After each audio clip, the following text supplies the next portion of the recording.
Who the heck is PepTalks? I'm not gay, but I fantasize about Marco Rubio. PepTalks. PepTalks. PepTalks. Let's eradicate the Kung Flu. I'm literally coming. PepTalks. PepTalks. Who the heck is PepTalk? They want our women. They want our children. PepTalks. Sometimes no means yes.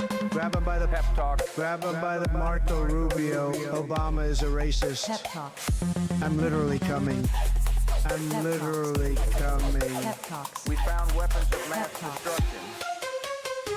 My fellow Americans, it has been confirmed today from PepTalks that we are indeed all high on politics. Good afternoon, everybody. Welcome to an early edition of High on Politics. It is Tuesday, and we're here at kind of a random time, 2:30. Just wrapped up Pepaganda over on this space. If you guys haven't checked out this space, please consider jumping on over there for a hot minute. There's some syndicated content playing. Make sure that you guys drop a like over there, but yeah, make your way back. That'd be great, but this is always awkward for me where it's just like, go support the other project. But come hang out. We're going to cover some really fun stuff. So appreciate all the support over on this space, by the way, guys. Thank you for coming in, hanging with me on my Tuesday shows. I really appreciate that.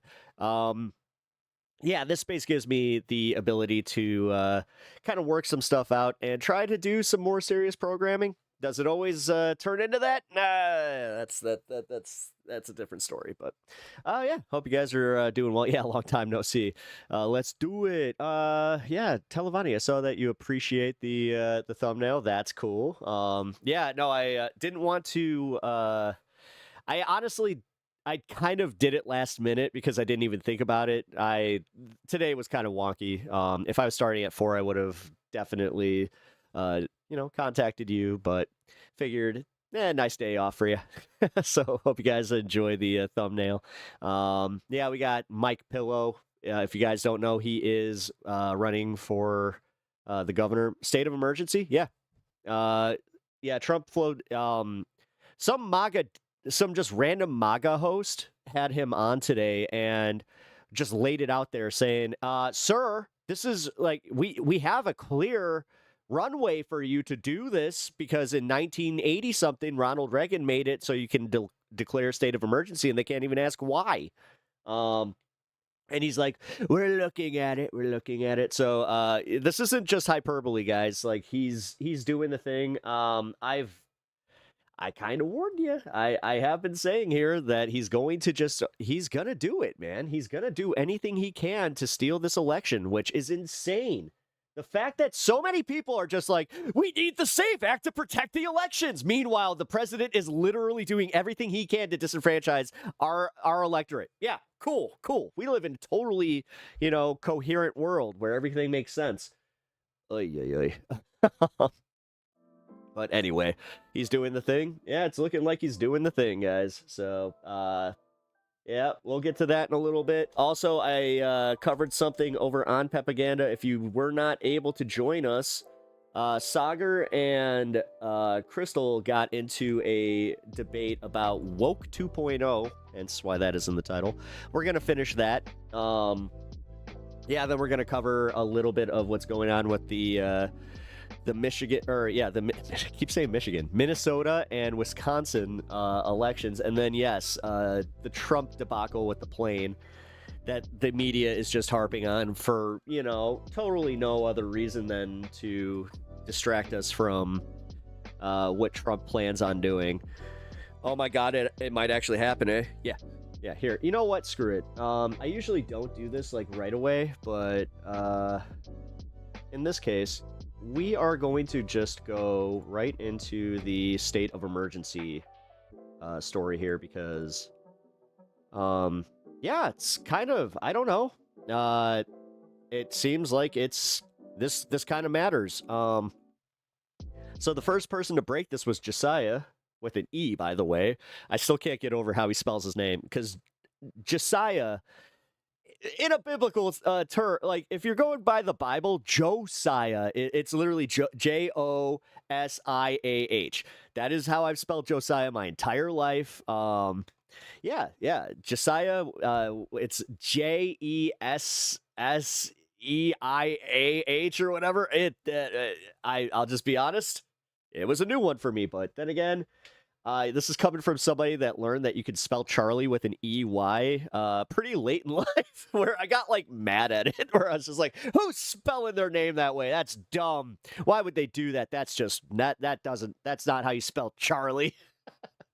No, I know you cannot tell somebody how to spell their own name. Trust me, I get it. This is something that I had to learn as a little bit late in life. I was probably around 12, 13 when I figured that out. But no, I'm totally in that. I'm like, okay, there is no right or wrong way except for Charlie. If you're doing it with an EY, you're doing it wrong. Okay. All right. But with that being said, guys, it had absolutely nothing to do with what we're talking about with the state of emergency that Trump is looking to declare. I'm telling you right now, this is the plan. Just be prepared for when he does it. He's probably going to do it before September. Unfortunately, we begin the day with major, ominous breaking news, not about Donald Trump's disastrous Iran war, but rather about the upcoming midterms. During an interview with a MAGA host on Real America's Voice, Donald Trump publicly Real America's Voice. Can we also acknowledge that these like sub-fucking conservative news agencies are even more pathetic than any liberal news agency? That he may like, try to declare an Fox News wannabes. Unconstitutional state of emergency to unconstitutionally rig the upcoming midterms that the data show he's currently on track to lose. And we have to talk about this. But before we do, if you end up liking this video and you want to support the channel... Oh, it was that much of an emergency that you could make sure that they like and subscribe first, huh? Yeah, I'm going to just say this. If something's a true emergency, you're not going to hear me, like, shilling my channel right before I get into the crux of everything. Fucking A. 3 clicks would go a long way. This is different. 3 clicks goes a long way. He's not wrong. It goes a long way, and it helps us as creators, but maybe not the time, Josiah, if we're talking again. You're literally titled this. This is an effing emergency. Woo! Like you literally put the little alarm on it and everything. Did you clickbait me, sir? Subscribe and notifications. No, I did actually watch this one. Bell. They cost you absolutely nothing, but help this channel out. Okay, get to it. Immensely, because it tells the mysterious YouTube gods to recommend this video and this channel to other users. Oh my God, it's almost all right. Guys, if I ever get to that point of desperation, please just tell it. Like you can literally just type cringe with the little star that that millennials like. Now let's dive into the particulars here. This is a telephone interview between Trump and Real America's Voice. Hey, political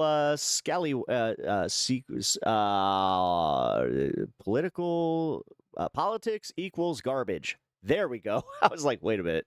Hey, dude, what buffoonery are we unpacking today? Well, apparently Trump is floating the idea of doing a state of emergency to lock down the elections. Very ominous. So let me put an idea in your head, okay? Because it's so hard to get the Senate to do anything. Now they're on recess. They don't get anything done if they never get the Save America Act done. You have the right. So just subvert all of democracy and just do it because you want to. Right to declare a national security emergency for elections. And the Supreme Court ruled in 1983 under Reagan. Also, hey, by the way, guys, I'm going to go through chat and say my hellos and everything in a minute, but we got to the story pretty quick. That if you declare a national security emergency as the President of the United States, they can't challenge it. It can only be overturned by a 2/3 vote of both houses of Congress. So if you do this in the next month, we will get photo ID, proof of citizenship, and a limit to mail-in ballots. And you don't even need the Senate vote. Okay, I'll leave it at that.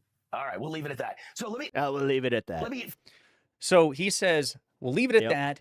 Stranger things have happened. Donald Trump is publicly flirting with totally bypassing the legislature. He's so losing his shit, and now he's flipping the table like a neckbeard at the Yu-Gi-Oh store. Article 1 branch, the most powerful and important branch, the one that's closest to the people who are sovereign in this country. And know how he... Holy shit, Godzilla God King, thank you for the kind $60 donation. Really appreciate that, man. He says this. Thank you. Hey, Godzilla God King. At Godzilla random. God King $60. My pep pos, hot pepper emoji, hot pepper emoji, Thank you. hot pepper emoji, also hi uni, eyes emoji. Awesome, dude. Thank you for that. Real quick, did you see that McDonald's on August 18th, Sanrio and Godzilla, they're doing a collaboration for McDonald's Happy Meals? Listen, I know, but I don't care. I really want a fuel fund. MAGA host isn't saying, well, listen, there is a Yeah, these damn millennials. legitimate national security threat. He's saying it's too difficult to get this through Congress. Thank you, man. I really appreciate that. Hell of a thing to say to a guy who has a wife's cancer recovery fund displayed right on the screen. He says it explicitly. Oh, wait, who said what now? The Senate and the House of Representatives aren't obeying us, Mr. President. They're not doing what you command as God, Emperor of the nation. And so therefore, what you should do is I was too focused on the positivity in chat to actually see somebody being a meanie. try to declare a state of emergency. And Why couldn't it be Jollibee? by the way, 30 years ago, the Supreme Court You will be able to, just buy them. You know what? If I get doubles, I'll let you know. suggested that if you declare an emergency, nobody can review it. So it seems like a blank check you can cut for yourself to totally Which is insane. Nobody can review it. It's just a blanket state of emergency. Like, at what point, do we also have the ability to sue our fucking government? sidestep both the legislature and This is getting ridiculous, dude. Like, to the point where there might need to be a class action lawsuit for every American joins, where we just sue the Supreme Court the judiciary. and sue Trump and just be like, guys, you done fucked us. We're done with this, and we're going to go through every avenue that we can to kind of hold you to account, which here we are. Now we actually have to do the hard work. Great. To rig Oh, not voting, by the way. Again, we have to go through the legal system, like what little is left of the it. midterms. Rig the midterms. This is incredibly sinister, incredibly harrowing, incredibly ominous stuff. Molly Jong Fast reacted not great. Joyce Aline says, you have the right. What a thing to say for a president. What a thing for a president to contemplate. A trumped-up emergency designed to keep people he thinks won't vote with him from exercising their right to vote. Former Tea Party turned MAGA Republican Congressman Joe Walsh says, pay attention, pointing down. We already know he's considering calling a national emergency to fuck with the midterms. So let me be clear on this. Trump declaring a national emergency will not stop the elections. It will also not have... That's not even a call for revolution. That's just that's a blatant, obvious any impact on end there. Like, dude, again, the fact is, he can subvert democracy as much as he wants, but if he expects there to be no pushback, from your average American, and if he thinks that it's going to just be it's only the left, he's got another thing coming. mail ballots or ID documents. This is the nice part about them being in their little bunkers, is they don't actually have an idea of what America is. Requirements to vote. States run their elections. Trump has zero authority over them, and that is true constitutionally speaking. It is true in terms of the letter of the law. It's also nice to know that, again, the Fox News hosts, all of them, they don't actually connect with American people. He has no authority here. But it wouldn't be the first time this president has acted lawlessly and corruptly and authoritarianly Hey, Ravy. to exert authority and power he does not constitutionally have. The real question is, will the guardrails, will other Republicans, will other institutions like the courts, like the Supreme Court, move to check him? And unfortunately, we know when it comes to the Republican Party, they'll roll over and aid and abet any power grab by Trump, no matter how ruthless, no matter how corrupt. Yeah, that's why you're not going to get again, they're just going to throw their hands up and be like, oh, too bad, we can't do anything. No matter how un-American, no matter how anti-American, no matter how anti-constitutional. So now it's up to the Democrats, who unfortunately don't have a lot of power because we took power away from them, and the courts, which are at best a mixed bag. District and circuit courts have Good job. done Good job, America. We kind of did this to ourselves. Isn't that kind of a bitch? relatively well, but the Supreme Court of the United States, Just remember that when any time that you do kind of give a pass to somebody that is still being stupid about this, because I'll give a pass to people that are regretful, but the ones still being stupid about this, has you made this bed. tolerated quite a bit of Trump's corrupt abuse of power and given him a lot of latitude to avoid accountability with their immunity decision, for example, for his corrupt abuses of power. So this is, to me, whether the letter of the law supports C-SPAN's not technically news. it or not. That's really not the question. The question is, will C-SPAN is literally just political coverage. They don't actually do news. the most powerful man in the world abuse his power to try to exert more authority than Hey, thank you for the little hiding dude from. if that happens? Who will stop him? Oh my God, Mecha Chameleon. Adam Cochran says, play good that game. thing at Bill Cassidy just spinelessly voted to approve Trump's sellout of a personal lawyer as head of the DOJ. Great point. Others again pointing out that he doesn't have that right. Grant Stern noting that this is I ominous. can't respect somebody that doesn't think of their own material conditions. Others saying he has zero authority to cancel the election. Yeah, but this was way before Trump. I'm going to just say it. Like, I thought that way back when people were voting for Bush again. Because he knows he's going to lose. By the way, if the economy is great, why try to cheat? Again, good point. Are they admitting that they're going to try to steal this election? They won an election and are now trying to convince America it was not a fair election and they need to steal this one? Will America stand by quietly while they're robbed? Again, so on and so forth. This is going Yeah, I was about to say a state government can override a president's state of emergency. Oh, yeah. viral. Oh, yeah, that's We're right. going to look at a Democracy Docket article in just a moment. Interesting. It's actually quite timely. It was written just a few days ago by Jacob Knudsen. Democracy Docket, of course, is Mark Elias's outfit. They are leading the charge in democracy-related news and updates, particularly the legal challenges. And the Hey, Uprise. We did, and we used due process, something that you redheads totally forgot about, stripping away rights from everybody. very often legal victories that they have had over, Yep. Donald Replace the red armbands with red hats. Trump and the MAGA movement. This is a big deal. But I can't stress this enough. This isn't just rhetoric, and the rhetoric alone I think that they were talking to somebody in chat. should alarm Rebecca, with all due respect, I think that they were reading other chatters in here. everybody because it's coming. 'Cause, yeah, we got a little we got a few people that seem to be MAGA or MAGA adjacent in chat right now. From the most powerful person on earth, and when the most powerful person on earth says dangerous, Oh, it's kind of funny. They're actually taking away our rights to have representation. You know, that whole no taxation without representation kind of thing. Well, that's kind of fucked up. So, do we just stop paying taxes next? Is that what happens since we lose our representation technically? stupid, I'm only asking questions. authoritarian things, it matters. But the thing is, it's not just rhetoric. It's not just empty words. Donald Trump has attempted to unlawfully remain in power before. During the 2020 election, he falsely claimed the night of the election, when ballots were still being counted, that he won the election. Dude, he claimed the 2016 election was rigged, and he won that one just because he didn't win the popular vote. He attempted to sue You fucking kidding me? his way into a second term. Wow. Lost 63 court. I mean, dude, NSPM7, anybody that identifies as technically a political dissenter, or identifies as that they identify as a political dissenter, is now subject to losing their rights. cases. Shut the fuck up, dude. Honestly, hey, mods, you have my permission to start getting rid of some of them. In front of conservative judges, some of whom he appointed. He lost every time. You don't have the right nor privilege. You know how I'm sitting here talking about rights? Well, guess what? You just lost your right, quote unquote, to be in here. Bye. He concocted a fake Alexa. Since you guys don't understand the difference between rights and privileges, I'm going to make sure that I exercise my right to ban you from having your privilege in my chat. And knowingly fraudulent false electors to the U.S. Capitol to falsely proclaim him the victor of the election and try to trick or convince Republicans to go along with the scheme. He tried to defraud the American people over the results of the election and their chosen president of the United Taking away rights from one person takes away the rights from every person, something that you have to understand. Yeah. States. Joseph Well, they understand that if it was, what's her face, Ashley Babbitt or whatever the fuck. Biden. And then, of course, it culminated in the violent January 6th insurrection that Donald Trump actively stoked. And then, as both the head of the mob, given that it was a Damn, Pep's doing educational bans? Yeah, we're having fun today. MAGA cult, and the sitting president of the United States with the ultimate national security obligation, he sat on his It's PBS, just Pep BS. Wait a minute.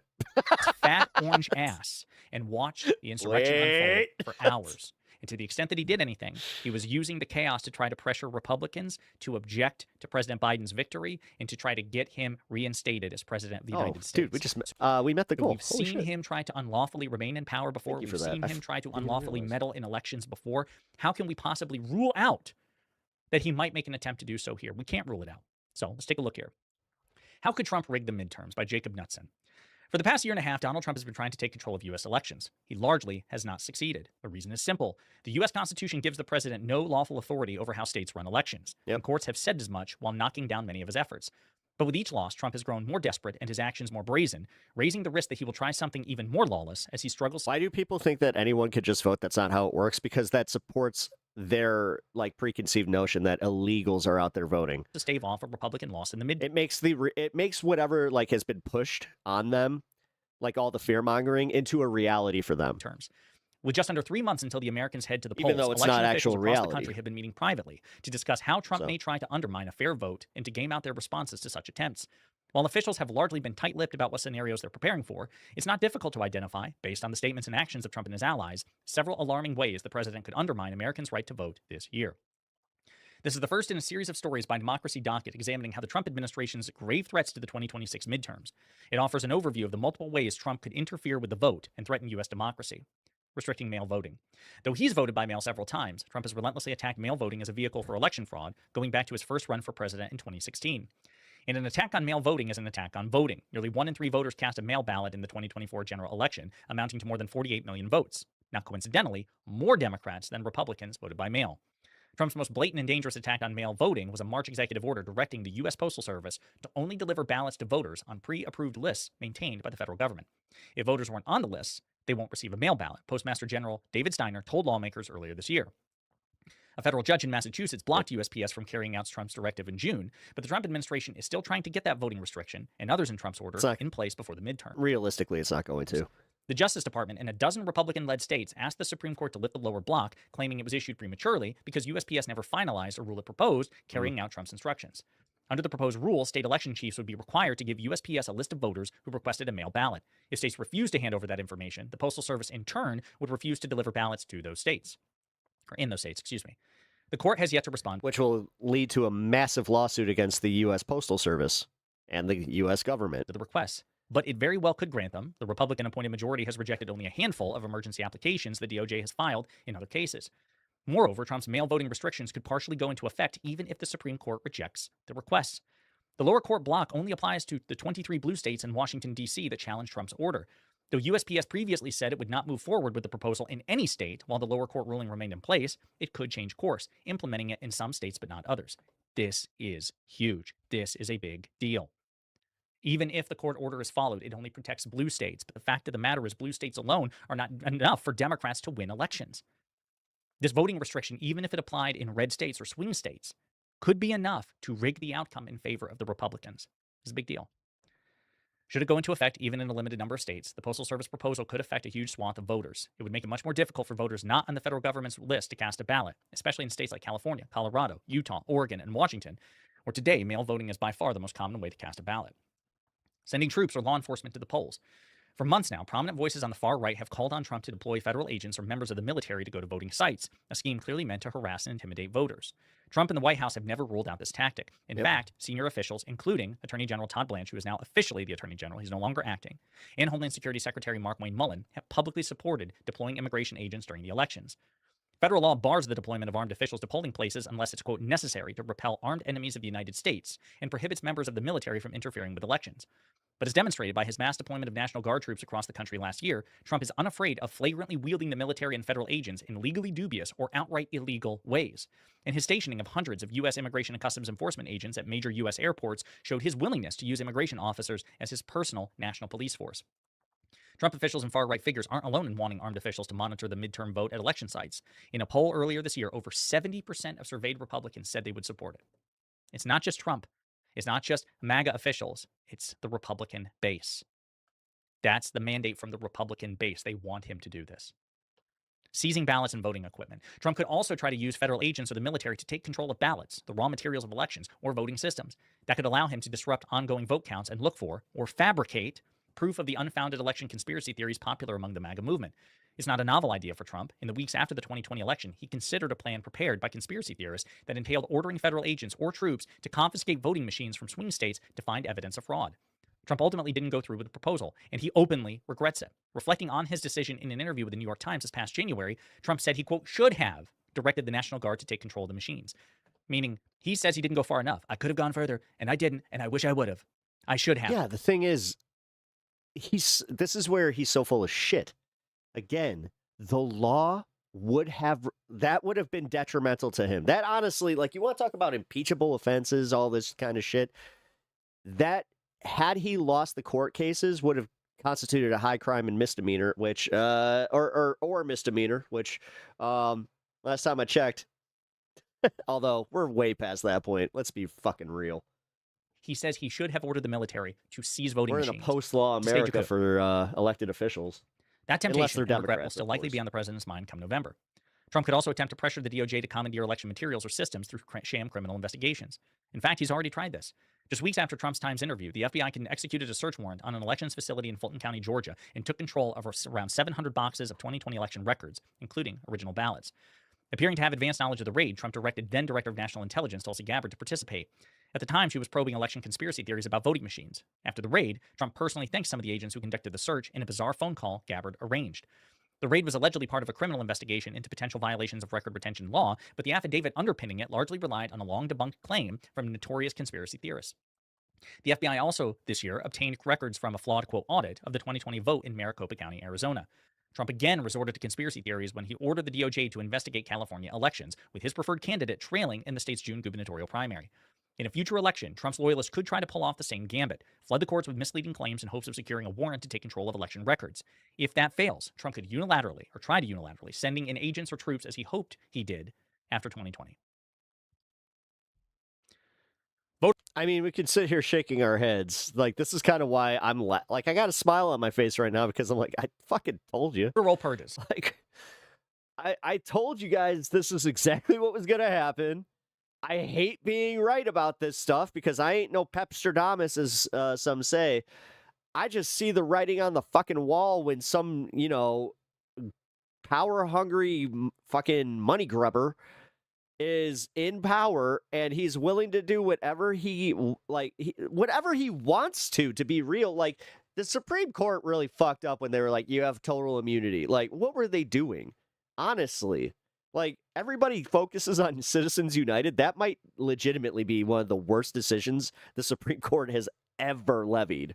As part of his anti-voting crusade, And the Trump it doesn't make administration any has paid sense. special attention to voter registration lists maintained by the states. It's obvious why. In all states except North Dakota, voting starts with registration. And if you control who's on the rolls, you ultimately control who votes. Under Trump, the DOJ has demanded sensitive registration records from all states that maintain rolls. Some states have complied, while others have refused.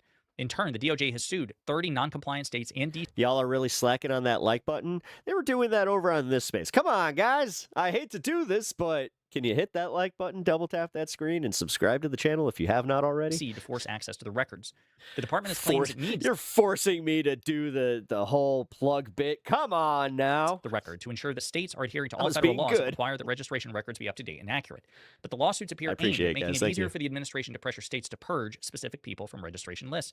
So far, 21 federal judges, including several appointed by Trump in his first term. Yeah, he made it perfectly clear that he was intending to build the Fourth Reich if he was elected. Yeah, I don't know why everybody's so, surprised by this. And then you got people like him that will all of a sudden just be like they're remiss to use Fourth Reich or Gestapo or any of that kind of language. Have rejected the DOJ's lawsuits, with many God, ruling how pathetic is that? Like, that's where I will call out the milk toasty fucking coverage from some of the more liberal center commentators is because dude, use the fucking language that is applicable. This is why it's kind of pathetic watching Josiah freak out about this, because every leftist was just like, yeah, this is what's going to happen. that unredacted vote. I mean, fucking Majority Report has been covering this like this was already the reality, and I got to give them some credit on that. Voter rolls are not records the federal government can demand from the states. Yeah. 0 have ruled for the DOJ. 0. But that hasn't stopped Trump from trying other ways to force states to remove voter rolls. DHS Secretary Mullen sent letters to California, New Jersey, Nevada, and Pennsylvania, all led by Democrats, alleging that DHS discovered that 250,000 non-citizens may be on their rolls. The department didn't specify how it came up with those figures, but that didn't prevent Mullen from demanding that these states work with DHS, quote, to positively identify the individual non-citizens registered in your state. Around the same time he sent those letters, Mullen also publicly threatened election officials with criminal charges and prison time if they didn't comply with other demands related to their voter rolls. One of Mullen's orders was for states to feed their rolls through a DHS database that Trump officials have retrofitted into a flawed system to monitor and shape registration lists. Investigations have revealed and experts have warned that the system routinely flags eligible voters as potential non-citizens because it's not about purging non-citizens. It's about preventing Democrats from voting. It's about suppressing Democratic voter turnout in ways that were down to the electoral benefit of the Republican Party. Here's another ominous one. Pressuring Republicans to refuse to seat Democrats. The period between Election Day, November 3rd, and the seating of the next Congress, January 3rd, 2027, will be crucial. During that time, Trump and his allies will likely continue to ramp up election conspiracy theories, this time with the potential aim of pressuring congressional Republicans to challenge contests in the U.S. House and refuse to seat Democratic victors. Citing false claims amplified by the White House and right-wing media, congressional Republicans could contest Democratic wins in hopes of retaining their slim majority in that chamber. And there might be little that courts, states, and outside groups or voters could do. That's because under federal law and Supreme Court precedent, the final say on who gets seated in the House is entirely controlled by a majority of its members, meaning in this case, the lame duck Republican majority. Yeah. It wouldn't be the first time. Parties have gained the House or expanded their majorities in the chamber by contesting elections multiple times in the past. But that was a long time ago. Should Republicans attempt such a gambit today, it would be an attack on democratic elections unprecedented. Yeah. But the thing is, there's precedent for this. And the thing, like, if you're not going to prepare yourself for them to use something that has already been done and has legal precedent in America, I got a fucking bridge to sell you there, Josiah. Modern U.S. history. So, folks, this is a 5-alarm fucking Hope your wife turns out well. Thank you. Appreciate that, Leroy. fire. It's also a reason we should never, All BS aside, hope you guys have plenty of years together. Thank you. I really appreciate that. ever. She's doing well. She's cancer free. She did have a successful surgery. It just kind of sucks. It didn't go exactly like we wanted it to. Have granted Donald Trump and the Republicans the power that they have. Donald Trump should not have been voted president. Republicans should not have been voted in congressional majorities. Rough road. We Yeah. stupidly decided to vote for them as the American people. Hey, Ken. Obviously, I did. Maintaining that I imagine most of you did not either, right? uh The point is, that streak over there. this I is see. now, so much of this is predicated on Republicans By the way, guys, not I also stream on Twitch. acting like the fascists that they are. This is a problem, and this is why every single one of you should make it your personal mission to vote for every fucking Democrat over every fucking Republican. Now is not the time for these intra-party squabbles. Yeah. Moderate versus progressive. Yeah, no, I kind of said this earlier on this space, and I'm glad that we're all kind of coming to terms with this, where it's like, no, I understand how annoying it is too, because like I'm annoyed at him saying it. Therefore, I can only imagine how people that don't necessarily like my politics feel when I say something similar, but it doesn't make it any less correct. Same with Sam Cedar. You know, the people that want to continue to make these little arguments, realistically, I think that it comes from feeling powerless. And this is where the only way that they can, you know, externalize it. And it's just like, well, I feel like I can get more done by pointing out how stupid you are. It's just like, okay. They have a Like I've been saying, save it for after November. Like, hey, once December comes, go for it. fucking D next to their name. You vote for them over the Republican. Go And for it. shit like this is the reason. Because yeah, if we are going to like, if we're gonna play this fucking like, you know, tiptoeing on glass, bullshit, I don't Why? The know, most man. I progressive- don't know. It's just, You know, head in the clouds. can we let Trump motivate everybody to get out and vote for these people, and then can we sell them on any of these candidates? Or like, listen, as I said, I'm not the biggest Dan Biss guy. I'm voting for him. I don't care that he's not the most progressive candidate, even though he's a pretty progressive candidate. I'm still voting for him. I'm voting for anybody that is literally more progressive or to the left of any of the Republicans on these fucking ballots. Because, like, that's the alternative right now. It sucks, but that's the truth. leftist Democrat or the most milquetoast. Is the traditional Democrat Party still a thing? Barely. The thing is, like, this is what they're lamenting the fact that they're getting MAGAfied. Like, they hate it. They literally, like, we had our Tea Party moment with New York, and now they are fucking losing their minds. This is why all the old heads, like James Carville, and anybody that has been an established Democratic fucking senator or any figurehead, they're all freaking out. And they're the ones that are going, oh, this is a bridge too far. These people are too left. When, dude, everybody's been saying that about them for the past 20 years, yet they never seem bother until now. most moderate Democrat you can Let's be real. Like, this is, dude, it's all a fucking work. find. What they all have in common is that if they're in power, they're not going to do this shit. Whatever your preferences are on policy and candidates, once the primary is concluded and it's a choice between a Democrat and a Republican, in my opinion, you have a moral and civic obligation to vote for the Democrat and get these motherfuckers Right out of now, office. he's not, like, again, it's fucking, honestly, you could put that a little bit differently and not so fucking, again, like thumb in the nose. This is, the condescension bit goes both ways here. Like, don't condescend to people that are on the farther left because you don't like it when they condescend to you, shoe on the other foot kind of thing. So let's plan on doing that. What up, In Ricky? the meantime, let me know what you think in the comments. All right. I usually don't jump right into the stories like that, but that one was big enough to where it's like, okay, let's get past like the little bit of clickbaity stuff. And yeah, love the stream, Pep. Thank you. I really appreciate that, Ghost Train. Be safe and yeah, take care of yourself. Have yourself a good sleep. Okay. But look at this mess. A cat did this. Fucking A. I swear to God, this cat. This is what I when I was yelling at him on this space. That's what he was doing. He was getting tangled in my headphone cords. He chose violence again today. I should have named him Two-Face. I really should have. I'll do my best. Oh, nice. Bye. Cool. Alrighty. Let's chill for a minute and discuss some of this politics stuff, because politics stuff, the stuff with Trump. Because I am getting a little tired of talking about this. It feels like I go in circles where it's just like, guys, we just need, like, we need to do the we need broader outreach, blah, blah, blah, blah, blah. Simply put, it really is. And, like, I hate how they bastardize blue no matter who. Because now everybody thinks of, like, again, the milquetoast Kamala voter, but realistically, that's our thing, man. Like, as I said, goes both ways. They need to be blue no matter who, and that means shutting them down anytime that they start. Well, is this just Francesca Hogg a little too left? Shut up. You're voting for her, right? Or are you doing the thing where you're going to pretend that, well, I don't know, she really has to win me over? Yeah. We're done with that. The primary's over. So, yeah. That's crazy. That's crazy. Nice, Jess. Fuck yeah. We all have different common enemies, and they should be what drives us, but the media knows knows how to make different sides and divide us. Oh, yeah. Yeah, that's why, like, Morning Joe was out there just being like, we can't have these DSA communists out there. That's ridiculous. And then just today, like, that was yesterday's Morning Joe. Today's Morning Joe was, did you see that the president called him a jihadist? Where would he get that language from? Guffaw, guffaw. Please.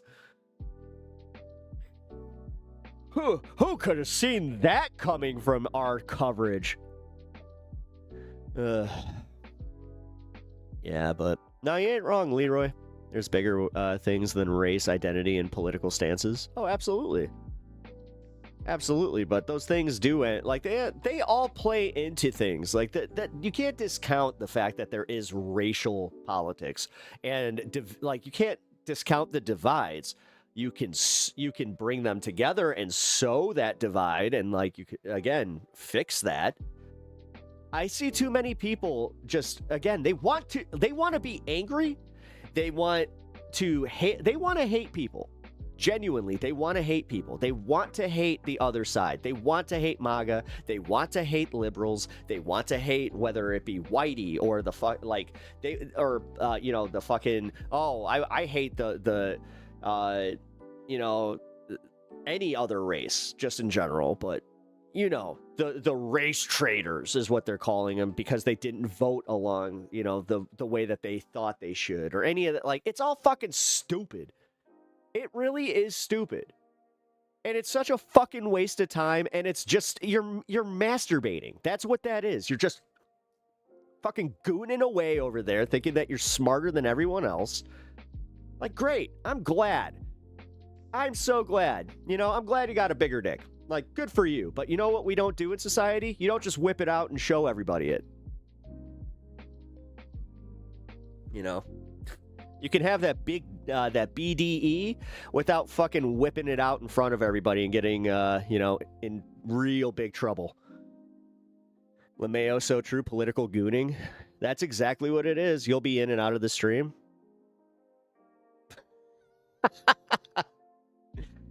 Man, putting the pump to us, huh?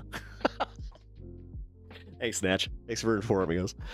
When one group of politics is actively trying to legislate a minority out of existence, I think it's fine to hate that group of politicians. Well, again, you can hate that group of politicians specifically if it's on the right and they're the ones doing it. Right now, for instance, I do not want to be the guy that's saying that, you know, the Black Caucus, you know, I'm not saying that you guys should vote for the Democrats, but I don't know.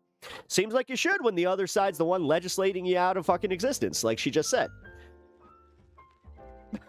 So, don't know what to tell you guys. You know, it's kind of fucked up. Like, that's something that I was always pissed off about, too, where it's like, both sides are the same edge and the same coin, blah, blah, blah, blah, blah, blah. Uh-huh. Yeah, that's why, you know, you lost your right to vote, essentially, because of the fucking gerrymander and the fact that they're going back to Jim Crow in a matter of 2 years. It didn't even take 2 years for us to start racially segregating based on politics. I won't ever vote Republican. Yeah, I don't think I ever will vote Republican either, unless they do that party switch thing that happened at some random point where all of a sudden they become, you know, let's put it this way. If it does get to that point where it's like, yeah, Republicans are now for trans rights, socialism, and, you know, having socialized medicine, then at that point, I guess I would have to. But I don't know. We live in a really weird political time. I also think that people can't conceptualize politics from, like, you know, the era before them and an era after them. We are very much like narcissistic in our living in the way where it's just like, oh, you know, like that whole, the future of our country, our children, they don't give a fuck. They don't give a fuck. You know how I know that? I was a kid at that time being told that, well, we gotta do this for the children. We have to put parental advisory stickers. Yeah, yeah, they were too focused on that. You know what they left us with? This current situation. So maybe, just maybe, I don't actually buy that fucking logic anymore. I don't think anybody actually gives a shit about leaving their kids a better world. Conceptually, maybe. Like, it's a nice thing to say, like a bedtime story, but when it actually comes to doing the hard work, fuck you, you're not doing the hard work. God, you know how many times I've had this argument with people in my life where it's always moms. I don't know what it is, but moms apparently ain't got the time for politics. Because those are the number one contingent that I have had unfollow me on Facebook or like in my personal life, where they're just like, you know, I really, I love you. You're a great person, but I just cannot stand seeing all this politics all the time. It's very doomer. Like, you're very, you know, it's very negative. I heard that all through fucking, you know, COVID, all this shit. And now, guess who's posting a lot of politics and posting like, why is this happening? Why are women's rights being up? Why are they? They didn't even follow through on the IVF thing. What's going on? Now that contingent of people, listen, I'm welcoming them. I want them to vote. Like, I'm glad that they're voting, but I'm privately and not so privately going like, you kind of deserve this. You do. Fuck you. Fuck you. Like, seriously, I'm glad that, like, there are times, and I'll just say it, there are times I am glad that, like, people like that who fucking bury their heads in the sand eventually feel it, because then I know what's gonna come. It's kind of how, like, ironically, with the Voting Rights Act thing, I didn't know it was gonna take that for apparently people to get radicalized and actually, like, wake the fuck up to their political situation, where it's like, oh, you're being disenfranchised. Hey, maybe you should go vote. I don't know. I don't know. I'm just a guy on the internet that fucking talks about this stuff in what I consider to be a productive way, or try to talk about this in a productive way. You're so doomer. They say blind to reality of our world. Okay, us. Yeah. Yeah, no, that's how it is.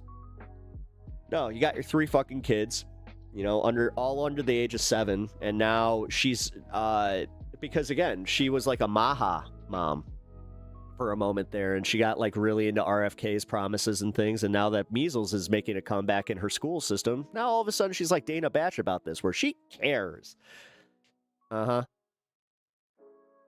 at some point it's just like, no, you're selfish. And honestly, no. Like, if your kid does get measles, hey, will that make you more politically aware? Will that build an activist out of you? Fuck. Gonna make me sing Milan. Let's get down to business. to defeat Donald Trump. I will not only like, but I'm effing subbing. Love this. Thank you, Leroy. I appreciate that, man. Wow. Hey, look at that. Hell yeah, Leroy.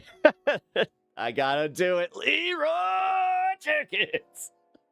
Hitting that like button and hitting that sub. Look at that. He really is living up to his name. Just going for it. No, I know it's shitty of me too. Like I have I've had to sit down and reconcile with this. I'm not proud of the fact that I kind of like, when it comes down to it, want bad things to kind of happen to somebody that I used to consider a friend, but when you see them living in a way that is not only ignorant, but also she's actively being detrimental to like the movement, because she was also one of those ones that just like, I wish you could just speak more. You know what? Not everything is political. She's actually this person that like is a real person that she made me like so active that I kind of got to that point where I was like, oh, thank you. You know what? You inspired me to get more active in politics because I saw exactly how it started cascading in your life, and how you only show up every once in a while where it's like, oh, the grocery prices are now all of a sudden a problem for you. Weird. You blame Biden for the eggs. That's how that worked, and you blame the Democrats. And she was one of those where it's just like, I don't play Republican or Democrat. I just go vote for the sensible side that's gonna be better for my kid's future. It's whatever. Oh my. Yes. Also, yeah, Etch, thank you. Thanks for dropping into my Twitch chat. Oh yeah, fucking hell yeah, dude. Thanks for supporting everybody else. You know, I'm big on that big tent policy here, where rising tides and all. Better go both ways though. that's where I'll just say it. It's rising tides until it's just like, oh, if I'm just doing if I'm giving one-sidedly, hey, yeah, I'll take that away.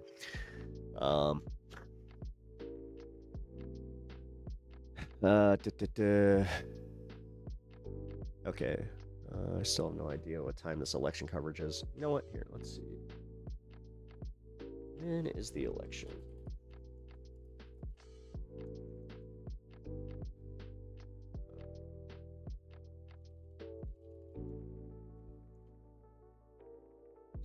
Starts in wait, South Carolina. Oh, it's just the Lindsey Graham one. That's right. I forgot about that. All right, so we got Vermont, Wisconsin, Minnesota, Connecticut, and then one special election in South Carolina. Election coverage will start at 7 p.m. Eastern, so around 6 p.m. 6 p.m. for me. Okie dokie. Oh God, can we rename that Lindsey Graham Air Force Base? Make some of the first things that these people do. Just executive order the shit out of renaming everything and taking any fucking crony from Donald Trump's cabinet or somebody like Lindsey Graham. Like, this is like if we named a library after Henry Kissinger, which I'm sure we have one, but still. I'm ridiculously stupid. I don't know how to join Discord. Oh, you just put the link in the in your trusted browser, and then you go and it should take you right to that Discord and give you the option to join. Discord's a little confusing if you're new to it, but once you understand like how the channel is broken down, and then usually look for general chat first, then if you have questions, usually the users will be super cool and help you out. Usually. I've only had one bad experience, but it was bad enough for me to be like, I should probably preface this. Actually, you know what? Screw it. Here. You guys can join my Discord. I only give the Discord links for special times when I'm feeling a little generous. And, yeah. So that is also my Discord. I'm in both though. Technically, my channel is featured on this space. So down with the sickness. I hate that Disturbed is like one of those bands, man. Like I don't know, I can barely listen to them anymore without knowing that the lead singer is just like an out and out Zionist. Like that sucks. And they're Chicago boys too. Like I've seen Disturbed a few times, and I'm disturbed, if you will. I saw that Mark Zuckerberg ignored the boat's distress call like it was a Nazi threatening a woman's life on FB. Cool. Sounds of Silence remake is still peak. Oh, it's very good. Yeah, my mom actually really liked that cover too. Anyway, oh dang, I get something ruined for me every day. Yeah, I know, it sucks. But if there's one thing that we got back, System of a Down. Apparently, the drummer does not like Trump anymore. He actually came out and said that he feels betrayed by Trump, and Surge and him made up, and now System of a Down is talking about doing a new album. So, hey, pretty happy. You hate that cover? It's okay. Music is subjective. It's just like comedy. That's how that goes. It doesn't have to be good for everybody. If you like it, great. If somebody else doesn't, great. Like me, I'm not the biggest fan of Taylor Swift. I think that some of her music's a little overrated, but I'm also not going to be mean about it and say, oh, people who like Taylor Swift are stupid. No, you're fine. You know, I get some of it. Some of it's entertaining as shit. I watched her, what was that concert on Disney Plus? My wife, you know, she wanted to watch that. So you know what? I enjoyed it. It was all right. She puts on a hell of a show. So, but that's just how I feel. I know that some people don't like things that I like. Like, I know that for a fact that a good amount of you would probably hate some of the comedians that I like. Just hands down. Big J. Okerson, you guys would want to just cancel him out and out. Like, it's fine. I know what he's saying is in jest. Some of it is in bad taste, but that's also where, I don't know, man. Like, I'm still early 2000s, late, middle 2000s. Cringe humor doesn't affect me that way. Like, I grew up with shock jocks, dude. I just don't care. If it comes from a hateful place, then I'll just be like, hey, man, not cool. Jim Jeffries just fell off. He didn't really get canceled. Dude, okay, it's so weird. I'm losing my chat over on, okay, so this has been a thing all day. Hold on. Let's see, error report. YouTube error report. Give me 1 second. I'm trying to see if there's an error that's affecting the chats. Aha! Yes, there is. Okay. So apparently there's a glitch that's affecting YouTube chats today. This is site-wide. May result in disconnection, but will reconnect almost immediately. Okay, so yeah, so apparently it's just going through like refreshes. So if you guys get refreshed out of chat, or like if you see the spinning circle of doom in chat specifically, just know that it is going to eventually reconnect. I don't think that this is affecting the vertical stream though. It's only horizontal today. So post alone. Post alone. Jim Gaffigan is hilarious. I like Jim Gaffigan. Let's see. Who's a comedian that I just don't like anymore? Bert Kreischer, Tom Segura. I can't stand their stuff. Especially their modern stuff. Like, of course, they got some... Like, they have hits. Like, Machine, before it was overtold, was funny as fuck. The bike story from, Tom Segura and some of, like, his older comedy was great. But unfortunately, they fell off, man. So... Chappelle fell off too. Yeah, unfortunately, he really did.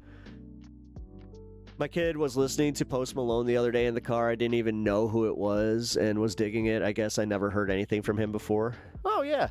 Now you kind of understand who Kirk sounds a little bit like. That was the first thing I told him, and he was a little upset about it. He's like, I do not sound like Post Malone. I'm like, yeah, you kind of do. I mean, I'm gonna go based off like when I was listening to Kirk with my friends. They thought he was Post Malone, so they were like, "Man, I haven't heard this track before." Sunflower's a great song. Yes, yeah, it is. Yes, he does. Yeah, he totally does. Actually, shout out Kirk for all the contributions to the show. I know he can't always be here to watch. I know that he lurks a lot. So if you're watching this, hey, man, appreciate that. Just in general, thank you for contributing to my channel all through the 2 years that I've been here. Without him, I would not have my awesome intro outro. I would not have the rights to use his music, and just in general be able to do my the radio shtick that I do sometimes, which I haven't done in a while. We'll have to do a WPEP thing. Oh, there it goes.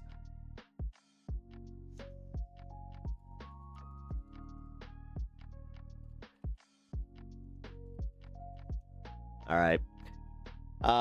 Yeah, so I'm watching the chats do their disconnect thing, and the weirdest part is it's totally not registering anywhere but YouTube. So, again, if you guys lose the chats, like, say that it does happen and it doesn't come back, here, take the Twitch link. If you got, I mean, yes, this is a little bit of a shameless plug, but it's also, this is a great example of why I have it. You guys can join my Twitch. I'm live now over there. You guys can also chat over there. I do cross-streaming. So maybe mobile's safe. It must be. Yeah, because like I'm telling you right now, I was experiencing this issue over on this space too. Because that's what that's what it was, by the way. If you guys experienced any of like the lagging issue, apparently it was only through the chat. So, love Nirvana, I'm just being evil. Nirvana's great.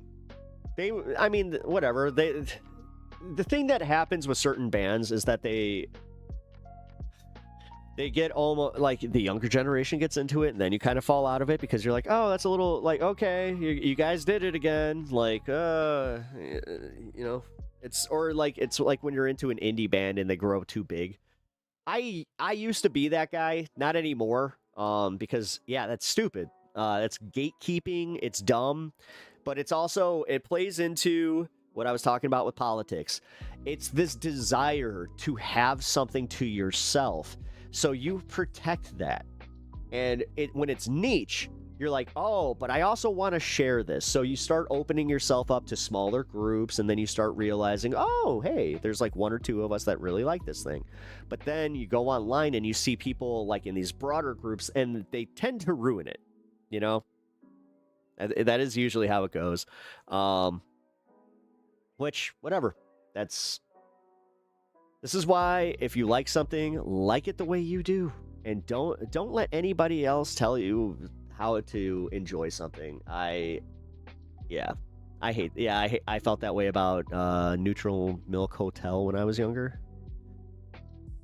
Let's see. Mudhoney. I think Mudhoney was the first band that I felt that way about. Where it's like, you don't like grunge unless you know who Mudhoney is.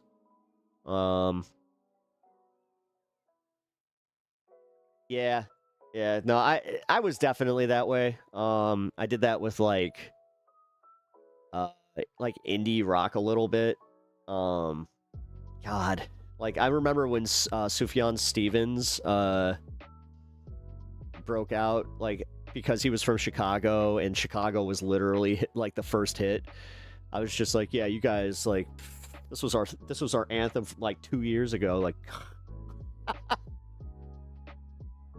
so douchey. You understand? Like, I am breaking this down for you guys so you understand how douchey it is.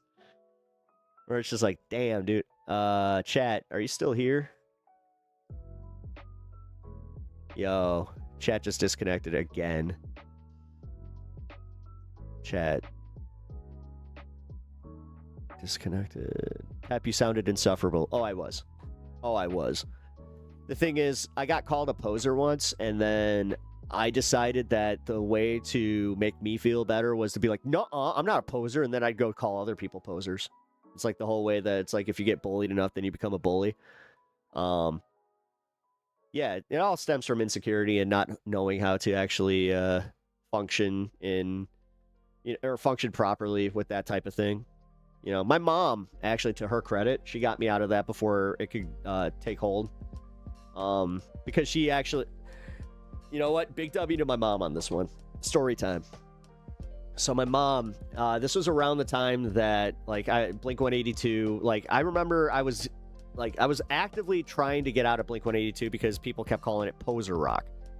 And I remember I was about to get rid of, like, a whole bunch of my Blink-182 stuff, and my mom stopped me because she was just like, well, what are you doing?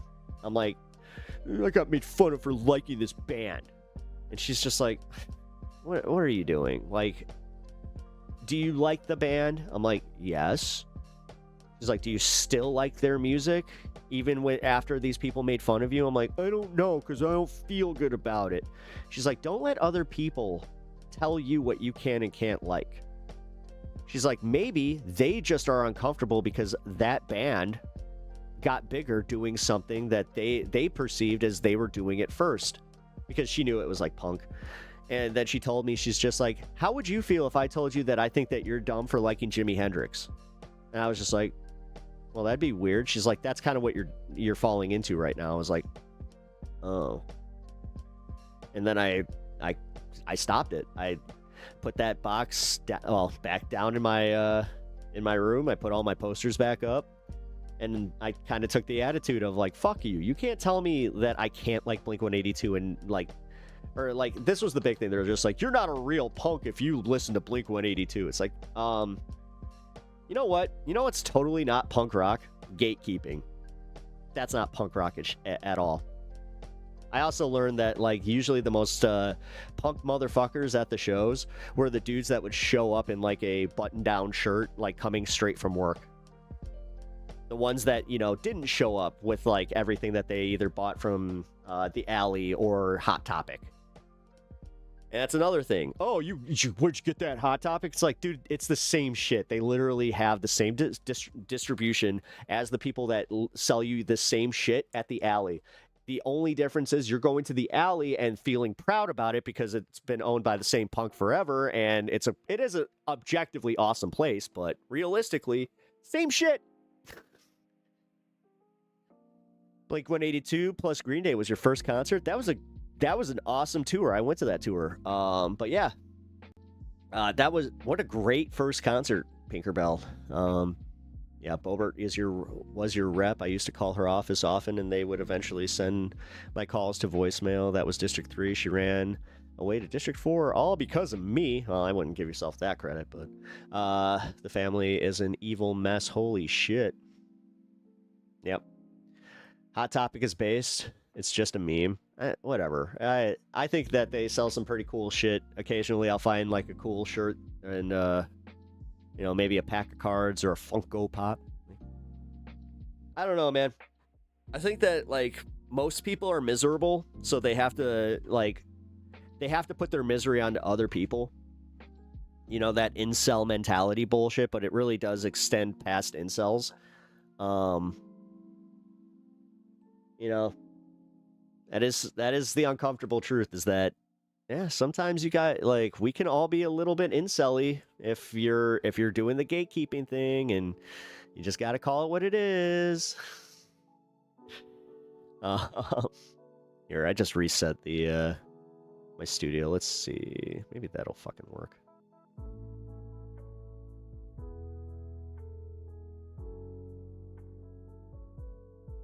Oh, there it goes. Okay, that seemed to have done the trick. Yeah, chat is buggy today. It's all YouTube.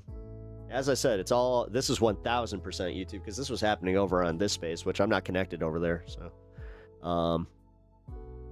Whatever. We'll get through it. If it, as I said, if it keeps doing that, just head over to Twitch. Thank you for the kind $10 donation. That's awesome. Also, I just realized that this did not work.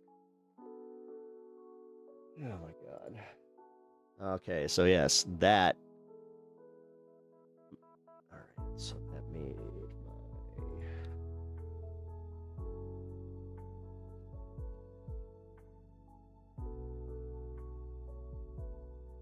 Alright, yeah, that totally bugged out my chat. I'm wondering if that did it. There we go. Look at that. Push the bugs through, and now everything is up to date. I always blame YouTube. Yeah, my comments are vanishing. The thing is, my chat keeps disconnecting, then re-enabling. Like, I don't know what to tell you. Let's see. Do I have any warnings on my channel? No. Okay. Well, this is all just them. Bad glitches, whatever. My complaint about Hot Topic is that their dresses are overpriced and too obvious with their character tie-ins. I don't need pictures of the character on the clothes that they are supposed to give the impression. I like how you have a problem with that. Because yeah, my wife, funny enough, kind of said something similar. She was just like, do they have to put the print on of the character's costume or look? Yeah. They got these awesome Goku pants that I just saw. I was like, oh man, I kind of want those, but I don't know. They're a little much. Kick it. That's how my dad fix things. You know what? When all else fails, I totally do that. I did that yesterday. I had something that was going on where I was just like, it's not working. And I just gave it a hit where I was just like, fuck it. Bam. Did it make it work? No, it didn't. Unfortunately. So I'm also now worried where I'm like, oh, did I accidentally, like, I hope I didn't, like, do something to it. Goku at Hot Topic? Yeah, Hot Topic has awesome shit. They have so much awesome shit. They have awesome anime shirts. They have awesome freaking superhero shirts, like concert shirts, like, or not concert tees, but band shirts. Like, dude, whatever. Like, they have cool stuff. But too many people are just like, it's a poser store, so I'm not going in there. Sorry. Even secondhand, that Hurry Universe crap is too pricey. Oh, the Hurry. Yeah, I know what you're talking about. Yeah. That stuff is, yeah, it gets a little pricey. I get it. Yeah, let's see. Because I haven't been to a Hot Topic in at least 6 months or so. Because we went to a mall and there was a Hot Topic and I was just like, huh. I was under the impression that Hot Topic is where the goth shop. They do. And they always have. And honestly, can I just say this? I'm not trying to gatekeep the goth movement, but I saw the goth streamer that went viral for being on the thing with Jake and or with Drake. And I just have to call it like I sees it. That shit's not real goth. I'm gonna do it. When you're doing just the thought bullshit, like, half of your fucking fame is just shaking your tits and doing the fucking, like, the tongue out with the fucking vampire fangs. Ew. This is gonna actually kind of shit on, like, the whole last hour here where I was talking about, posers, blah, blah, blah. Yeah, well, guess what? Every once in a while, you do kind of find the ones that deserve it, where it's just like, ew, like, can you, all right, try hard, pick me, like, so many different fucking names that I can use to be mean, because it is fucking pathetic. Is she hot? Hell yeah. Hell yeah. I don't even know who she is, and it is just like, oh wow, like, I like the look, but yeah, it's cosplay. Yeah, I was a goth teen, I broke so many hearts. Yeah, I dated a goth girl. And I was super preppy at that time. That was kind of wild to me. Like, because I went from punk to prep to punk again. Or actually, I would call it, like, prep punk. Because I realized that, yeah, shopping at Abercrombie did kind of, like, help me a little bit in the getting, noticed department. I did all right. Let's just put it that way. I did all right. Goth mommy stuff. Yeah. Goth is DIY. That girl was doing a Mavis cosplay. That's kind of how I felt about it. Yeah, where it's just... I may watch her vids often if we're thinking of the same girl. LOL. I think she was the GameStop / Best Buy girl. The E-Thought girl. Or whatever. Yeah, I think that's what they even call her. Whatever. I don't fucking... I don't care. I think honestly, good for her. Good for her. You know what? Even getting with Drake, good for her. I'm happy. Made him bark like a dog. But also, if you're an actual dommy mommy that has the goth aesthetic and you saw that, I'm willing to bet that you were probably a little bit annoyed.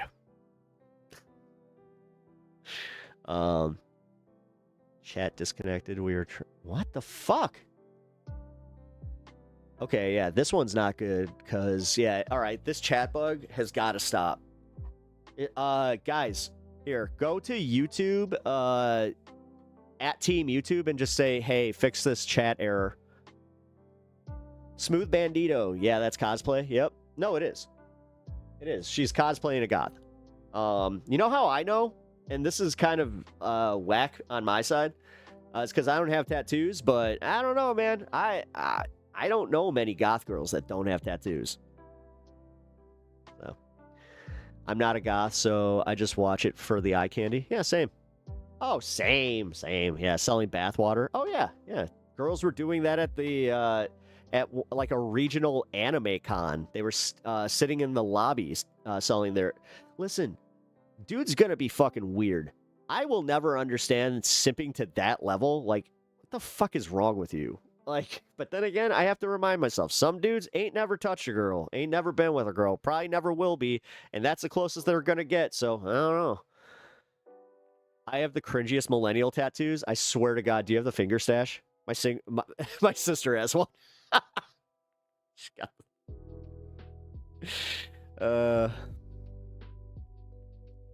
Selling bathwater is cringe. Yeah. You can think, what's that? What was that dumb frickin' the original girl? Oh, God, I forgot her name. She said the pink hair. She showed up on everywhere, and then all of a sudden she started doing prawn and then just lost her relevancy. Or relevance. Not... Oh, God. There was the other one, too. Amaranth. I remember her, yeah. But she did it, too. Oh, yeah, Bella. And that was farts in a jar. Oh, jeez. You have a Playboy bunny? Like you have like one of the stuffed animal ones? Oh, no. Oh, you're talking about you have a Playboy bunny freaking tattoo? Oh, no. Oh, okay, yeah. Oh, God, I remember when those came back. Sparrow and origami crane. Those aren't that bad. Those aren't that bad. I don't mind those. I don't mind those. The tramp stamp is the big one. Like, if you got a tramp stamp, and now you just got to kind of, like, let me know. Like, I don't know. One of the funniest ones I ever saw was a Target. That shit made me howl. I was just like, hey, at least... Oh, man, she got a sense of humor about this. I think most men would be insulted if a woman walked up to them trying to sell their bathwater. Oh, yeah, I would be.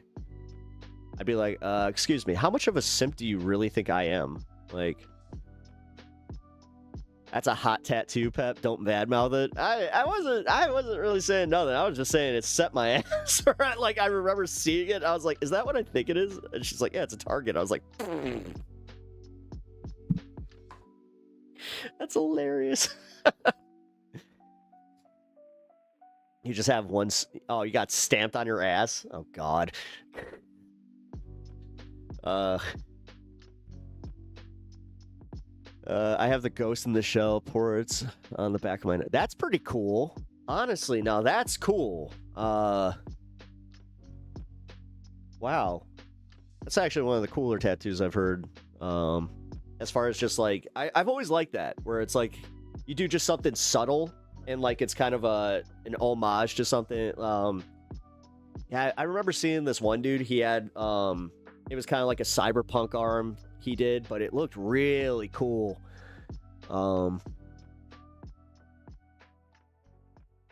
Yeah, disconnection repeatedly happening in chat. I know. Sorry, Groove Dragon, you might have just gotten here. I cannot control that.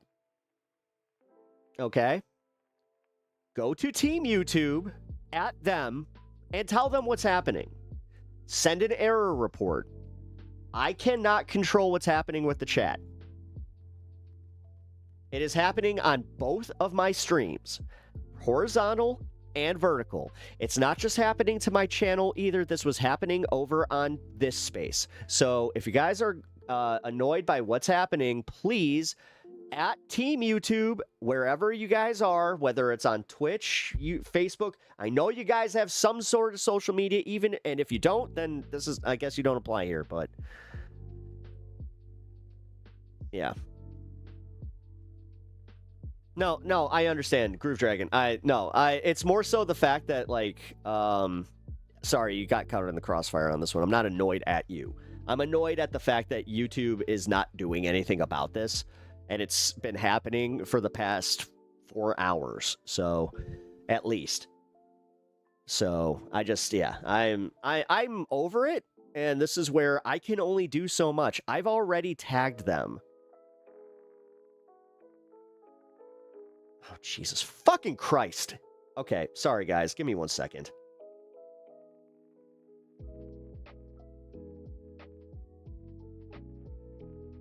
Fucking YouTube, dude. Sorry. It happened again. I'll tell you guys when it's happening. I read the manga. Just wanted... Oh, no. I appreciate that.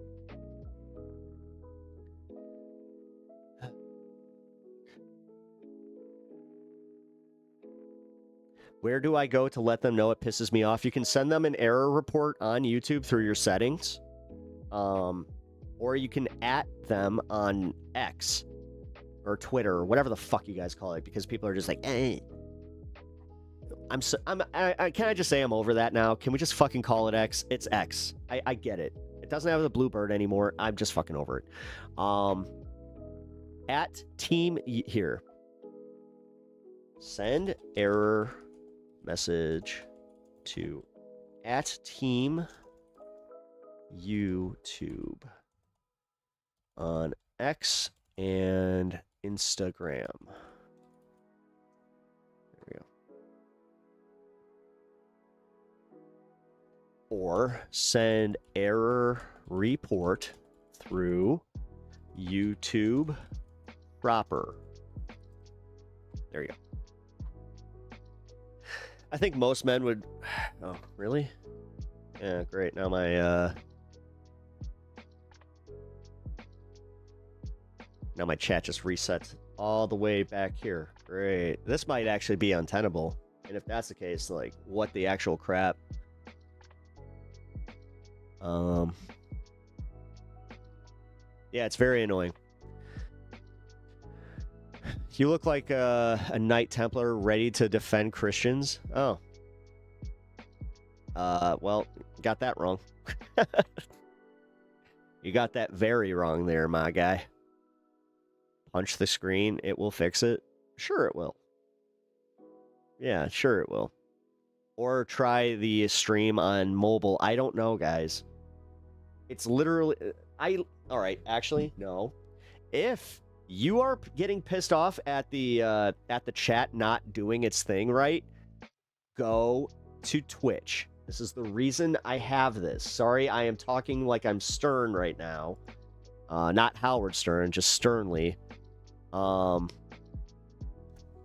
this is what's happening right now.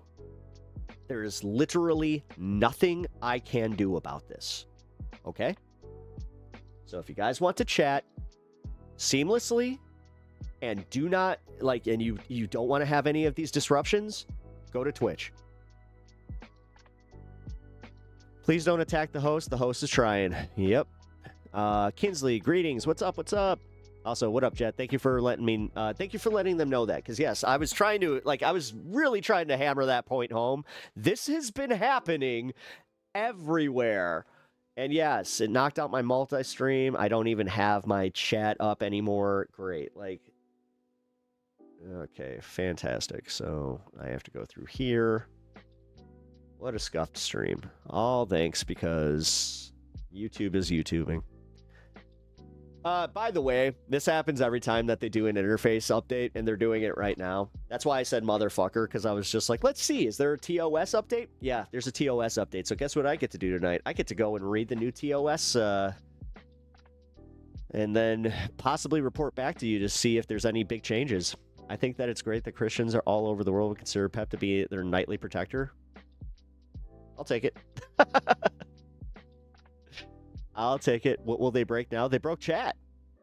They literally broke chat. I'm watching it happen in real time right now in my other stream, where it's chat disconnected, chat connected, chat disconnected, chat connected, chat disconnected, chat connected. No, there's definitely a YouTube bug. I'm sure that they would tell me to disconnect my stream and reconnect it later. I'm not doing that. Right now, my horizontal stream seems to be doing just fine. There's minor hiccups, but realistically, guys, what I'm going to tell you, and this is the last time I'm going to address it, go to Twitch and just chat over there. It's actually faster anyway. I will make sure that your chats are on the screen so we can all see them. And yeah, but how derailing? It's very derailing. It's super fucking derailing. And yes, this is why I'm upset about it, because I feel a little bit powerless with it, because there's nothing I can do.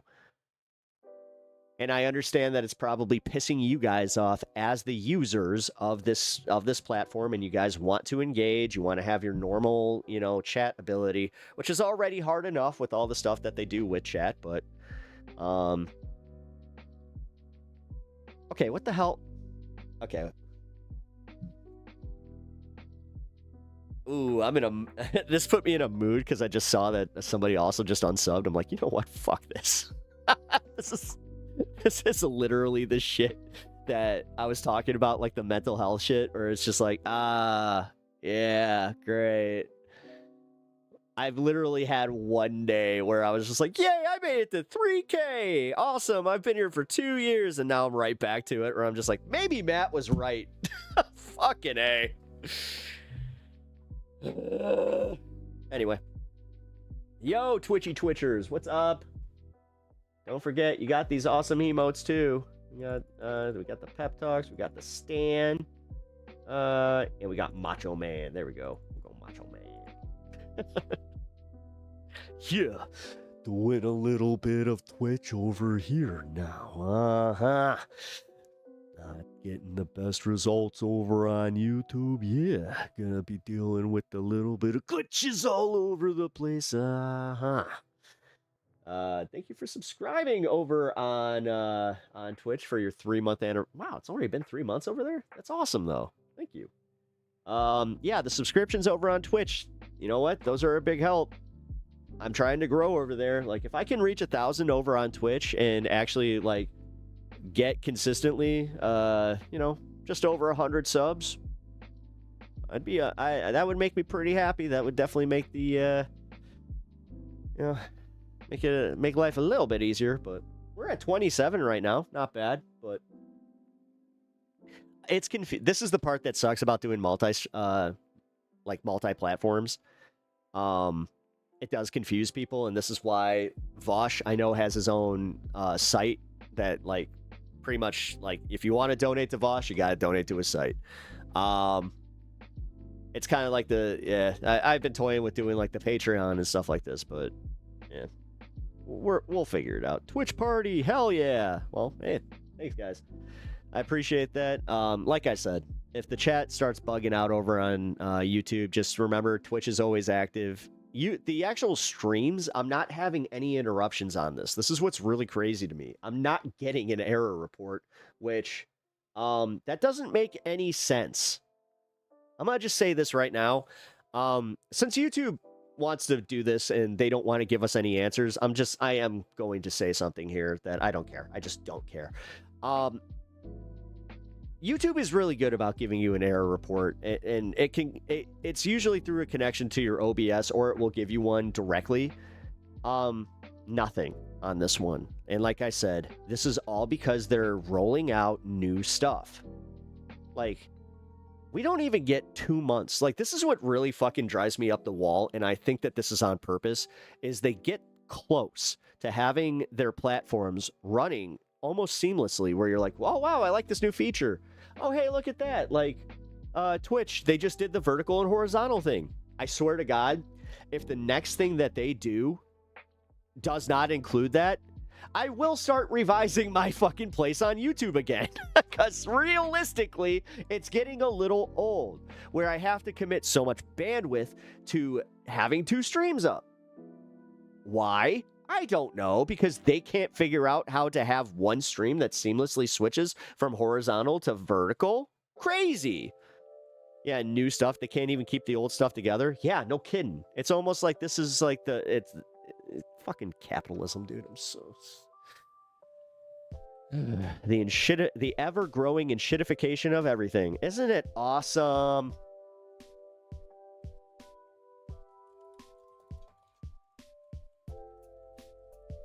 There we go. See if this works. Did it work? Oh, there it goes. Okay, so we got horizontal chat back. That one actually like went away for a little bit. So, whatever's happening, it's affecting Bandit. You're back. Just as Bandit. What's up, dude? Good to see you. Thanks for checking in. Yeah, I'm gonna just say that whatever is happening is not affecting the vertical side of things as nearly as much as the horizontal. Horizontal's essentially down right now, minus the actual stream itself. So, gonna take a break and play some Magic today. Hell yeah, man. Dude, that's awesome. Congratulations on being able to take a break and go. Are you playing Commander or just regular Magic? Or are you playing the game, whatever, Magic Arena? Magic Arena's fun, but I actually like to sit down and, you know, limited sealed. Oh, nice. Oh, really? Wait. So what'd you get? Did you get anything from the Hobbit set? I did not. I can't afford it. So, Turtles. Oh, shit! Nice. Yeah, I heard the Turtles Commander deck is really good. Anyway, I'm not going to stun lock on Magic the Gathering, but have fun, man. That is awesome. All right, guys. But yeah, also, just so you know, the chat is back up on horizontal, and then vertical. It seems that I'm not getting any more error reports, knock on wood. So we'll keep an eye on it. Also, in 20 minutes, we'll be celebrating the 420. Hope you guys are ready for that. Yeah, just hanging out until he gets here. Fuck yeah, man. Exciting things happening over in Tennessee. My favorite part about Magic is tapping Ds.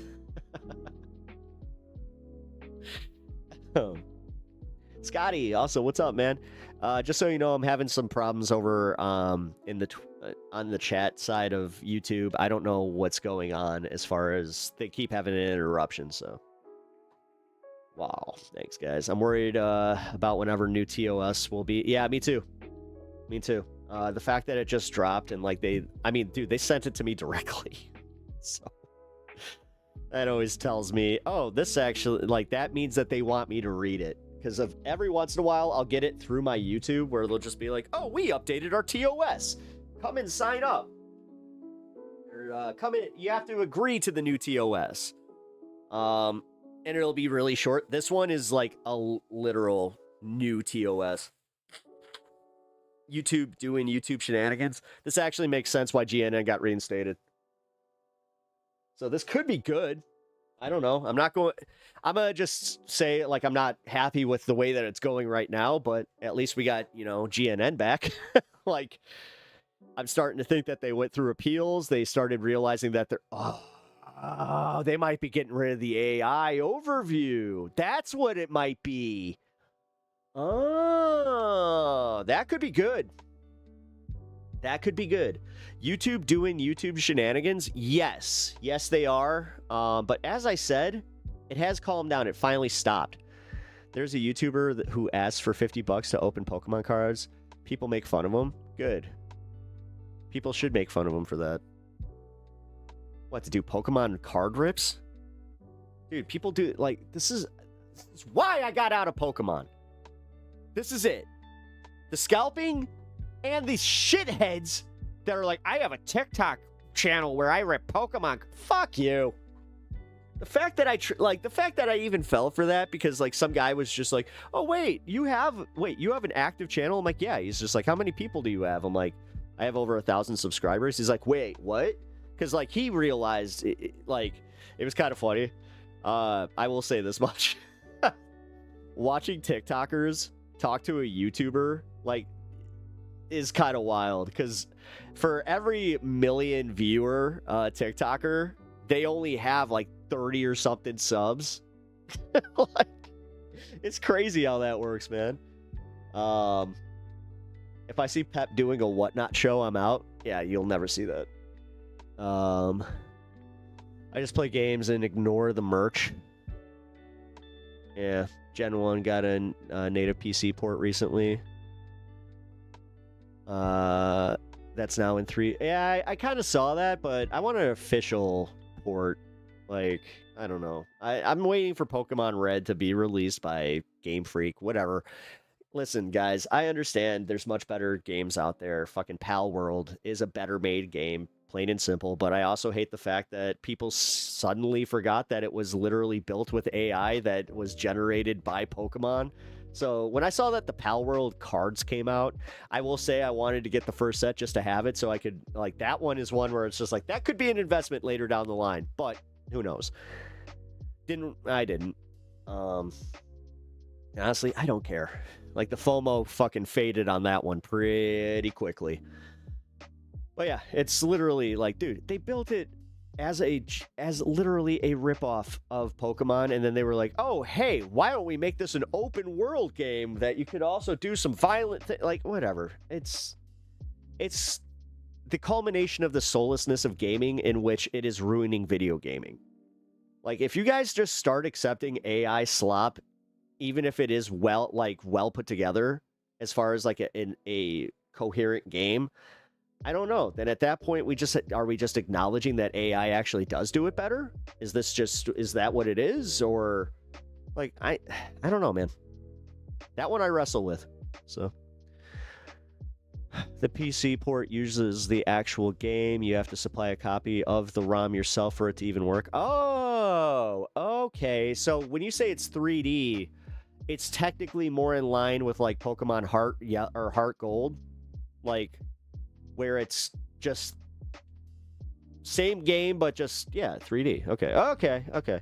I mean, they kind of, all right. So that was like a big deal when they did the Pokemon Red like re-release on it's cool, but I don't know. Listen, you want to see what I'm playing as far as Pokemon? Boom. I'm literally playing Pokemon Yellow on my 3DS. Because I am a millennial. That is how I do. I'm getting sick of this heat. Man, it sucks that you're still dealing with that. That really sucks. I'm sorry that you're going through that. Oh, hey, look, YouTube shenanigans are right back at it. This time, it is my view count. Fun! Fun. Mod the F out of that 3DS and you can have the entire collection. I didn't mod it because I didn't want it to get bricked. I actually here. Let's see, can I show it?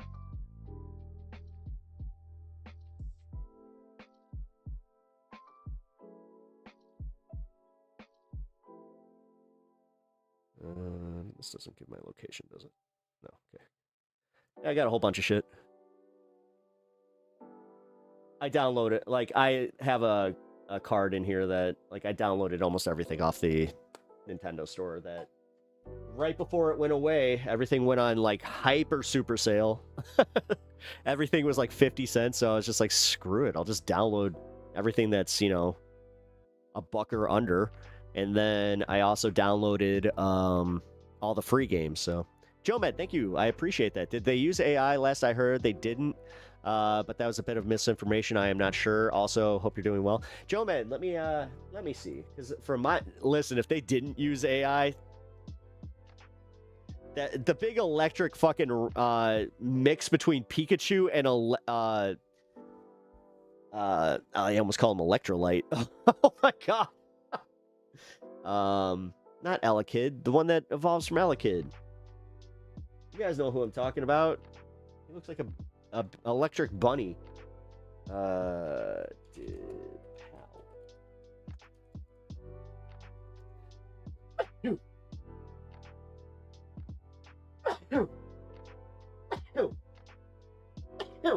Excuse me.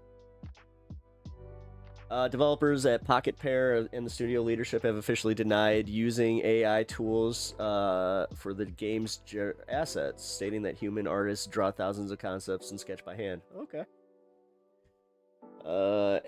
AI Art Imposter, a game that uses AI generator as a core gameplay mechanic. Okay, that don't look great. CEO statements, developer stances. Clarified that human artists created all the game's content. Okay. Well, then I do not want to spread misinformation then. Okay. Well, that actually changes a little bit of Pal World for me, where I would check it out, I guess. Brondo has electrolytes. Oh, no, I agree. They kind of did some plagiarism. Some designs are obvious. Oh, yeah. Like, dude, at least Digimon, like... Digimon was kind of like, oh, yeah. We get what we're doing, but it is also so different. Like, because, like, the only thing that really, like, was the fact that it's, like, a large roster of, like, monsters. But that's really it. Or that you fight with, I guess. That evolve. Oh, god damn it is. Digimon's a ripoff. What am I talking about? I'm literally trying to defend Digimon, and I can't.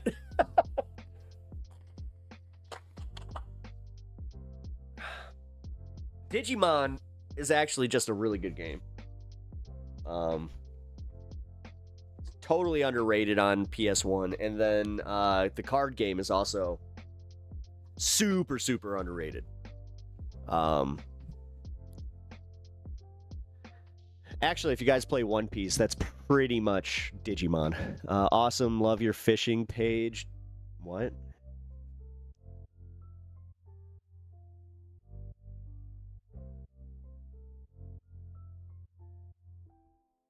I think a bot accidentally got broken and came here.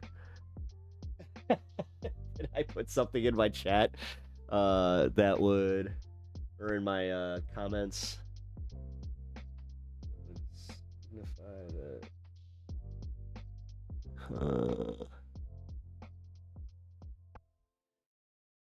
We never got and some of them are actually pretty good.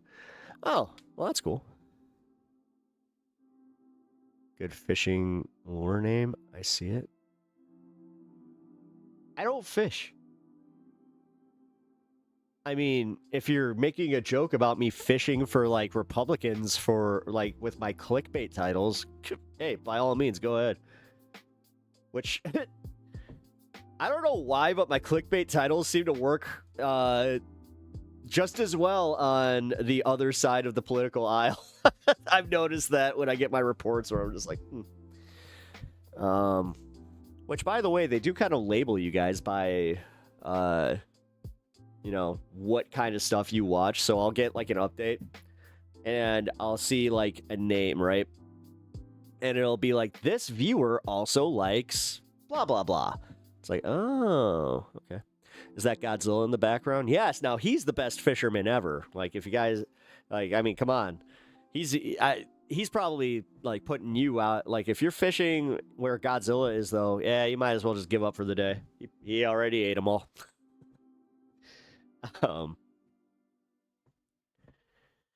Anyway. By the way, guys, if you did go over to Twitch and you guys were mad at the chat's back. Like, it's back. Start talking about war crimes. About what? I'm watching Dread right now. Seeing Brand New Day later. Hey, Matt with 2 T's. That's awesome. That's number one. Good watch. You know what? I respect that you're not watching a Spider-Man movie right before going to see Spider-Man. I am not as... I'm lame. I played Spider-Man the game to get myself all hyped to go see Spider-Man because I was just like, I want to pretend to be Spider-Man before I go see Spider-Man. Hey, Pep. Damn, internet's been sucking all day. Internet? So now you're saying that it's an internet issue. Dude, if Iran is actually, like, attacking us and it's causing internet issues, that wouldn't surprise me in the slightest. Nobody cares, dude. This isn't a holy war against Islamic countries the way that you guys are trying to make it out to be. Even Donald Trump has said that if that were the case, he wouldn't be allies with Saudi Arabia. So shut the fuck up. Nobody cares. Take your xenophobia elsewhere. We get it. You're scared of brown people. So sick of people like that. Like, at least be honest. Like, you know that, like, we can see through the coded language, dude. Like, what you just said there, fucking obvious. But that's cool. Islam isn't just brown people. It's mostly the brown people. Come on, dude. Really? Okay, fine. My bad. You're just xenophobic and you hate anything that isn't, it's not placating to your delicate Western sensibilities as a white Christian male, I can only assume. This bot's been broken. Realist war crimes are Cook County taxes, not even that. I got pulled over in McHenry for no seatbelt. $164, no minor infraction fee, no seatbelt, wasn't even listed in... Well, if it was a misdemeanor, how come you didn't just try to get it thrown out? Apparently, they just throw out misdemeanor cases now. Seems like you fucked up on that one. Yeah, McHenry County seems to be the, like, easiest one to get out of anything with. Because, like, I've been following Lisa, the Trump store lady, Lisa Fleischman. Yeah, that's how I know this. Plus, I have been through the McHenry County court system myself once or twice. But they were a little bit harsher on me than they were, Lisa Fleischman. Aren't we all human? Yeah, sure. Cook County taxes are also, in comparison to, like, Detroit, Wayne County, like, dude... If you live near the city, if you live within the city limits, you're going to pay higher taxes. That's how that goes. Now, Kane County, what's their excuse? Which is funny because Kane County is where a bunch of the rich fucks live. You would think. You'd think that where all these rich Republicans in Illinois live, that they would have lower taxes because that's what they vote for. It's always odd to me that places like that, and then you look into, like, when they had county votes for tax referendums. Yeah, like, this happened, funny enough, in Cook County. Because we have some red areas in Cook County, believe it or not. And yeah, it was kind of odd that a whole bunch of people ended up voting to increase taxes. And they were Republicans. Most Islamophobia is just racism, using Islam as a signifier and racial otherness. Yeah, that's why I said what I said. I'm not taking it back. I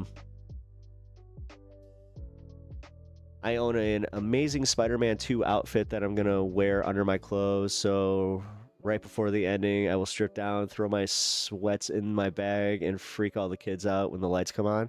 Dope. That's awesome, dude. I hope that, I hope there's a good audience for that, man. Like, that'd be awesome. I would have recommended doing that on the weekend that it opened, though, because holy crap. Yeah, I had to go see it on a Sunday because I couldn't find tickets for a Saturday show anywhere in the city. And I was willing to drive out to the burbs to go see it, and nothing. So, Hi, chat. Hi, host. Made it. What's up, Mitch? I'm sure my internet is lightning or fire related. I'll just say that no, like there's something going on between YouTube and just like internet issues. Something's up. But like I did also say, the chat issue has been resolved. Actually, here, let me go let everyone know that. The chat issue on has been resolved. At least that's what this update says. So, yeah, if you're wondering, guys, I did get an update from YouTube that told me that it is resolved and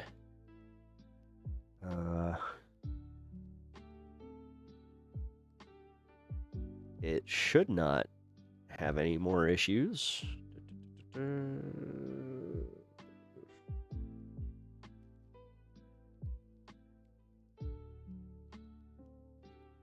right, it's saying that it's still platform-wide and that if there are any more disruptions that they will be addressing them in the future, but okay, so I guess that does leave the possibility that there's still going to be some type of issue. Whatever.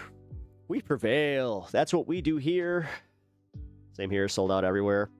Yeah, dude, that was crazy. I feel like an asshole because I remember telling my buddy, we were talking on like a Wednesday, like in the middle of June, and they had just opened up screenings, and he's like, "Hey man, do you want to buy tickets for Spider-Man?" I'm like, "Nah, I'll wait till it gets closer," because honestly, and this is true, the last time I did that, I ended up getting burned pretty bad on it, like, because I could have gone and seen any other screening, and it was one of those days where, like, you planned it for a certain day, and then you just were like, oh, god damn it, I have so much other stuff I gotta do. And then it's like, well, I gotta go see this movie because I paid for it, so, I'm not one of those guys. Oh, god, you know what? Sorry, I gotta take the headphones off today. This is the bitch about where, like, I have got to get those headphones that have the glasses spot on them. Somebody had talked about those in chat, and then they got recommended to me, and I saved those, so I'm here for a good pep talk. Good. Well, you're in the right place. Electrolyte, I choose you. Some dumb beats, I just saw your comment. Yeah, again, guys, I'm just getting caught up with the refresh on chat, so if I missed any of your comments, apologies. Also, everything should be integrated now. Yeah, multi-chat's back. Cool. Sweet. Larkin talking to my your dad. Awesome. Tell him, I guess, chat says hello. Are the headphones to hear myself? No.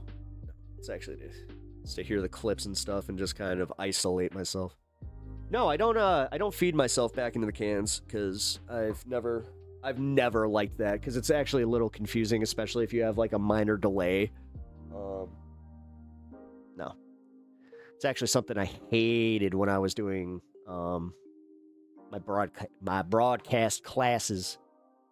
Everybody had their selves piped back in. Although there are challenges to having, like, you know, you have to have an engineer that knows how to isolate the two mics as opposed to having the entire studio fucking piped through. Yeah, it's all right. It was funny because the first time that I dealt with that, he even was just like, oh, you had to be that guy, huh? Also, 421. Missed it. 421 because PepTalks.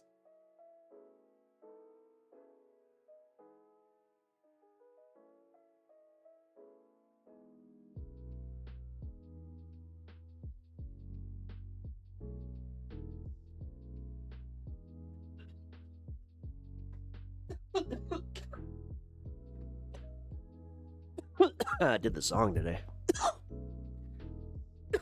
Oh, that felt good.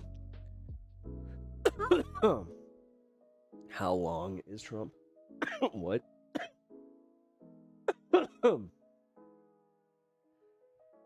What an odd question that I do not know how to answer. All right. Well, that's nice. All right, guys. Well, let's continue. Yeah, fuck it. How long is this? Got 3 minutes in. Fuck it. We'll just restart this. I started a Crystal and Sagar debate on Woke 2. Right before I ended my This Space show. I was not able to get through it. So what we're going to do is we're going to start the debate again. I'm going to run up, take a quick piss. And right that I should that should place me right back here when we picked up when I paused the clip. So if you guys have already seen this clip or like the bit from Pepaganda, worry not. We only got 3 minutes in. I'm not going to interrupt as much because that was also part of the problem. Is I have this problem where I can make a 3-minute clip into an hour or so. Hey, Nexus, how you doing? Welcome to the show. Appreciate you being here. Also, Nodobu. Hello. Welcome to the stream. I appreciate you being here. If you guys are new to the channel, please consider hitting the like button on the stream or double tapping the screen and subscribe over on YouTube. Really, really helps. You can also follow over on Twitch and subscribe over there. I hate the fact that subscribe means two different things. That is wild. It's like, okay, why did they have to do that? But yes, subscriptions are paid, and you can do free subscriptions through your Bezos bucks if you guys have Amazon Prime. You don't know. You guys got Amazon Prime. Apparently, you guys get a free subscription to any Twitch account. Any Twitch account. Ooh, who would you give that to? Oh. Either way, guys, I do appreciate it. Sorry, I'm being cheeky here. Let's get the show on the road. Minnesota, in Wisconsin, and also actually in South Carolina, Darlene Graham on the ballot here to replace her brother. But before we get into the specifics of these elections, there's an interesting dynamic here with AOC when she was being asked at some of the old tweets and comments of Francesca Hong and other DSA-aligned candidates, whether those were going to be a problem for them going forward. Let's go ahead and take a listen to what she had to say. As possible to win the Senate. So I've been focused on those legislative What do you make of those controversial statements? I'm sure you've seen. I mean, she's... the Thanksgiving dust up. She says she doesn't, still believe that, but, the abolished prisons, abolished police, which is also positions that have been taken by a lot of the progressive candidates who have won. How do you get around that? Yeah. I mean, those are not positions that are supported by... Right. I mean, I think that a lot of these races, even right now, they'll have a tendency to be nationalized. Yeah. But these races ultimately are local, and all politics are local. My understanding is that that Francesca Hong has made clear her present stances to her electorate. Yeah, she's moved away from a lot of that. Right, she's moved away from it. And I have a local city councilman that has this saying, woke one was crazy. Woke one was crazy. Okay, that's interesting. And I think that what's important is that we have to assess what was it? I mean, did the movement go too far with some of those positions? I mean, you briefly supported the idea of defunding the police. Well, I think that during this time and especially during COVID, there was a huge opening of the overtime window. We were shut down. There was some of the highest unemployment rates that we have seen because of those shutdowns. Yeah. And I think that the doors were really open in trying to entertain any and every policy that was going to get us to a better place. And I actually think that the discussions that were had in that time were quite fruitful. I think that when we talk about crime today, it's fundamentally different than the way that we talked about crime in bringing crime down, right? Oh, and I think that we all share in the goals of having as low a crime rate as possible. I think that, during lockdown, of course, rhetoric in that time is not rhetoric that we would use today. And I'm grateful that these candidates have the opportunity to present who they are to their electorate and what they're campaigning on in this moment. So she's referring there to Chiose, who's a councilman for New York. He's the one who came up with this? Yeah, he's the one, and he's the one, for people who don't remember, who thought about challenging Hakeem Jeffries, and then ultimately, DSA, at Zoran's urging, decided not to back me, and decided not to run in that primary. But in any case, this captured a lot of online attention. I'm curious for your thoughts on this, Sagar. I could give a whole diatribe about this. Yeah, for anyone that's just joining and does not know, my cat has been a little terror lately. Because Crystal and I are going on Jon Stewart today, so we can't let this blow out to be too So long. cute. I would say woke one is crazy is the most, like, it is the biggest cop-out of all time. Because, look, you either held the position or not. In my opinion, Bro, love that hair, grow that, man. Thank you, appreciate it. but he's still woke. They just don't admit it anymore. I mean, or they have, realistically, this wasn't even necessarily a style choice as much as it was just laziness. to explicitly apologize. So, for example, Zoran. Yeah, literally actually, for any, let's see. I haven't had a proper haircut since before COVID. had to tell the cops, I'm sorry for saying defund the police. I think that's a very positive development, actually, but because it required a little bit of accountability. This is a massive cop-out. Like, if you support defund the police, Are we say watching the same thing as yesterday? No. So I covered this today on on Pepaganda. So if you feel like you already heard this, you only heard the first 3 minutes of it because I had to wrap my show, so we weren't able to get through it. Like, if you support, little kids being castrated chemically, say it. Like, you should say that. Oh my God. I'm so glad I made it back to hear that. Dude, you're so disingenuous. You aren't, that's not what it is. Castrated chemically. You fucking disingenuous prick. If you support mass rioting and looting and want to... Do you understand that more people, or like more kids get, like, men, like boys, little, like... So boys get put on puberty blockers the most because they end up developing bitch tits because of our fucking hormones in our food right now. But that's something. Let's not talk about that.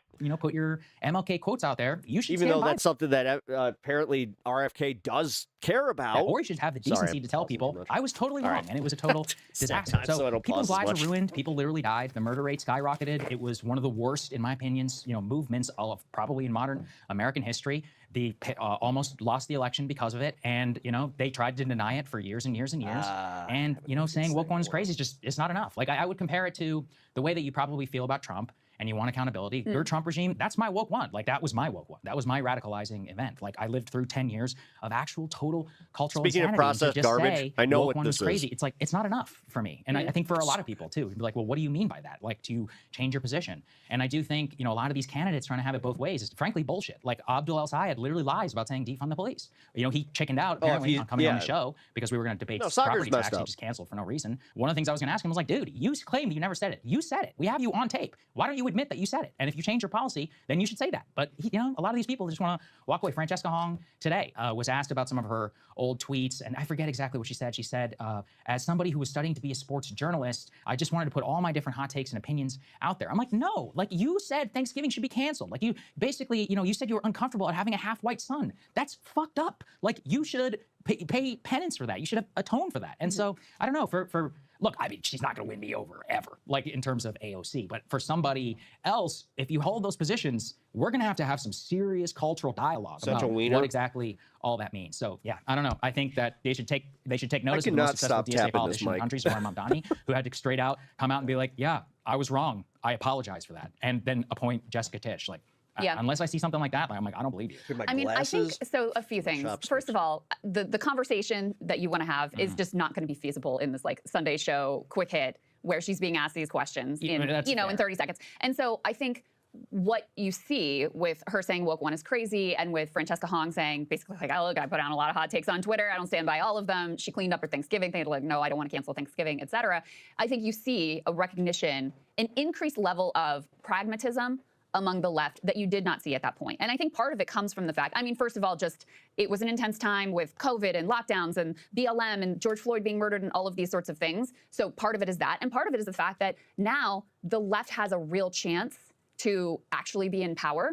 So you have to not just put on a tweet. This isn't even soft power either. This is them, like, they're freaking out specifically because, like, AOC and the squad, they can control 4 people. This is actually creating a new coalition, and they see that. You have to actually govern, and you do have to appeal to squad, our election. so, I think there is a level of pragmatism, and I also think there's a learning of just, like, the approach. It didn't work. It didn't work.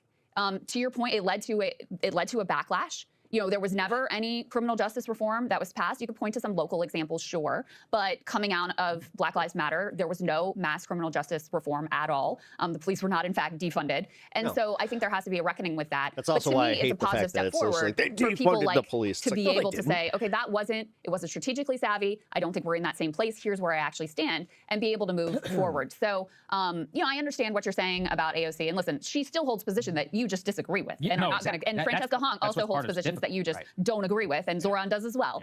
So they're not going to apologize and come to you on that. No. But this is a kind of recognition that, there were some excesses at that point, both in terms of the tactics, in terms of the rhetoric, and it didn't end up ultimately working out. I just feel like it's a past that isn't fair. I mean, Ryan has said this. Like, it's not just me. I see other leftists saying this. They're like, guys, this ain't gonna cut it. Like, you're gonna have to apologize. Like, you gotta have straight out. That's actually not what Ryan said about this. He said he thought she did a pretty good job of handling this in the situation. But the other thing that I want to point. I'll be honest. Again, the tweet about her feeling guilty having a half-white son. To was like, for all the. I hear that. I'm like.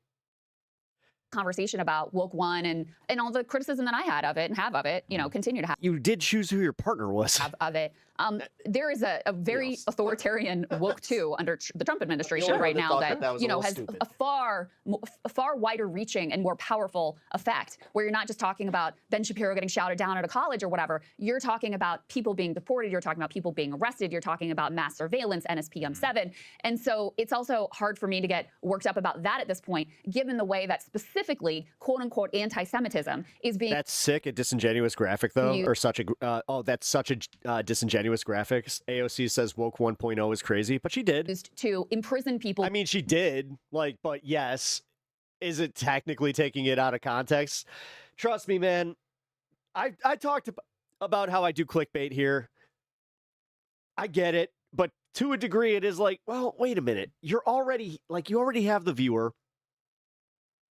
It's not necessarily lying, but it is being disingenuous. Will deport them and completely crush dissent, and to label them as terrorists by the federal government. I think that has to go, be put in context here as well. I don't disagree at all. So, and again, I apologize to Ryan. I had interpreted it as him talking about, because when I saw what he had said about the whole woke one thing, he's like, no, there needs to be a reckoning in terms of how that era was handled with cancellation. But I think by defining it as just Ben Shapiro, that's not what happened, right? Like, the murder rate went sky high because of the George Floyd protest. That is an empirical fact. It is just simply true. Well, I think that also was driven by COVID too, and the lockdown. There's no doubt about that. Partially, but there is. I can show you the data. The day before the protest, like I said, and the day after, the murder rate went sky high, and it only just recently came down. The only reason I think that a lot of TSA is getting away with a lot of this nonsense today is because that the murder rate has gone to 2012 era. So people are no longer having to worry about the concerns that we have. I don't forget. I remember, what that looked like and the destruction of this entire city. So that's where I'm like, okay, it's not Ben Shapiro, right? It's a genuine mass cultural hysteria which took over, and still I think most of the left believes. I still think that they do believe that. So you're talking about believe what? Well, I think that they still believe in a lot of the anti-racist bullshit. They just kind of phrase it a little bit differently. But it's like, okay, I'll give you a good example. It's very easy to say a lot of this anti-Semitism hysteria is bullshit. Do you have the courage to say it about affirmative action? No, I mean, I don't think so. I don't think a lot of maybe true Trotskyites, Jacobin. I read a nice Jacobin article yesterday about this whole woke one situation, which made a lot of the same points that I'm making. The Trotskyites at Worldwide Socialist Web were the original anti-woke. This little shit, I swear to God, was appalled at the minority-majority districts getting struck down. They still believe in affirmative action. Well, I mean, that is woke. There is a deep legacy of racism, and BLM doesn't come out of nowhere, right? There was George Floyd was murdered. People were horrified, including people on the right. I mean, Sean Hannity. I swear that Sagar is always at 1.25 or 1.5 speed. Well, I'm at 1. So that's true, because I'm at 1.25. Sean Hannity doing a segment about how horrifying that was. I was horrified. Yeah, I mean, there is a historic legacy of. You ever 1.25 yourself? You want to talk about meta discrimination against black? Where you're just like, all right, let's speed this up, guy. Americans specifically. And I think, look, I'm not a supporter of affirmative action, so I don't but I understand this guy sucks. Why people say, okay, this group, there is a legacy here that we have to deal with and have to continue to have mass disparities in terms of health and in terms of wealth, et cetera. And it's not tied to pretending criticism of a foreign government is actually racism against this particular group. It's based on actual reality, history, and current outcomes today. But you and I both know that, when I say a minority-majority district is affirmative action or is bullshit, today. It's all selling that Diet Coke. Racist. Like that still Man, that stuff gets to you. exists, and I know it. I mean, My mom drank the gold can Diet Coke, which I can't ever. Trans is another one. I mean, it's one of those where you also have to admit that racism is that, not only and alive I can't and well, believe it's not butter. If I see those in a refrigerator for some reason, I'm just like, ooh. but is being really stoked by the current Republican Party. And we discussed a very recent example of that guy, Amir Hassan, I think his name was, who the other guy whose name was like Tom Jones or something, very standard white guy name, had literally dropped out of the race. Amir Hassan is backed by Trump, and literally just because he has a Muslim-sounding name, loses in a Republican primary. That's Islamophobia. It's not racism, but I mean, I guess. Okay, bigotry. Bigotry. Sure, I'm not denying that it exists, but do I support affirmative action for Amir Hussein? No, honestly, I don't. And so. Yeah, but I'm just saying, like, to just dismiss concerns, because again, I don't even support affirmative action, but to just dismiss concerns over racism as some like. This is actually one of the more heated debates that they've had. I mean, if you could call it heated. Liberal hysteria. I think it's preposterous. She's getting, you can tell she's sick of his shit. Georgia, which would have most of the Georgian founding fathers rolling in their graves. Nobody who's bitching about minority majority. No one's saying that they're. Well, maybe some are, but I don't think the general view is that no progress has been made. I also don't think that your view is that one black lady in a high level of representation means that the problems are solved. No, certainly. Hey, if you like that. All right. We have one more breaking point segment because they did the thing with the clock cameras, which gotta be real. Ben, there's been so much hand-wringing. Wait. That's right.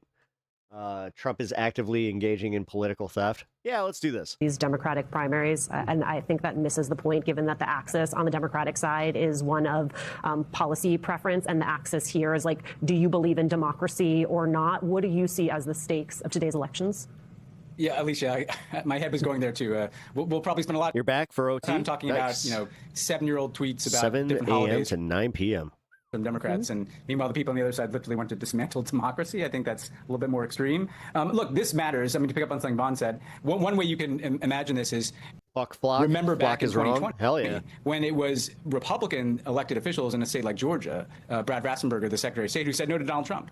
Well, imagine if it was the opposite. Imagine if you had compliant officials who were willing to go along and say, no, actually, we found those votes that you wanted Donald Trump, and we're going to say you won the election.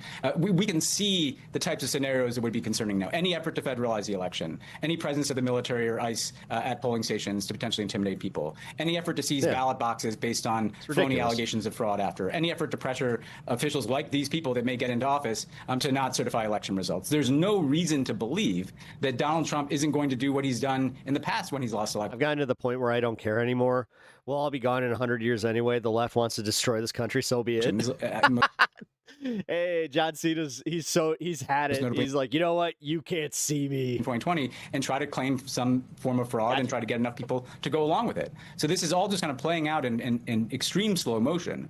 And I think it's just important that at every juncture, we are naming what the steps are that they may try to take and taking steps to try to insulate democracy from Won't be seeing John Cena at a polling place. Hey! And to describe the playbook that they're going to use so that nobody's surprised when this unfolds. But it's pretty clear that Donald Trump spends very little time trying to craft a winning message on affordability or the economy. He spends most of his time trying to create a pretext for some effort, any effort. And I think this is, again, the last thing I'd say. What's very important for people to realize is he's got a lot of things he's going to throw at the wall and try to see if one of them sticks, right? So there's not just one way that he's going to try to interfere in this. He's going to give himself as many options as possible. And the more the people like this are getting elected, the more it kind of reinforces that instinct of his.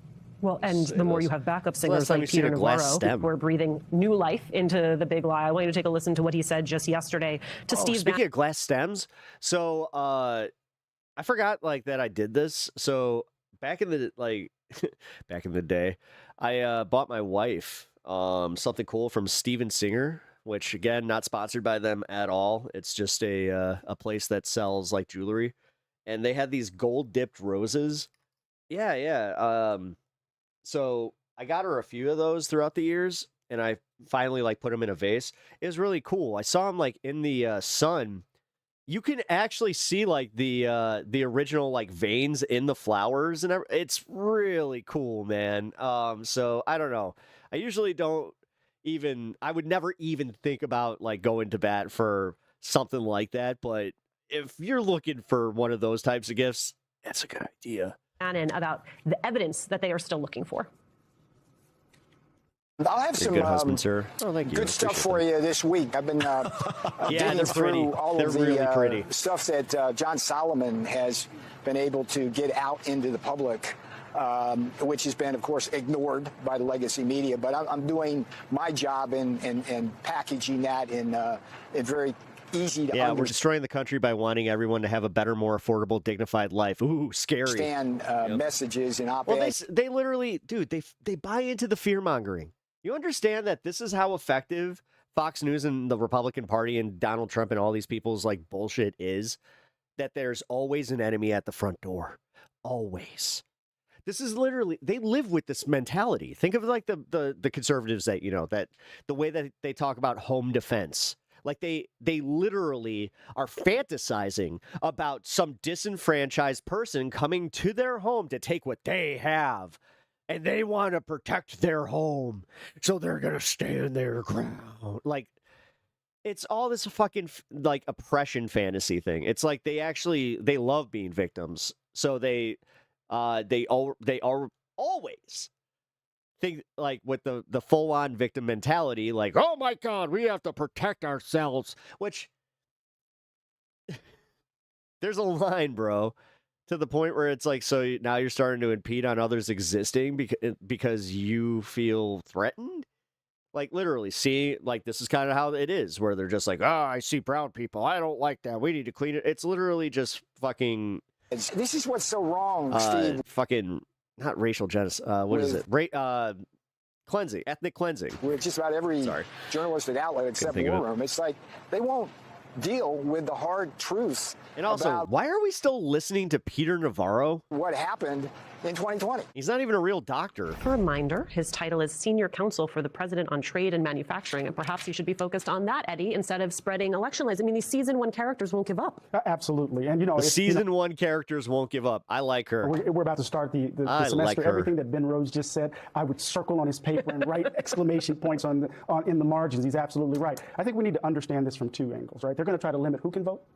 Because we know we're in an all-out assault on the Immigration and Nationality Act of 1965 and the Voting Rights Act of 1965. So there's an assault on who can vote, and then there is the practice of how they count the votes. And they're coming at it from both directions, and I think it's important for us to be screaming at the top of our lungs. This is a five-alarm fire, because this is a part of the assault on American democracy. And what Peter Navarro is talking, these are a band of liars. They're prevaricators at the highest level, and we need to take them as such, because they don't want us to actually focus on what they're doing, and what they're doing is trying to undermine American democracy. Ben, I'm speaking of season one characters, I am taken by the fact that we're still talking about Mike Lindell, and I think because he is so absurd as a character, it is easy to not take him seriously, and yet that would seem to be a mistake here. Yeah, I think that in some cases, people like that are a lightning rod. It kind of distracts from the reality that underneath this is clearly a deeply well thought out a set of plans that they have, right? To again, well said, to stop people from voting or to limit the people who can vote and to affect the vote count. And just because the most buffoonish person is the one who kind of attracts the most eyeballs, and a guy like Mike Lindell, doesn't mean that there are not other people all across this country at various levels of the Republican Party that has been captured by Donald Trump that are willing to go along with this kind of thing. And frankly, the fact that in order to win Republican primaries, there are people that feel like they have to go along with these lies demonstrates that this party is much more the party of Mike Lindell than it is of... Yeah, do you know what they haven't been talking about the last election cycle that brought us, Mamdani, and how that will be a precursor to this election, and that's why like Trump is panicking so much that he's talking about a state of emergency. I don't know, someone like John Cornyn that just got tossed out because he wasn't sufficiently pro-Trump in Texas, right? So this is the Republican Party, whether people are comfortable with that or not. And just because Mike Lindell is a particularly absurd spokesman for it doesn't mean that they're not also very smart people that are trying to figure out ways to limit people who can vote and to figure out ways to challenge the integrity of vote itself. Well, on top of that, sir, you have that clip that I played for you from Real America's Voice, where you basically like have the host like workshopping, like here's another way that maybe you could steal this election. You have the president. I like how she's had it to talk about. You can tell that she's actually like genuinely upset about this, where it's like, what the fuck are we doing? Election fraud, the Save America. All right, I officially, Alicia Mendez Act, which he knows does not have she's the quickly votes to becoming pass. one of my favorites with Stephanie Rule, where it's like, at least they have some passion about the shit they talk about and act like they are, they have some, like, something to this. Man, I cannot talk. Great for me right now. With photo, by the way. Nice to have they're fighting on the photo. We don't want a photo. No, why don't they work? Because they want to cheat. It's very simple. There's only one reason. But we want to have that. We want to have proof of citizenship. So it'd be nice to say, yes, I'm a citizen. Here's my citizenship, proof of citizenship. And ideally, but we're not even stressing this because that's only a 79% issue. That's not in the 90s. The mail-in ballots are so corrupt.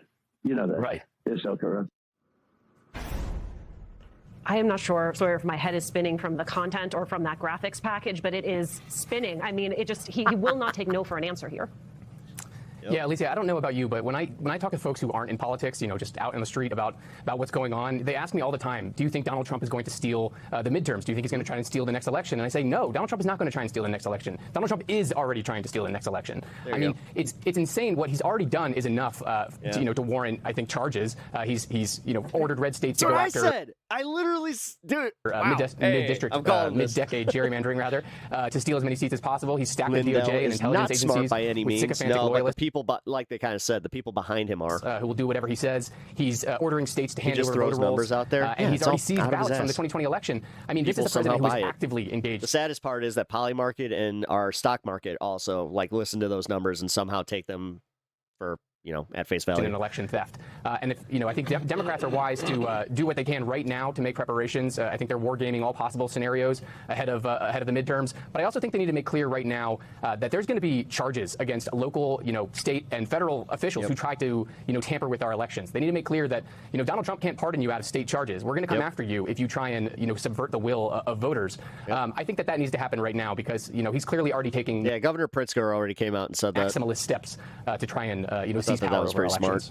Well, even if the president doesn't get away with this, he has far more allies now than he did in 2020. The New York Times counted more than 90 election skeptics or outright deniers on local and county election boards. And then it writes, quote, among those officials, 41 have taken direct action to interfere with elections, such as trying to delay or deny certification or have direct ties to activist election denier groups. Roughly 60 people posted or shared messages on social media, some repeatedly and others just once.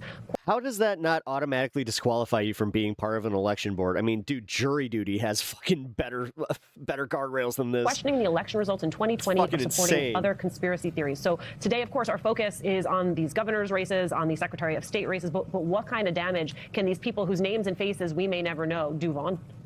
A lot of damage, and that's where it's very difficult to keep track at the local jurisdiction level exactly which operatives are going in under the guise of being poll workers or county elections officials that have the sanctity of their local election at heart versus those that believe that perhaps righteously believe that the past elections were stolen and are coming in there with the intent to prove it. And I think that is where you have Tina Peters is the perfect example of somebody that was not known nationally, and in 2020 after the election, she allowed an associate with the right-wing outlet Gateway Pundit to come in and put a USB drive into an election a voting tabulation system and copy the data and the information inside of it. And ultimately, that data made its way onto the public internet. Nice. And under the guise of trying to prove that the election was tainted. And so, Tina Peters to this day said that by the way, the chat thing is all fixed. She doesn't have remorse. But that's the type of impact that somebody could very well have on the front end of an election. Of course, on voting day, you could have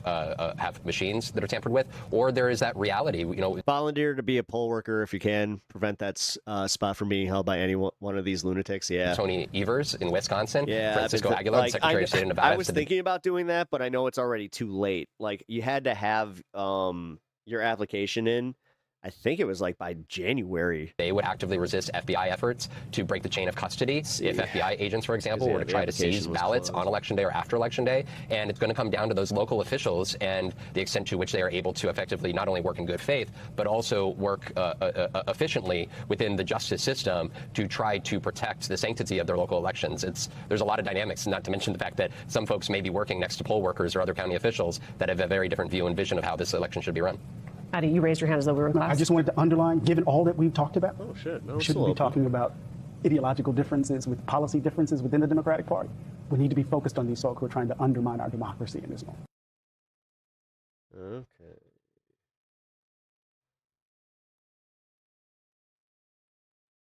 $50 per day? You get really? I was not aware that Okay, so turning now to flock cameras, which in my opinion is the new data center issue. Every locality in the nation having a discussion around this privacy invasion and the ubiquity of these cameras everywhere and their pairing with police powers, now becoming a matter of significant political controversy all the way up to the federal level. Of course, that's going to invite certain people to defend them, one of them being Barry Weiss's Free Press. Let's take a listen. Do you ever feel like you're being watched? That's the panic behind government's lie? I don't believe fear it. Sweeping across America. People are freaked out about surveillance from our employers, our nanny cams, and our phones watching our every move. And right now, this anxiety is being taken out with electric saws and cans of spray paint on tools used by law enforcement to keep us all safe. The target?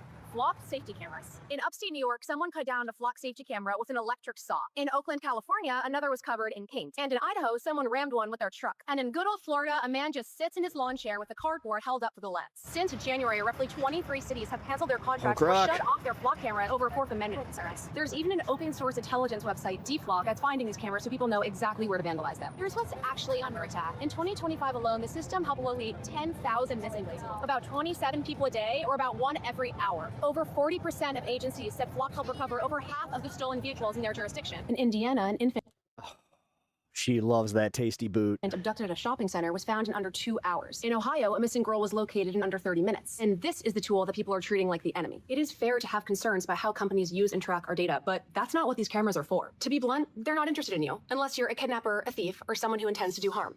They're not interested in you unless, what is it? You need to comply. If you've got nothing to hide, then why do you worry?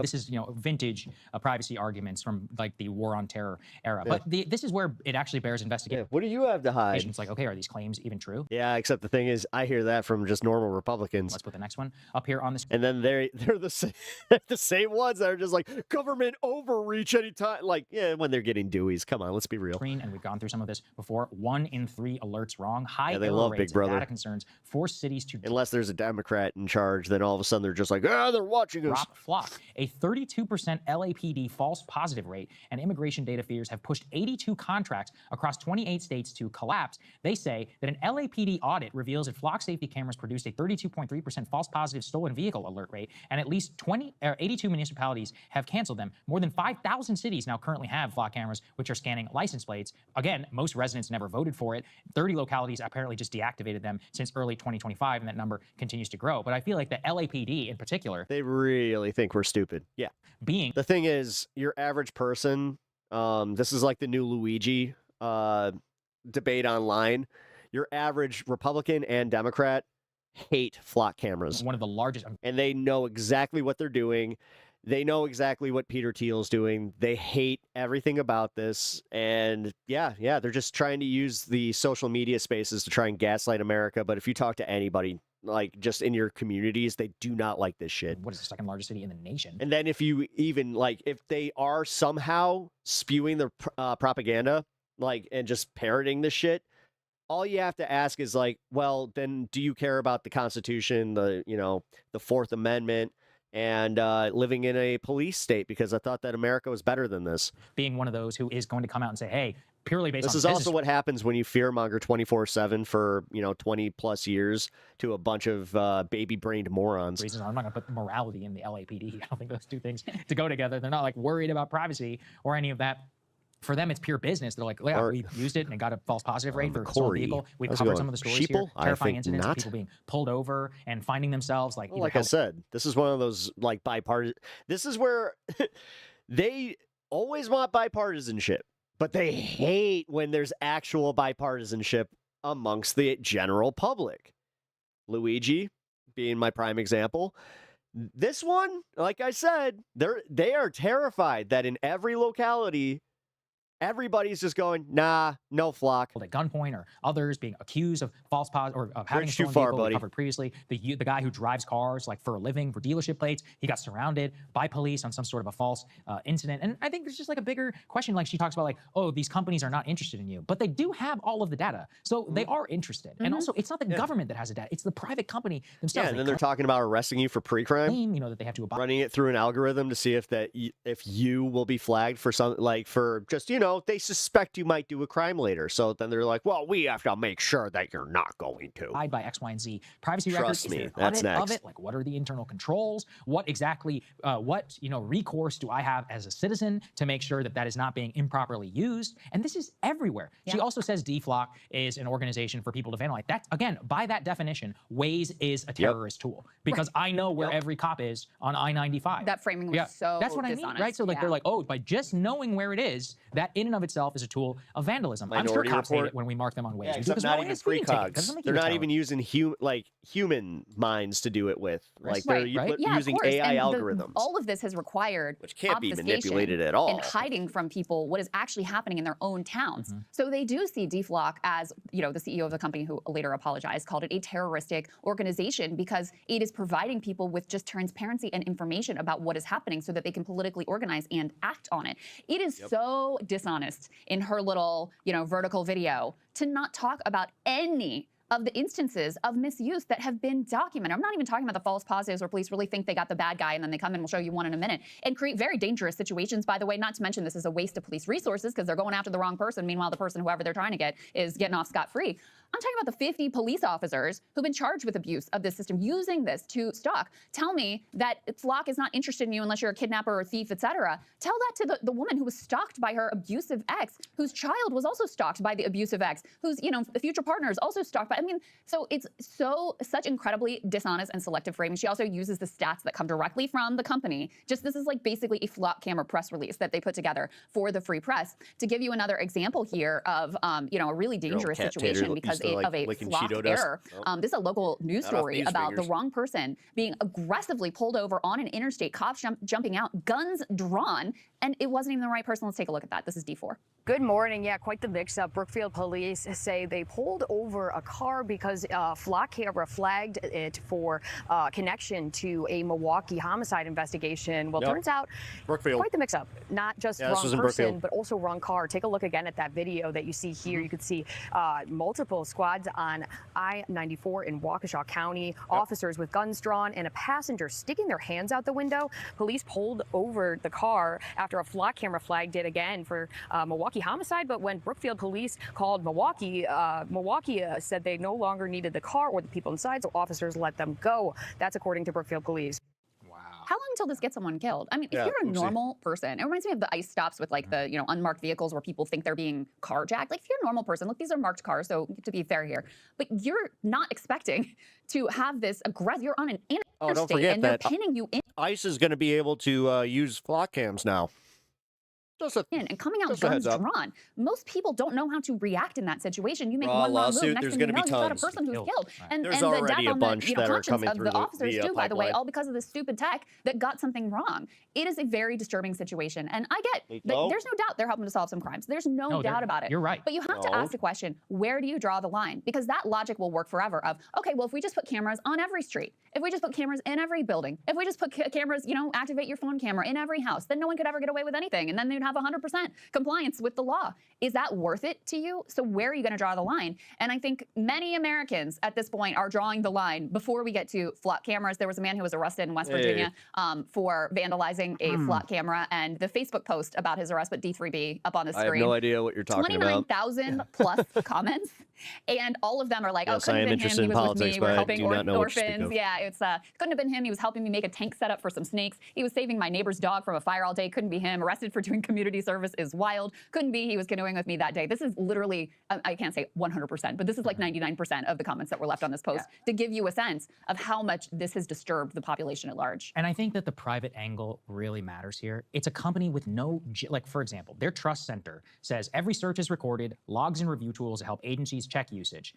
The thing is though, is that the audit and review system is run by the agency using the camera. Boomerang? It's not by an independent party. And none of us voted for it. Like, look, I support, actually, like if we're going to have, a radical reduction in petty crime, which would be my dream here in the United States, I need to make that case. We all need to buy in and be like, all right, guys, we're going to have these camera systems everywhere. We will no longer have petty crime or any of this. But this is why I think this is a good, bad idea. You get to vote and to decide. If I lose, so be it, right? Well, and also that's important. That sort of discussion would require the people who wanted them to say, and here's going to be the check.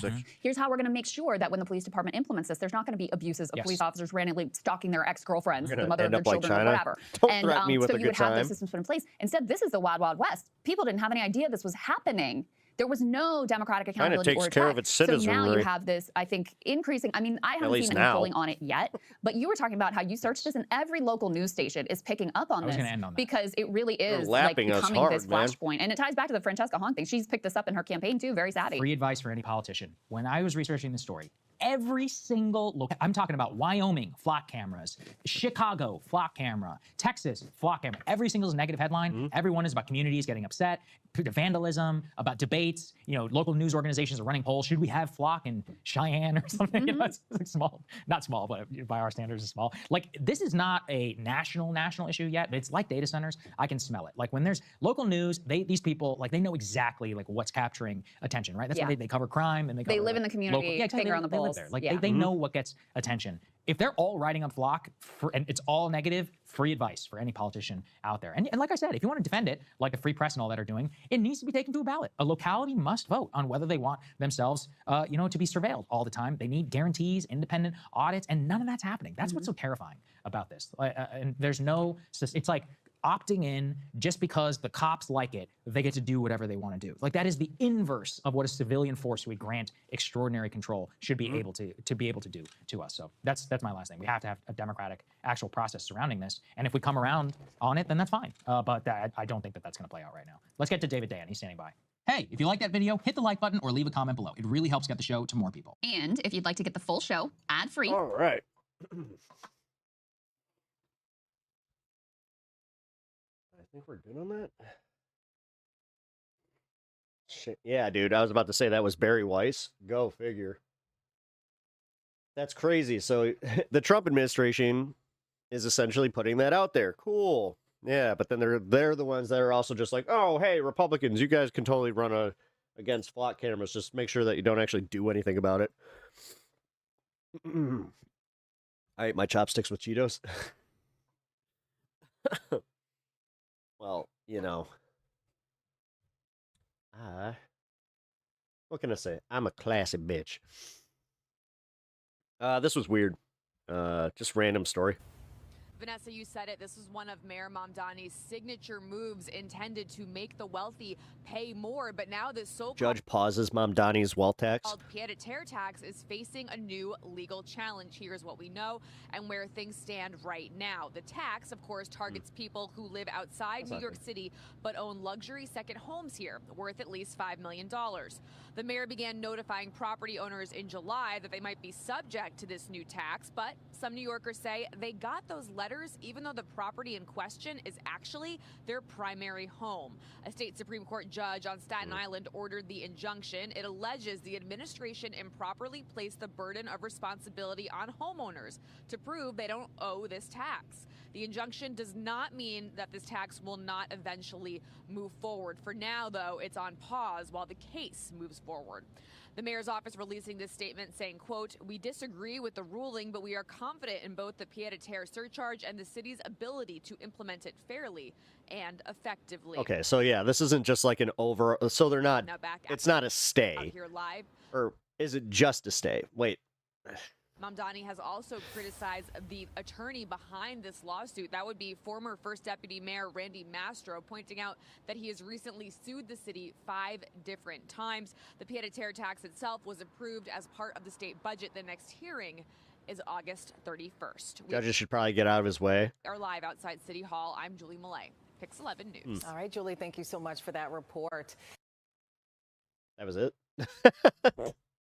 This happens every time. Yeah. No, I know. I know that Mamdani was actually expecting that, so yeah, he wasn't freaking out about it. All right. Trump targets birthright citizenship again. Legal experts react. Yeah, this is kind of important because if you guys, I know, political memory, it's just flood the zone bullshit. But if you guys already forgot, he lost this case in the Supreme Court. This is going to be challenged again, and this is going.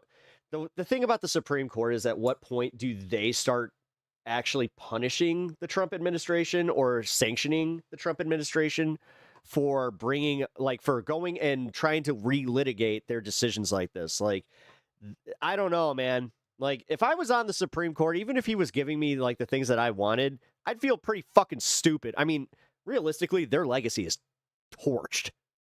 10,000% torched. Like, this sitting Supreme Court is going to be remembered as just a fucking puppet court. Right. It's disgusting, but we'll see. Let's see how this is going to play out. The U.S. president is renewing his push to curb birthright citizenship. Donald Trump has signed 2 executive orders that tighten some laws already in place. It comes less than 6 weeks after the Supreme Court struck down the president's previous attempt.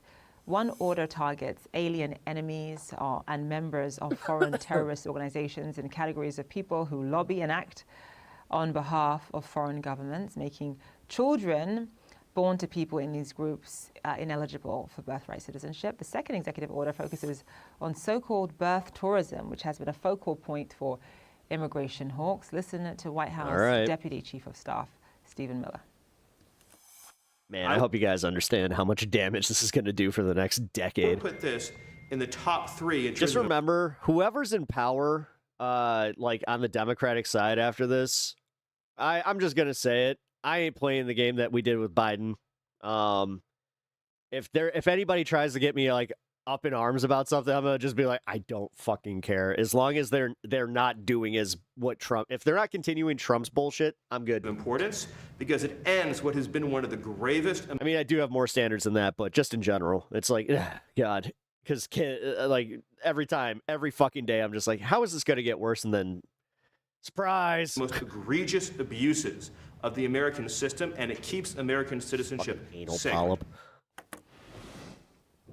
Let's take a closer look at the executive orders with Todd Schulte. He's the president of Forward.us, an organization started by key leaders from the tech community to promote policies to keep the U.S. competitive in a global economy, starting with immigration reform. Todd, always good to see you. So the last line there in what Stephen Miller said was about citizenship in the U.S. being sacred. And I find that quite interesting, because when you think about birth tourism and the sort of numbers of people who actually come to the U.S. specifically to give birth in order to get American citizenship, by many accounts, it is less than 1% of all births in the United States. It is a very, very tiny amount. So based on the numbers... Which is hilarious, because does this now apply to Melania Trump and Barron? Or no, only the poors. Only the poors and the ones that have a little bit of a different complexion. We're not going to come on. Do you really think they're going to go after Polish families now? A real problem based on actual numbers. So why is the issue of identity and citizenship in the United States such a wedge issue, and why does it resonate so strongly with the right base? Well, I think what you see is the president had a rebuke from the Supreme Court. They are coming back around on this question, and they're using fear-mongering, both under kind of the guise of what they would call national security and fear-mongering on that. But also, I mean, you heard this quote. The idea that people coming to the United States through so-called birth tourism is like a top 3 issue for the American public. I would ask all of your viewers, have you talked to anybody today who said that that is like the top 3 issue for them? And I bet you haven't here. Because what this is ultimately about is trying to scare people and give them a sense that somehow their way of life is being replaced by the other. And we've seen this across American history in some of our really dark moments here. And this is just the administration continuing that same sort of plan of dividing and distracting people from the fact that their agenda overall and their immigration agenda is very unpopular. Just in terms of the practicalities of enforcing this, I mean, this idea that we're going to look at people who are specifically, intentionally coming to the United States in order to give birth. I mean, how on earth do you verify that? I mean, obviously, there's a key difference between somebody who does want to come to America to give birth so their kid can get American citizenship, and somebody who is pregnant and happens to be here visiting family members or friends and then obviously goes into labor. I've seen both, to be honest. But how on earth do you verify intent? Well, so we should be clear. There's laws against lying on a visa application explicitly to come to the United States for another purpose or to have a kid. That exists already. That those laws exist. Okay, so what's the fucking problem? The administration, who I should say is in charge of the laws, they don't like all the ways those exist, doesn't give them the ability to rip up the 14th Amendment. So we should start with that, because that's ultimately what this is here. Yeah, that's what they're trying to fucking do. They're trying to subvert the 14th Amendment through fucking executive order. That's what Trump does. He goes, what do you mean I can't do this? I signed, I put my cardiogram signature on the piece of paper. Now it's law. That's how that works. How do you verify the difference between people who are coming to the United States, who would be precluded by that by law, versus people who are coming to the United States? Not to get particularly graphic, but you would I don't know, you're going to pregnancy check people who you think are particularly high risk. And if we look at the other part of the executive order here, the people who they are targeting here are people who... Can we just say that this is creating a fucking way worse world where fear runs everything, and they are totally winning because the fear is overtaking the dumbest sector? Like, this is, again, I say this a lot here, and I'm sorry, but I'm glad I don't have fucking kids. I am so glad that I do not have kids to worry about going into this bullshit. I just have to worry about dying in this bullshit. They seem to are undesirable. So pregnancy checks for people from maybe it's the same goodbye any fucking semblance of me actually working hard for any job that I feel like has my back. That's gone out the fucking door. Countries they've done. And then they did that thing. You remember how they shamed us for quiet quitting? On visa bans before. I hope we never find out. What was so interesting, I think, is during the World Cup... And they wonder why everything is just getting worse. Sure how much attention you paid to the World Cup just a couple of months ago. But obviously there was the whole red card controversy. It was great, yeah. Yes, red card controversy over a player named Folarin Balogun that a lot of people were talking about. And President Donald Trump had called the head of FIFA to say, listen, can you reverse the red card that Folarin Balogun was given? What was so interesting is that when you looked into his background, this is somebody who played on the U.S. team literally because of birthright citizenship. He was a Nigerian British man, or rather his parents are British Nigerian. They happened to be in Brooklyn on vacation while his mother was pregnant, and then she gave birth to him in the United States by pure chance. That's how he got to play on the U.S. men's national team. And when you hear Donald Trump talk about... Yeah. Awesome. But when you hear how Donald Trump talked about him as being one of the best players in the United States, he was only able to play because of birthright citizenship, because of the very thing that Donald Trump is trying to dismantle. I mean, talk to us. How about his own fucking kid? Kids. That's one tiny example, but give us... Oh, is that a bridge too far for CNN? Your thoughts on really just the sort of contributions that we have seen that immigrants make in the United States, and how the administration is really able or tries to play both sides depending on what suits their argument. I think this president is a very talented politician, often for aims I don't agree with here, and will lift up individual examples when he finds them to be beneficial. Certainly when it comes to immigration, he in his personal life has married a number of immigrants to this country. And so I think what we should take a step back on and realize here is it's great that people want to come to the United States. It's awesome that we have why are we doing everything in our power to make sure that they don't? Doctors from around the world working at the best hospital systems in so many ways from around the world. We do awesome you're still going to buy into that American exceptionalist myth, huh? Medical research in places like New Jersey and in places like New York. And if you look at ultimately what this administration is trying to do, it's going to make that so that we will lose the ability to be the top destination for people from around the world. When that happens in world history, when you stop being a center for kind of global human capital, it doesn't come back. And so this will start with them saying, we're going to label someone a domestic terrorist. They're engaging in birth tourism. We should be really clear. People like Renee Good and Alex Preddy and Kilmar Abrego Garcia, they have said we're engaging in terrorism here. They will scare people about ideas of birth tourism here. But this is about ultimately them trying to redefine in really harmful and exclusionary ways who's an American. And then at the same time, when the president thinks it's advantageous, he'll keep using your cute little language to fucking kind of tiptoe around it. An individual immigrant or two for sure. Yeah. I think the bottom line is Trump can't take no for an answer. He made his... Didn't they already say that he can't do that and it's unconstitutional? Yes. His case to... That's why it's going to become an even bigger problem, because he's trying to challenge this Supreme... Like, this is him ignoring the Supreme Court, and now this is where we really test the strings of democracy. Supreme Court, and he lost. The court confirmed what we all know, which is if you are born in this country, you are a citizen. Mm-hmm. So now the Trump administration is coming back with a new executive order, again, trying to rewrite the Constitution. Seems like it's a desperate attempt to try and get some kind of win or the appearance of a win in the face of what was a clear loss at the Supreme Court. But this is not a game of whack-a-mole. These are people's lives. It's people's citizenship.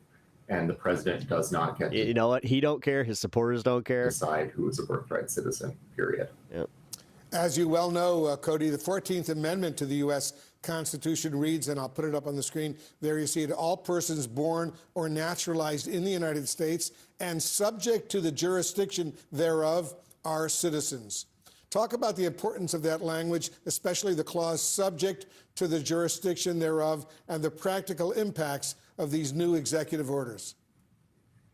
Yeah, absolutely. I mean, the citizenship clause is absolutely foundational to who we are as a country. It was put into the Constitution specifically to ensure... Well, the real unemployed Brendan, that this quite the name. Fundamental American principle, if you're born in no Fed post this country, you're a citizen, no matter who your parents are, would remain part of our law and part of our culture, regardless of who's in Congress, regardless of who's in the White House. And that's exactly what the Supreme Court reaffirmed just pure racism in the Barber decision earlier this year. The court said the question is whether a person is subject to the jurisdiction of the government. Yeah, I know it comes next. Then they're going to start justifying it on the basis of religion. They're just going to they're going to subvert all of their constitutional protections until there are zero. Of the country. And you know what? It ain't hyperbole. It ain't just the left trying to scare you guys. You know, this is the thing that really bothers me. For how much fear they live in, they don't listen to the right thing to actually be afraid of. That's the thing that sucks. Which he is physically present. Meanwhile, we're literally fearing losing our rights. Like that dipshit that was in chat at the beginning of the show where he's just like, oh, how did you lose your rights? It's not about how we've lost our rights, even though we are losing them almost day by fucking day. And then he threatens to take even more. But it's the shit that they are doing right now where we can see the writing on the wall. They're trying to classify anybody that descends from the fucking administration. That means Republicans who don't like Donald Trump. And they want to label them as left-wing terrorists. And the thing is, a lot of people are going along with this. Even if... Again, big scary Antifa. Make sure you get those guys. I don't care if they have laws and protections. Get them.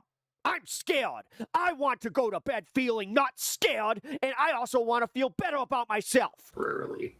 He is, unless he falls under one of the first. I heard the Mexicans having fun, and I saw them having a dance. We don't have dances. I don't get to enjoy things. I don't want them to enjoy things. I want them locked up. Hello, ICE? Familiar exceptions. That's what we're living through now.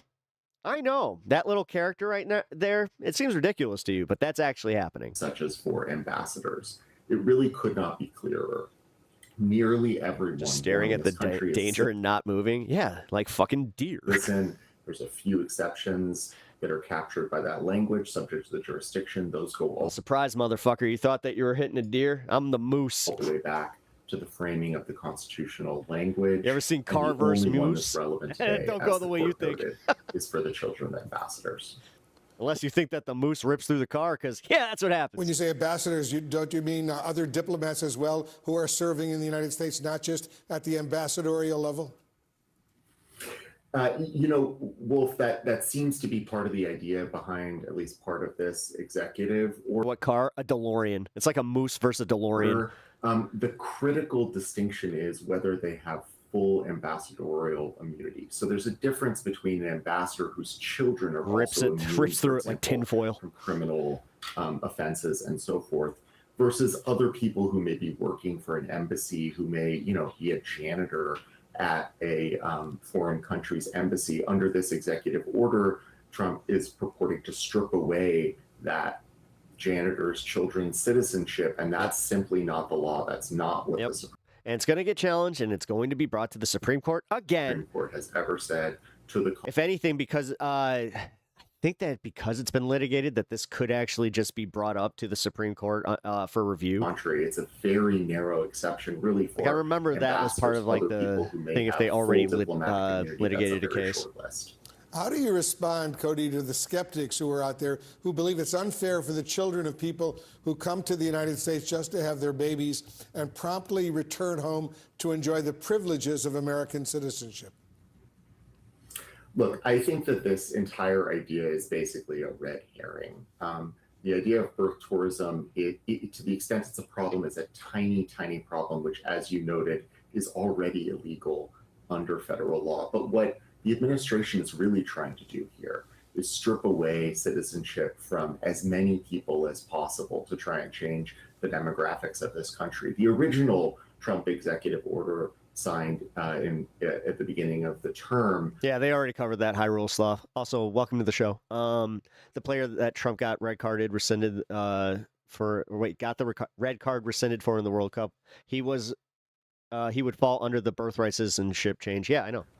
Yeah, they covered was that. Huge in scope. Sorry, you weren't here. We're talking about something like 20,000 children being born every month, 5 million additional U.S.-born undocumented people, projecting out 20 years if the government had succeeded in its arguments. Obviously, it's failed. The Supreme Court rejected those arguments. I think the scope of this current executive order, it's a little bit more open to question. It may be significantly smaller in terms of who it's going to impact.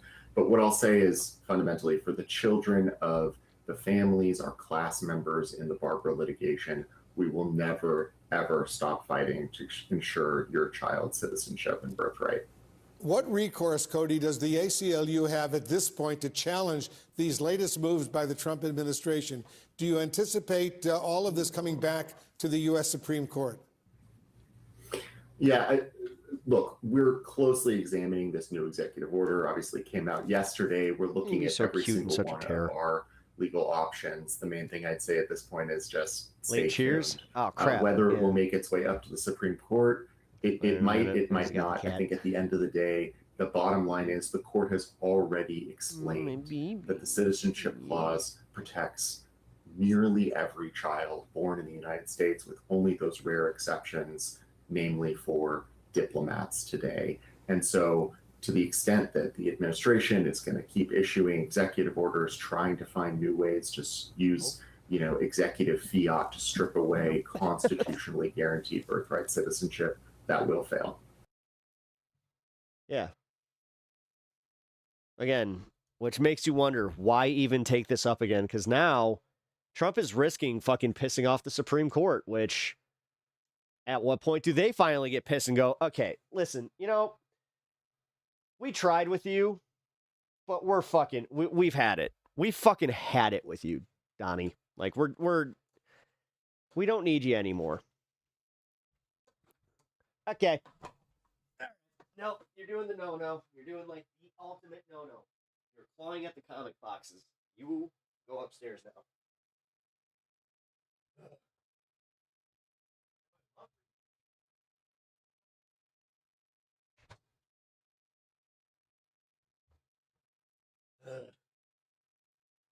Swear to God.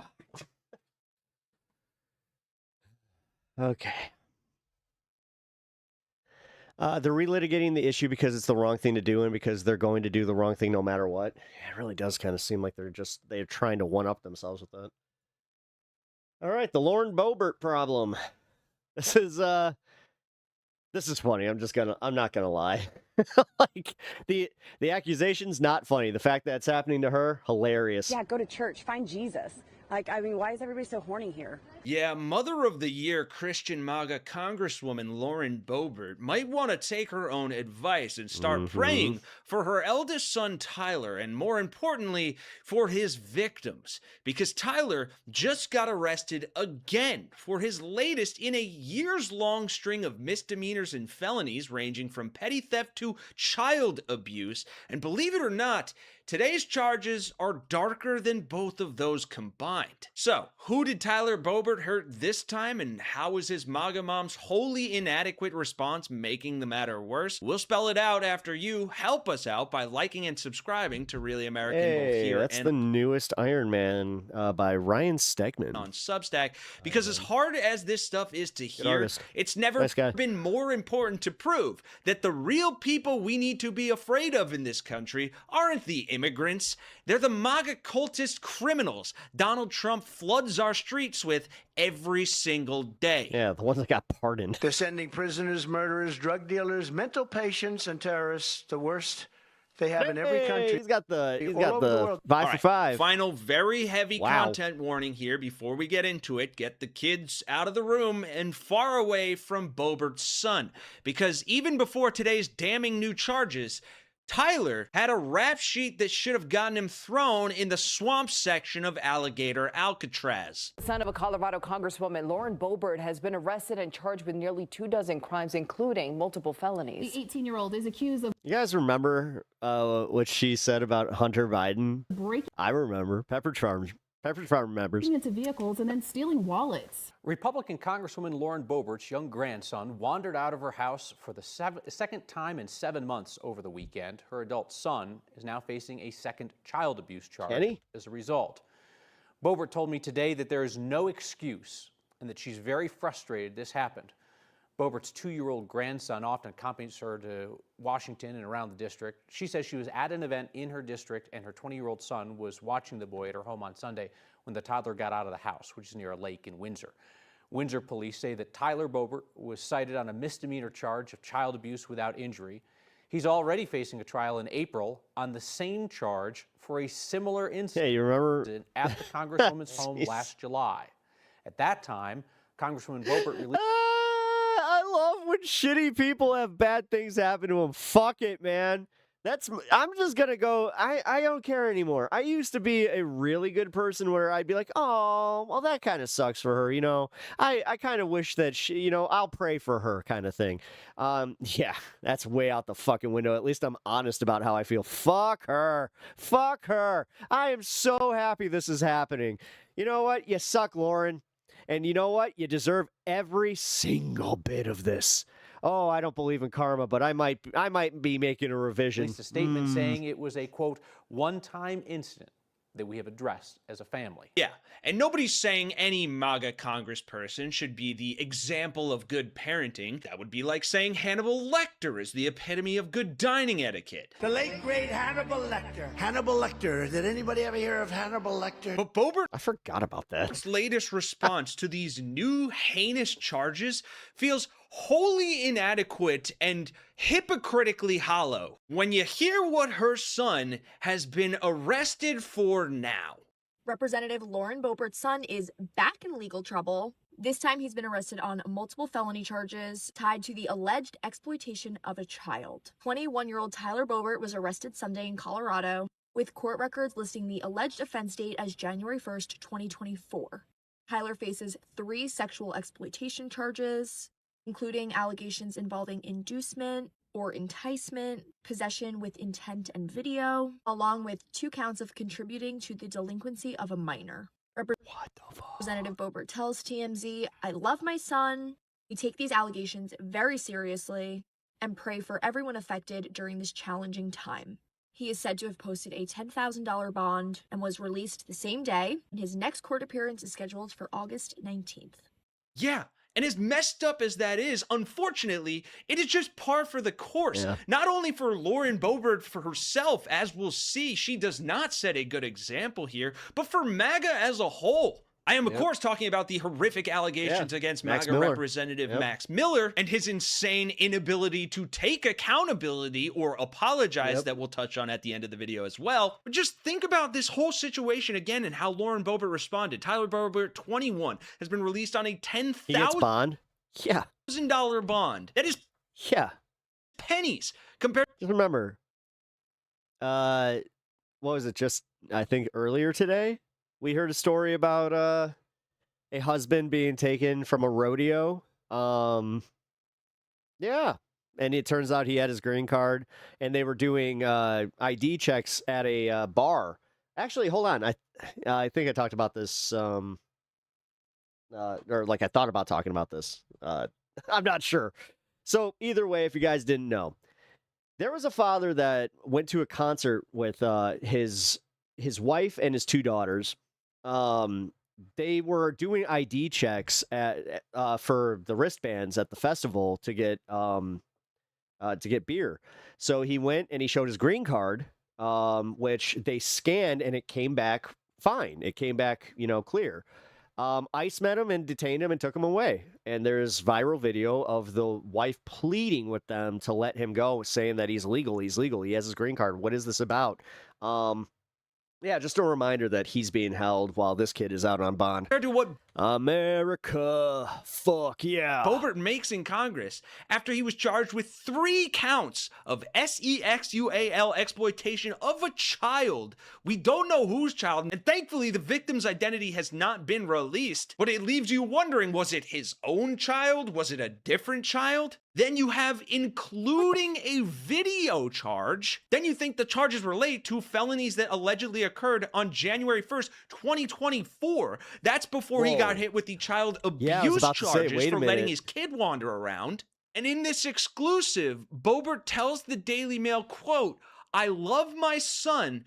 We take these allegations very seriously and pray for everyone affected during this challenging time." Your son gets caught abusing, sexually exploiting, and contributing to the delinquency of at least one, but potentially more than one minor, and your response is thoughts and prayers? Jesus Christ. I mean, I would say forgive me for using his name in vain, but we really shouldn't expect anything less from Boebert's ilk here. The little Twitter trolls, they like to say, oh, Jesus didn't need an AR-15. How many AR-15s do you think Jesus would have had?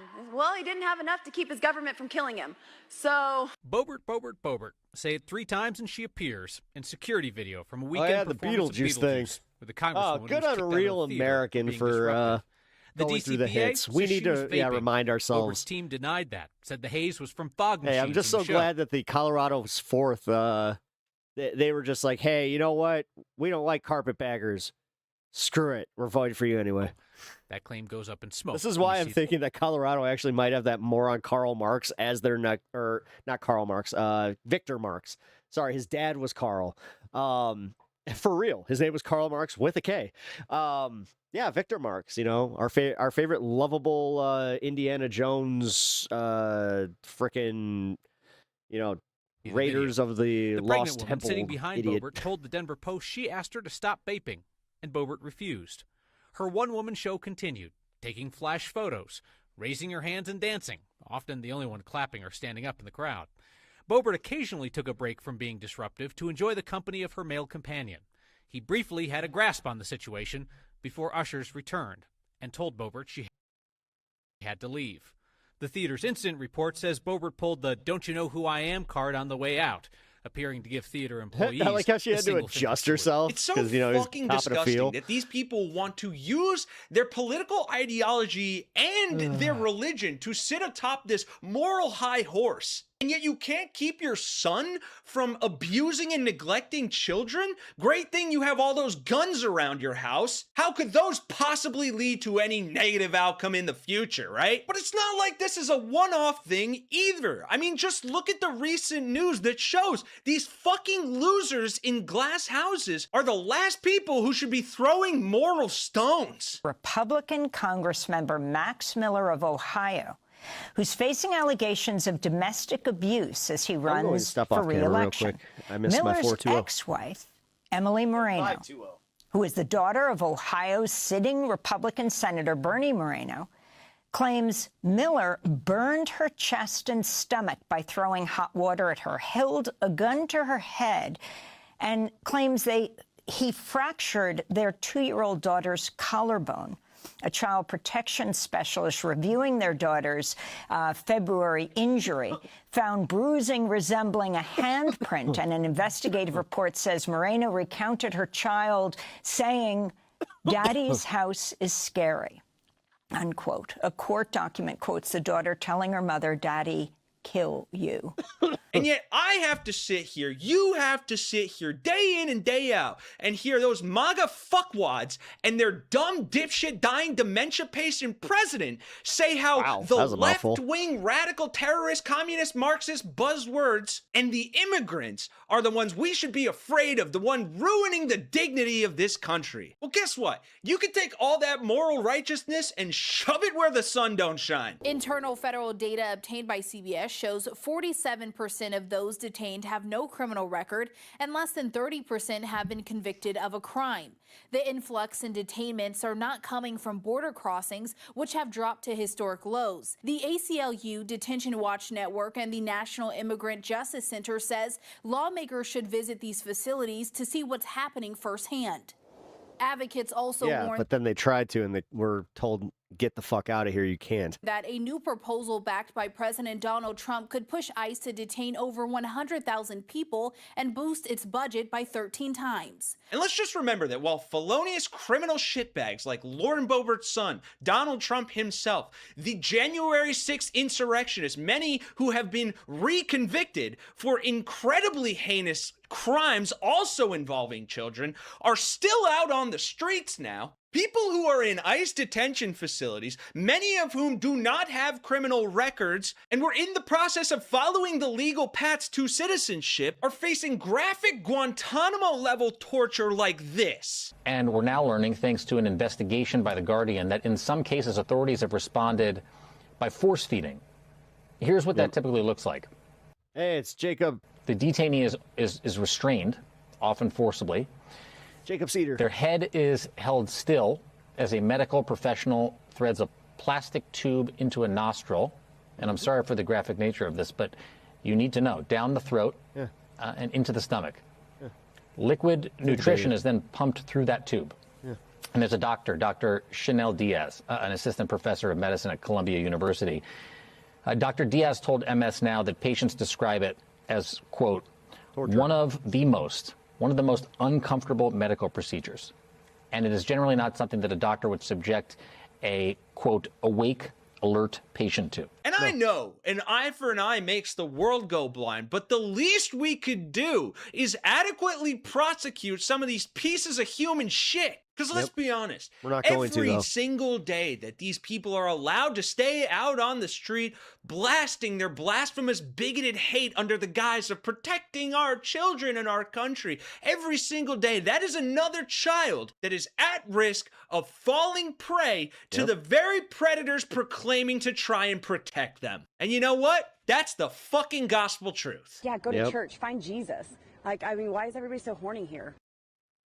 Wow. That was really good.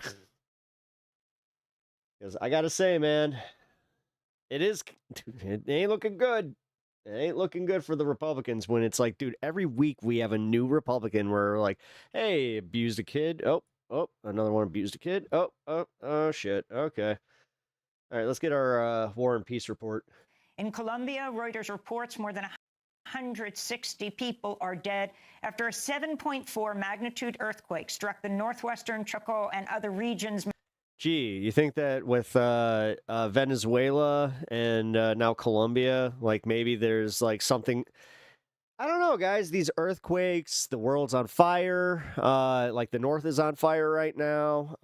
You're starting to like get the hint that these rich fucks have really, really pushed us to the edge, and they're just trying to get everything they can before the world does actually collapse. Monday damage. It's almost like they know that our food system is probably like next, and our water system is probably next. And for some reason, we're fine with it because guess what? We got our phones, guys. We can get entertained and fucking algorithmed out of even worrying about this until you're hungry. Damaging and collapsing hundreds of buildings. The death toll is expected to rise as search and rescue efforts continue. Colombia's I mean, president. we're already seeing it. Like lettuce, like dude, fresh produce is almost untouchable. And then you have this idiot that's out there going, "Oh, we need to get rid of all the highly processed things because it's killing our children." When, yeah, actually, no, the diarrhea lettuce and the fucking salmonella in our produce and the fact that it's affecting most of our produce. So now people aren't eating healthy. Weird how that works. De la Espriella was sworn in just 3 days before the earthquake. He's declared a state of emergency. The U.S. Geological Survey determined the epicenter of the quake to be about 3 miles from the small town of San Jose del Palmar. I do my home farm. I'm good. I'm actually a practicer of permaculture. About only 5,000 people. Well, as much as I can be, in Illinois, but The region is one of the poorest and most neglected in Colombia. The city of Pereira and the neighboring state of Risaraldo is among the hardest hit, as well as Cali, where several top floors of the city's main hospital collapsed, trapping patients. This is a local resident. I'm also a 2A leftist, so surprise.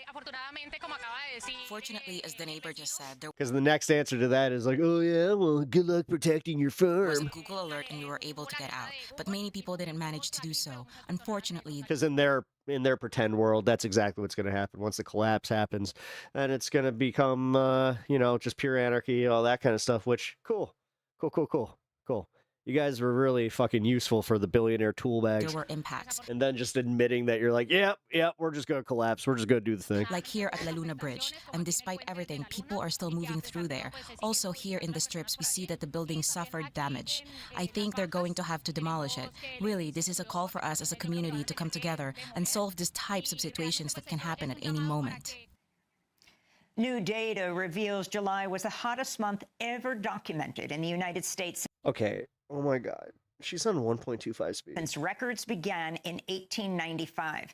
That's according to the National Oceanic and Atmospheric Administration, NOAA. So far this summer, intense heat domes swept across the East Coast, the plains, and the Southwest, triggering massive wildfires in the Pacific Northwest. By the way, I just hit the like button. If you guys haven't done the same, please do. In Canada, Lake Mead's plummeted to And they cause historic low water earthquakes. levels. I mean, from my understanding, technically, I guess. As the Colorado River struggles to sustain. Or they just know about it, but this is the thing. If they know about it and then don't tell us, then that's a good way to get rid of a whole lot of people. Again, man, it kind of seems like the globalists want to get rid of a whole lot of people, and they're doing it. It's kind of like crazy that Alex Jones wasn't too far off, and then he just abandons that position that he held for so many years the second that he was used by the system that brought it to light. In the West, while in Puerto Rico, that brought it to hundreds fruition. of thousands of people are going without running water for 48 hours at a time as authorities impose rotating water shutoffs to combat severe drought. In France, nearly 70% of the country is under water use restrictions. Yeah, this won't have any long-lasting impacts, guys. This is just a temporary thing. As successive heat waves intensify the crisis, with two-thirds of groundwater reserves falling below normal levels. Another heat wave is expected this week. Meanwhile, in England, 3/4 of the nation has entered drought status, placing 27 million people under water use restrictions as a fifth heat wave looms. In China, more than 1 million people were evacuated from their homes as Typhoon Dolphin made landfall. The typhoon unleashed torrential rains that paralyzed transportation systems. On Monday alone, Shanghai's airports canceled approximately 1,000 flights. President Donald Trump issued an executive order Monday reducing the number of childhood vaccinations from 18 to just 11. The directive also proposes MAGA chuds traded their country for a fucking IOU. separating the combined measles, mumps, and rubella vaccine into 3 individual shots administered at different times. Back in January, Health and Human Services Secretary Robert F. Kennedy Jr. reduced the U.S. immunization schedule by eliminating vaccines for 6 of the 17 covered diseases, but a federal court blocked the change. The Good. new executive order reinstates Kennedy's overhaul despite the legal case still pending. Republican Senator Dr. Bill Cassidy of Louisiana criticized the order, saying, quote, "I'm a doctor. This executive order is wrong. The president does not have the expertise to make these changes," unquote. The American Academy of Pediatrics said, quote, "There is no new evidence to justify significant changes to childhood immunization guidance. Dozens of studies involving millions of people show there is no link between vaccines and autism, and yet federal leaders continue to promote this outdated, disproven idea to scare families," unquote. This is President Trump Monday. Where they have a vaccination thing, looks like the size of a bottle of soda poured into a little child's body. And bad things happen in too many cases, because this is an explosion. This is an epidemic. President Trump. Gee, where'd that come from? Monday claimed Iran has For fuck's sake. killed thousands of people through its wars in the region and during protests inside Iran, and demanded we live in such a dumb timeline. Compensation. Trump's there's no way. You couldn't conceptualize. Like, dude, when I was in high school, I thought, like, yeah, dude, eventually, like, by 20, like, we'll be edging into 2030. And maybe, like, flying cars wasn't necessarily the thing, but I was just like, yeah, you know what? Socialized medicine, that'd be great. You know, oh my God, the jobs market, it's going to be great. Just all this shit. new proposal countered Tehran's existing demands for reparations the and ship fellolow, we're heading to Buc-ee's. removal of sanctions, which largely matched a preliminary peace agreement signed Not in until they start dropping those lawsuits. June, but has since collapsed. This is President Trump. Well, we're going to ask for money for the damage they've done over a 50-year period. Whether you go SS Cole or whether you go all of the people that were so badly hurt, so badly wounded or killed, many thousands of people, and maybe damages for the 52,000 protesters over the last 4 months that were killed in Iran. So he's literally just throwing their terms back at Iranian them. President Masoud Pezeshkian that's actually one of the laziest approaches I've seen to this yet. reported he spent 7 to 8 hours with Supreme Leader Mujtaba Khamenei and confirmed Khamenei is in good health. The two men met in late July around the start of Pezeshkian's third year as president, according to state media. It was good meeting with Iran's Supreme Leader Mujtaba Khamenei. We talked about all sorts of issues. We raised all the problems and set out our concerns. In terms of his health, he was completely well, because someone who can sit there and hold discussions with us for 7 or 8 hours cannot be in poor health. This comes...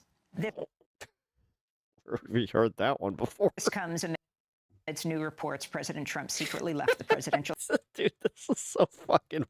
jet before Air Force One took off from Turkey at the end of last month's NATO summit could just because of a laugh. credible threat, Whatever, an man. Iranian threat to fire a missile at his aircraft. God, if you're taking yourself too seriously in 2026, I genuinely feel sorry for you. In Syria, a court sentenced ousted leader Bashar al-Assad to death Tuesday after a trial in absentia. He was convicted of killings, torture, and arbitrary arrest during Syria's nearly 14-year war. It was the first Syrian conviction against Assad, who fell in a rebel offensive in December 2024 that ended his family's decades of rule in a war that killed hundreds of thousands of people.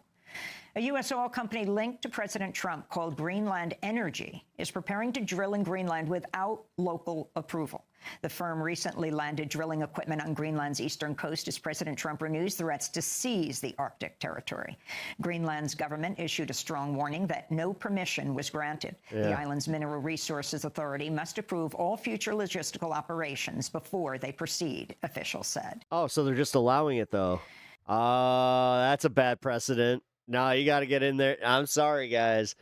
I'm sorry. You got to get a NATO. Like, if you're not going to use NATO militarily, then you at least need them to come and show up and just take that equipment away. Because they have no right to be there. Under Colombia's new right-wing Trump-supported president, Abelardo de la Espriella, Colombia has recognized Morocco's sovereignty over occupied Western Sahara.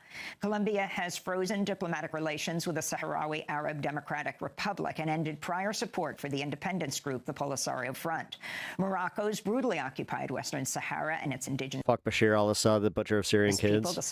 the Yeah, since I kind of forgot about him for just because obviously things have been kind of hectic. 1975, no, in defiance it's nice of to see the something United actually happen. Nations and the international community. The first Trump administration recognized Moroccan sovereignty over Western Sahara in 2020 as part of a larger effort to normalize relations between Israel and its Arab neighbors. Trump's State Department's revoked more than 175,000 visas from foreign nationals as part of its sweeping immigration crackdown.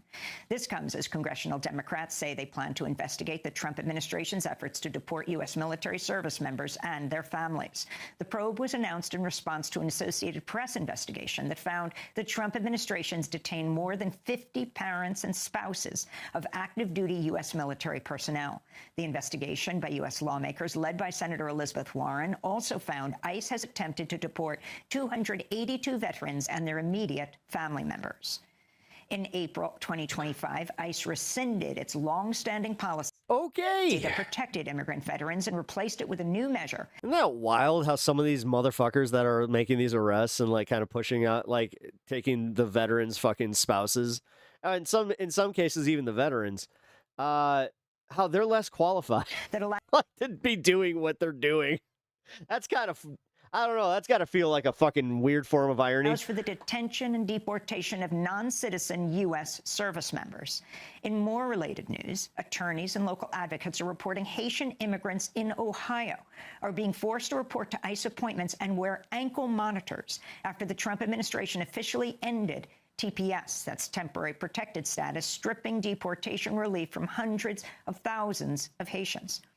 A video circulating on social media and news outlets shows a Haitian man in Blue Ash, Ohio, collapsing to the ground in tears after leaving an ICE check-in and receiving an ankle monitor. He's been identified by CNN as Monsanto Maller. He said he's lived in the U.S. since 2023 and that he fled Haiti fearing for his life. A U.S. appeals court in San Francisco allowed thousands of lawsuits to proceed Monday against Meta, Google, TikTok, and Snapchat for designing products that are addictive to young users. Attorneys representing thousands of school districts and individuals suing Meta and other companies said in a statement, quote, "A trial is how the public finds out what Meta knew about its products' impact on children, when it knew it, and what it chose to do with that knowledge. Meta has fought to keep that evidence from the public," unquote.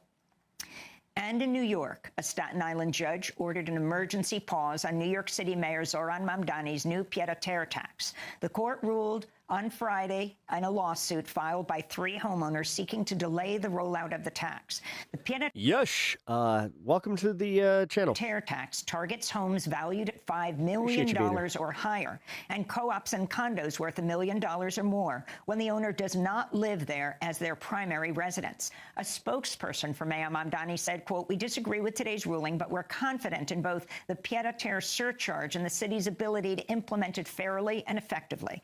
This surcharge asks those who own second by the way, homes welcome to the show if you guys are just joining us and you're new here. valued at $5 million or more to contribute their fair share to the city they benefit from, the spokesperson said. In India, tens of thousands of student and youth protesters marched on the legislature in Jharkhand Monday as riot police deployed tear gas, water cannons, and beat demonstrators with batons. This comes amidst crazy how old people are just now considering if dopamine farming their kids for ad revenue and metadata is a good idea. weeks of street anti-government protests against the ruling BJP What do I think about the Spanish president? party over the leak Talking about the president of Spain. I don't fucking know. Don't you guys have a monarchy or some shit? of national exam questions. I don't know. I know nothing about the geopolitics of Spain. Force millions of students to retake the exam. Nor do I really Some fucking care students right ended up now. dying by suicide after studying for the exam for U.S. seems to have our own fucking problems. years. The protests forced the resignation of India's education minister last month. This is a student leader. Damn, that's very good art. I would like to humbly Holy appeal shit. to the state government That and was through your insane platform art. that this protest today be a historic one. By evening, the crowd here will increase gradually. I appeal to the state government that you will have to seriously come up with a decision today. No, the Mexican and settle president is student based to shit, but I also know that's not the Spanish president. related issues. And Massachusetts has expanded late-term abortion access, loosening restrictions in cases of severe No, or lethal I know fetal because you're.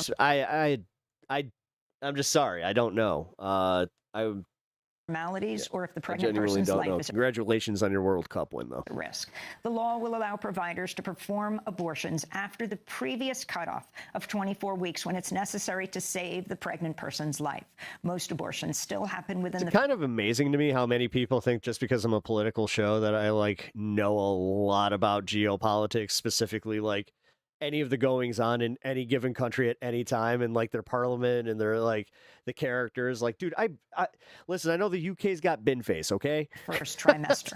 Like, I know that. Monday's bill signing, Massachusetts Um, Governor Maura Healey, a Democrat, said, quote, "We believe So, yeah. healthcare decisions should be made between women But not that I'm not interested. It's just more so. and Yeah. families and their doctors, not politicians, mothers and fathers and families who experience these devastating diagnoses, and they are devastating, heartbreaking. Now they'll be able to make their own choices," the governor said. Massachusetts becomes the 10th state, along Wait, Tom's with here? Washington, D.C., Tom? to allow an Wait, Facebook Tom? Or not Facebook Tom, MySpace? abortion at any point in pregnancy. Wait a minute. And those are some of the headlines. This is Can I get the Democracy Now!, first, like, MySpace account back? democracynow.org, the War and Peace Report. Thanks for watching. Hey, that was actually an awesome breakdown. She's in Scotland for some kind of thing. I don't know. Trump fled to Turkey in a secret jet. Okay, before we do that, here, I wanted to play this. I already watched this clip. This one kind of broke my brain a little bit. Aaron Barnett does a science experiment that's gonna fucking just... Trump upending I don't know, guys. Like I said, this is the dumbest timeline. vaccines for American children. Here's what he's announcing tonight. Also, I love how the That's why CNN Christina wanted anchors the divorce. The only... executive Be order. fun. Yeah. Look, I don't want to. I will not get no conjecture here. That Those are says the actual core- friends of ours Fuck. going through a public divorce. I do not. Yo, what the fuck, dude? I didn't even click that video in the slightest. Like, god damn, dude. Crucial vaccines, including for hepatitis, are no longer recommended for children, setting America I back. was going to say before I was so rudely interrupted. What the fuck? That is one hell of a way to cover up a bald spot. His hair is always so confounding. The CNN anchors, they only tend to care when they're like in mom mode. Putting lives at risk, and it I have seems noticed. all because This is the only thing that Dana Bash, Aaron Burnett, all of them, they all fucking have the same thing where it's just like, oh, well, wait, the Trump administration may be going a little far. I don't know. But then vaccine stuff, they're just like, you're making it more dangerous for my kids. because of a false Answer. belief that vaccines are tied to autism. Decades ago, children received only a small fraction of the vaccines required today. In those times, people were much healthier, and of course, the high rates of autism now observed did not exist. So there's a reason for Yeah, it's called diagnosis. such It's literally called pinpointing and you pinpoint the symptoms and then you get a diagnosis. This is how this goes. And it's been rising since the 80s because we've been recognizing it as a diagnosis. I hate how unscientific people are. It actually genuinely hurts my fucking brain. epidemic rates of autism. No, it's Diet Coke. Diet Coke causes autism. Like, I love that face. Well, there may be a reason, but it's not vaccines. Independent researchers have conducted more than 40 studies involving over 5.6 million people. And the conclusion, again and again and again, is that there is no link. The facts and the science on this particular issue when it comes to vaccines are clear. As Republican Senator Bill Cassidy posted, "I'm a doctor. This executive order is wrong. Autism and vaccines aren't linked." And yet, the chief science officer for the Autism Science Foundation came out and spoke. The quote there, "Vaccines have 1,000% been exonerated." And yet, here is President Trump today. I saw this early on, and I've seen proof of it, where they have a vaccination thing, looks like the size of a bottle of soda, poured into a little child's body. Oh my God, our president's retarded. Now that I'm sorry. I had to hard R that one. Holy fuck. that's nonsense. All of us fuck. parents know that. A vaccination that's the size of a soda bottle. Holy fuck. Soda bottle. I mean, that's a lot. That's silly and insane, right? And by the way, Trump, when it came out to what this is, how much? Well, this is the soda bottle, and we got actually a little syringe here, just so everybody could see it. So we can just for purposes of accuracy here, my eyes aren't so good, but I will show you the soda bottle that the President of the United States is referring to, and the single dose 0.5 ml in one MMR vaccine, the one that has been falsely accused of being linked to autism. So there you go. Trump's dose, reality. They're pretty different. Well, Trump was asked then, where? Good on her for doing this, though, because honestly, America loves a good visual aid because we're fucking dumb. Are you getting your information? So This here's what he nation said. is so dumb. I think I heard you say that the MMR vaccine for measles, mumps, and rubella is quite lethal. We suck. Is there any evidence of that? What I've heard is that there are some people that say it is that way. I've heard when you put them together, they can be explosive. Some people is not science. Some people is just what you hear people saying. And in this case, it's not true. And yet, because of what some people are saying that have gotten into the president's brain, the entire vaccine schedule is being upended. Very importantly, You wanted this. You wanted this, Aaron. You wanted this. vaccinations for hepatitis B, COVID-19, We and CNN influenza, did. among others, are no longer recommended for all children. Now, vaccines save lives. I want to show you a chart. This middle chart, we'll show you, is from a paper that was published in the medical journal, The Lancet. What you're looking at here, I can boil down very simply. It estimates that 9 billion years of life for human beings have been gained thanks to just some vaccines that you see listed there in different colors. 9 billion years. Yeah. Well, that's something Elon Musk should be just championing and jumping up and down about, right? Yep. I mean, the vaccine that's responsible for the most life years gained is actually measles. You voted for this fool and now you regret it? And vaccine Really? Yeah, that's big of you. skepticism on that has FF, welcome to the show. caused the United States to shatter a record. Nearly 2,500 cases this year. I'm a leftist streamer, but I do appreciate somebody that admits when they 2,500. If you look made at a that, mistake. Also, just because I'm a leftist streamer doesn't mean that if you are right winger or whatever, don't feel like you're not welcome here. chart, it tracks them. So far, More there have curiosity. been more measles cases this year so far than the past 25 combined. you're all I mean, good, man. measles was basically declared Appreciate you being here. eradicated thanks to By the way, vaccines. guys, if you haven't already subbed to the Trump channel, and please his do. HHS secretary, RFK Jr., who of course is a longtime vaccine skeptic, are now undermining the success and all those life years gained from these vaccines. They're on a mission to question vaccines in America. Yeah, and do you know why? It's almost like it's a distraction. Are we talking about the Iran war that is not going well for America, that we've depleted our ammunition and they still got their nukes or they got their nuclear material? Like, what are we doing here? How you do? And then Jeffrey Epstein, like, dude, I hate how just like, look at the key, like these aren't key, look at the chopsticks, woo, chopsticks, woo, and we're just gonna push this over here, woo, chopsticks, and now you're just focused on chopsticks. We will have an answer for you. We just got so important. There's nothing to get Shiny, right? But that hasn't stopped them from tying vaccines to autism and a lot of other things for years and years. Dude, I really hate how when I was just saying how dumb America is. I hope you guys can reconcile that. That's exactly how people are. That's how bad it is. Our media cycle has trained us to just go like, oh yeah, shiny thing. The child, a beautiful child, went to have the vaccine and came back, and a week later got a tremendous fever, got very, very sick, now is autistic. Well, I do believe. I shouldn't laugh at that, but goddamn that autism does come from vaccines. There are certain groups of people that don't take vaccines and don't take any shit. pills Oh my God, it's actually hilarious. that have no autism.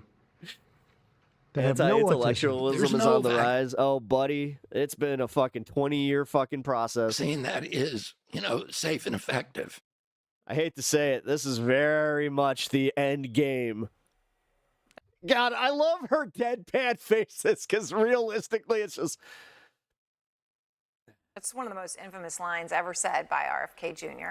Elena Trine is out front at the White House. And Elena, you're learning that Trump went ahead with this today, despite warnings from multiple advisors, right?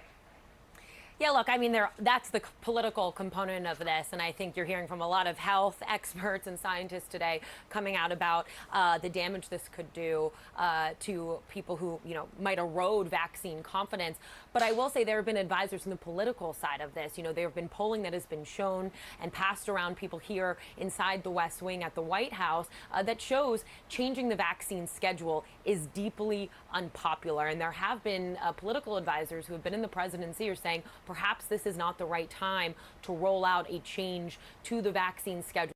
By all means, you know what? With the midterms just a couple months. Just let it happen. Away. But a big part of this, and you could hear this really in the. No, actually, let's not, because this is. Sorry, see, that's the nihilist in me coming out ever so slightly. Event in the Oval Office today, Aaron. The president is very passionate about this. This has become a fixation of his. It hurts me to know that I have a father-in-law that still believes this guy 100% and trusts everything he says. That does suck. Mike Nikes. Throughout his second term in office, this idea that vaccines. How's it going, man? Your name is not the easiest one to say. Could be linked Welcome to the show. autism. That's why he directed. Don't forget to vote this fall. Oh, I don't think that a lot, like anybody that watches this show and can vote in America is not going, or they're not going to miss that. Reference it. But also, like I was saying, Mega Mike, thank you for being here. FF, thank you for being here. If you guys haven't already subbed and you're enjoying the vibe. Also, I do actually chat with you guys. We're just in the middle of a segment. Of him asking RFK Jr., where are you on finding out what the reason for autism is? He has put that as a number one priority that he wants RFK Jr. to have. And I'd remind you as well that RFK Jr. was an anti-vaccine activist before entering the Trump administration. One thing that I noticed as well. Oh, Mike and Ike's got it. That I found pretty interesting today, Aaron, Mega is what Mike we and heard Ike's from the got it, president's got it. former Surgeon General from his first Just term, like Mike and Dr. Jerome Nikes. Adams, Mike Nikes. coming out and criticizing this order Thank you for the today. He correction. essentially said that he believes the president is getting really bad advice in regard to the impacts that this It's weird. It's almost like all his advisors are complete fucking morons. is going to have This is what you get when you get yes men instead of experts. on vaccine And confidence then you go experts. and vaccine presentable. God, do you know how much of an asshole you look like if you went to college, got a fucking degree in biology or any sort of science or anything? Just in general.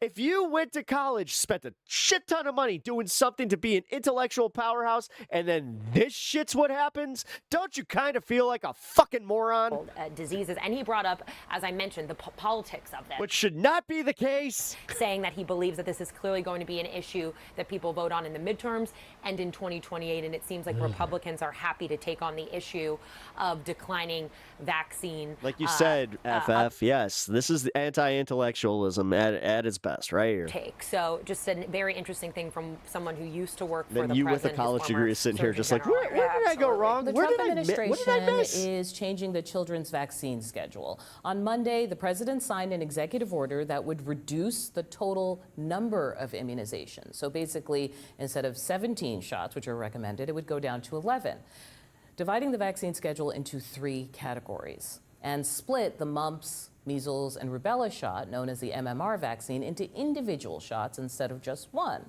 Now, there's little scientific evidence to support these changes. No. Broad confidence among Americans in vaccines like the MMR shot so far. But for parents, the Dude, I just love how we listen to the minority of our fucking electorate because that's what causes the outrage. Those are the people that are always outraged.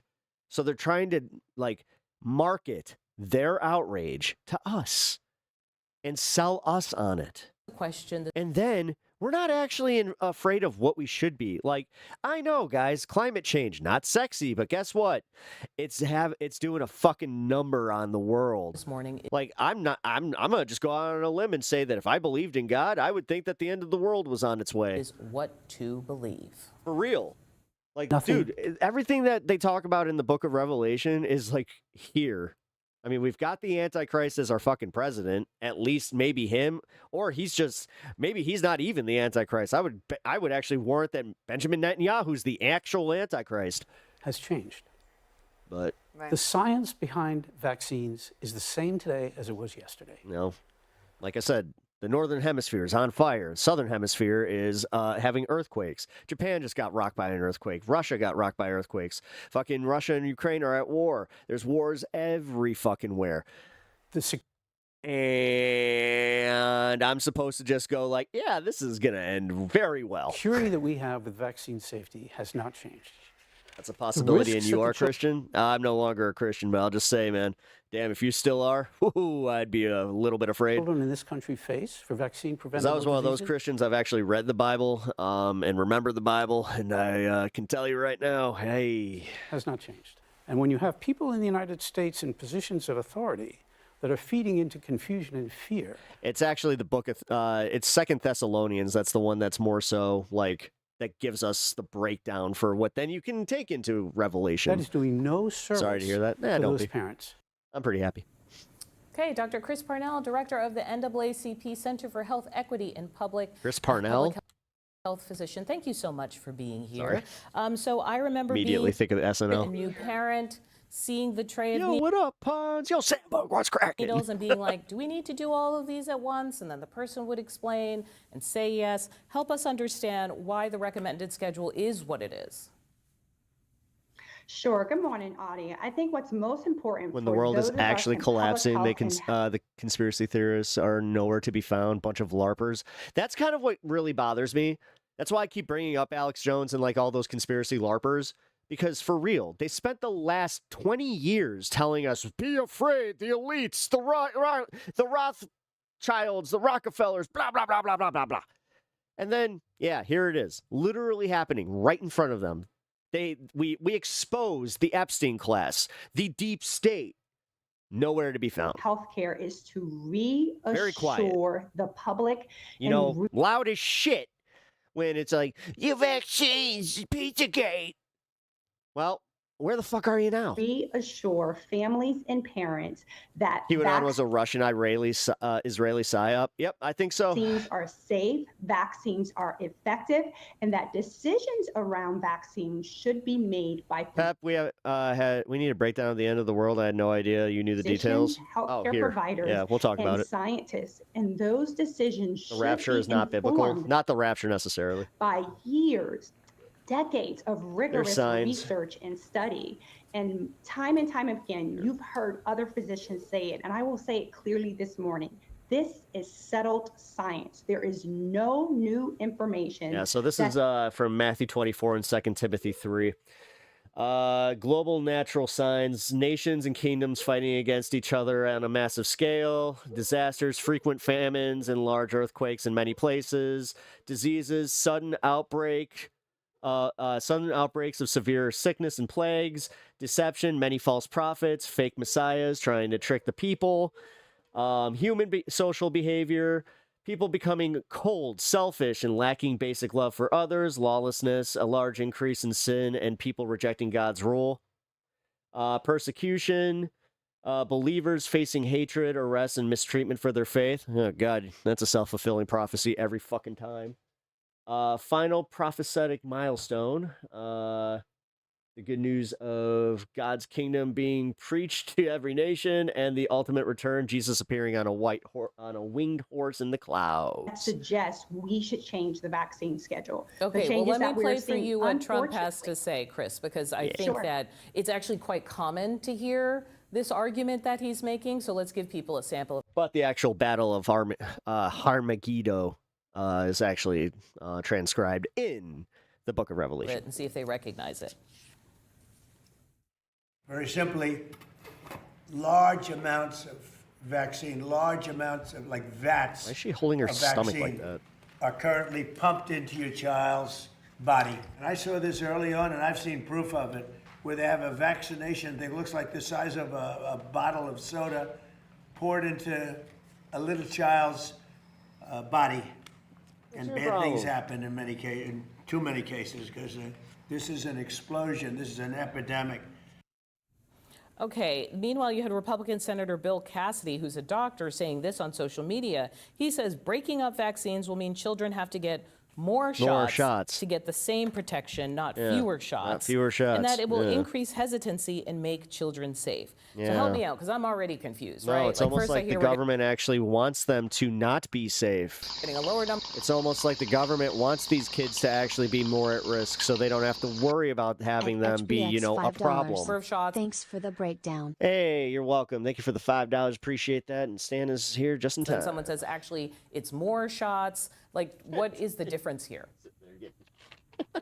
Yeah, I think it's most important to first say that babies' immune systems are very strong, very smart, and can handle the commonly recommended vaccine schedule. Children are exposed to anywhere from 2,000 to 6,000 immune triggering substances that we call antigens every day. And before this executive order, children were being exposed to 165 antigens through vaccines, which are like beginner books, right? Priming and pumping the immune system to function. So when you change that vaccine schedule, when you break up MMR, or you say that flu or COVID is not recommended, you take the commonly accepted vaccine schedule and why did you have to do that like what happens above when the you spread it out? Oh my god, he literally did that above the air purifier, so it's just fanning at me. For multiple dose vaccines, children miss much needed protection, and it's not just about the child who doesn't get vaccinated. Remember, immunizations help to perform herd immunity. So it's also about the child or the very vulnerable person a fart fan. Who, because of some illness, maybe cannot receive the full recommended vaccine dose. So we have to think about the collective and the whole. Over time, measles, for example, the measles cases are up in the U.S. under this administration. What are your concerns as we head into the school year? Gave him a cheeseburger yesterday. That was a mistake. My concerns are that vaccination rate that is recommended among kindergartners continues to drop. It's recommended to be 95%. It's now 92.5%. And when that rate drops, people unfortunately get harmed, or worst case scenario, they die. We are having the worst measles outbreak in over 3 decades. We are already surging above 2,300 cases in this year alone. And that does not have to. Did the Bible prophesize weaponized information? Kinda. 2 Timothy did. Like, false information. These are researched, effective vaccines. We know what times Deception. are best. Many false prophets, fake messiahs trying to trick people. That would actually fall into that. We're best able to give the vaccinations. Because the false to messiahs children. can also be classified as like the TikTok algorithm or like your favorite celebrity or whatever. And we actually know the best dose. Now we took something that was Stan says, I love you, Dad. for science. That is very, very accurate. And we demote it to guessing. And for Senator Bill Cassidy, way too little, too late. As a physician, he should have stood his guard before the current secretary actually was confirmed, and we were allowed to destroy the faith in public health. I mean, it is ridiculous that we even let it get that far. I mean, let's be real. The dumbest way. Wait, what's Philly D saying now? Topsy-turvy gubernatorial race. Yeah, we'll do the AI slap problem is bigger than you think. We'll deal with that later.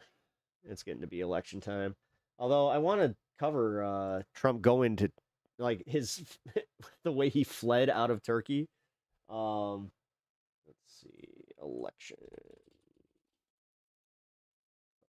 starts what, 7?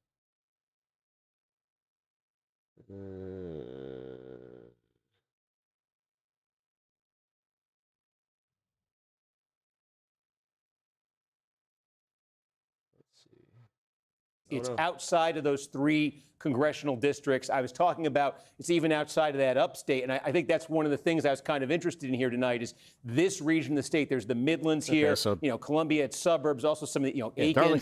So Darlene Graham is getting this here, just based on it's that not the natural name recognition and base of sympathy. anybody. Cool. How is that breaking? And again, this is just one slice I just of love votes. how we have to work so hard for our politics and for our politicians, and then they just fucking waltz right in. I hate everything. I really do. so this is what makes it hard to pay attention to this shit sometimes, genuinely. From one small county in that area, but it catches my attention because there's Darlene Graham 2-1 up over Sanford right.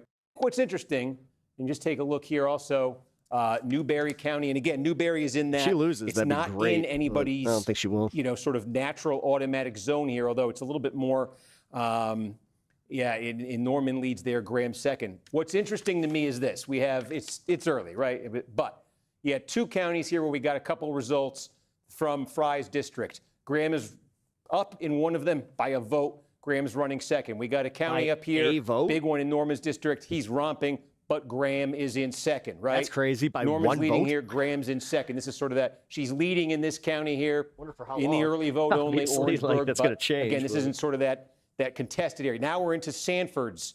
This is Sanford's base, right? Charleston, early vote there. And again, this is interesting, right? It seems to me that I read the prophecy Sanford leads was it, for a Graham Messiah to be second orange again. and So balding. we're immediately seeing breadth to Graham. They These don't aren't actually huge really numbers, say but how there's breadth they're going to her. look. They're just going to say that they we've come in been with now charisma, in Fry's backyard saying a bit, that they are Sanford's that they backyard a actually bit, believe in Jesus. And in Norman's backyard, I remember she's that. no worse than second in all of those places, right? But this is interesting. This is Sanford. This is the biggest component of Sanford's old district. He's leading, and he's leading it by 4 crap, I gotta points, pee. right? In the early vote. Norman. Not balding anymore. He's totally balding still. What are you talking about? Okay, here we go. Good morning, everybody. Happy Tuesday. I have an amazing show for everybody today. What do we have, Crystal? Indeed, we do. Trump says he wants reparations from Iran, and we are learning a wild story about how he used Air Force One as a decoy because he believed there was a credible threat against his life from the Iranians. A lot to get into there. Truly a wild story. We've also got big primaries today in right back. Minnesota Yeah, and also pee. in Wisconsin. We're going to see if progressives continue to be on the march, what the margins are, what it means, and also whether or not woke 1.0 was crazy, as AOC said. China has a very different way of dealing with their billionaire class. We'll do a little compare and contrast between their treatment and the treatment of Trump and our billionaire class. New flop camera failures and pushback as the free press goes to the mat defending them.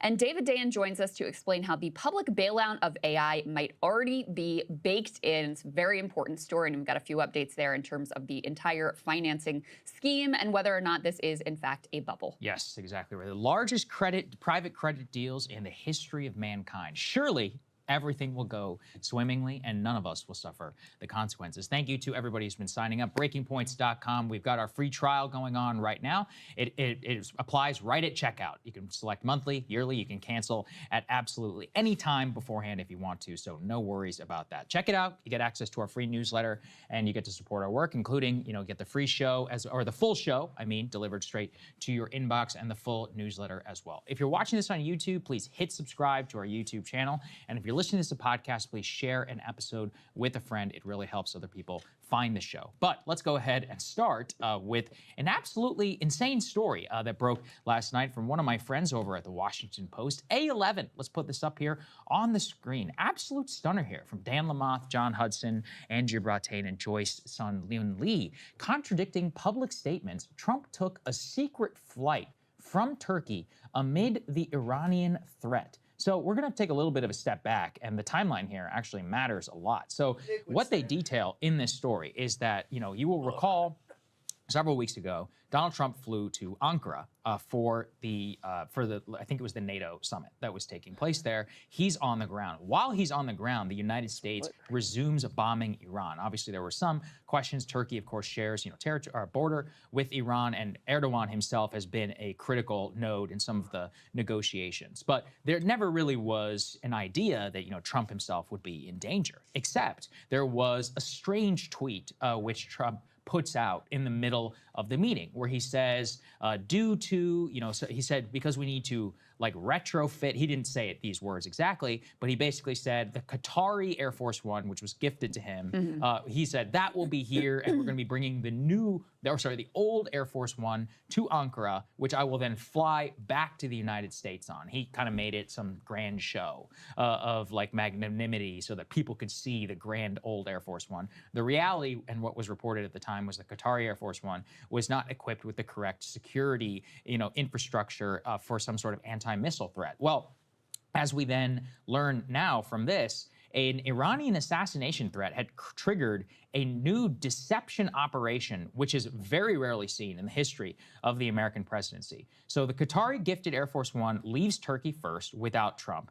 Trump boards the Legacy Air Force One in Ankara. He walks up the stairs and waves for the cameras. Now, in the video that should be up in front of you all right now, this is the appearance that he is on that plane. But what you can actually see in the video is that he secretly exits that Air Force One through the other side of the aircraft onto one of those airport catering trucks through the plane door. He then drives to a smaller Air Force C-32A, which is a modified Boeing 757. He secretly boards the C-32A along with the Secretary of Defense, Pete Hegseth. Reporters and many White House staff are on board Legacy Air Force One.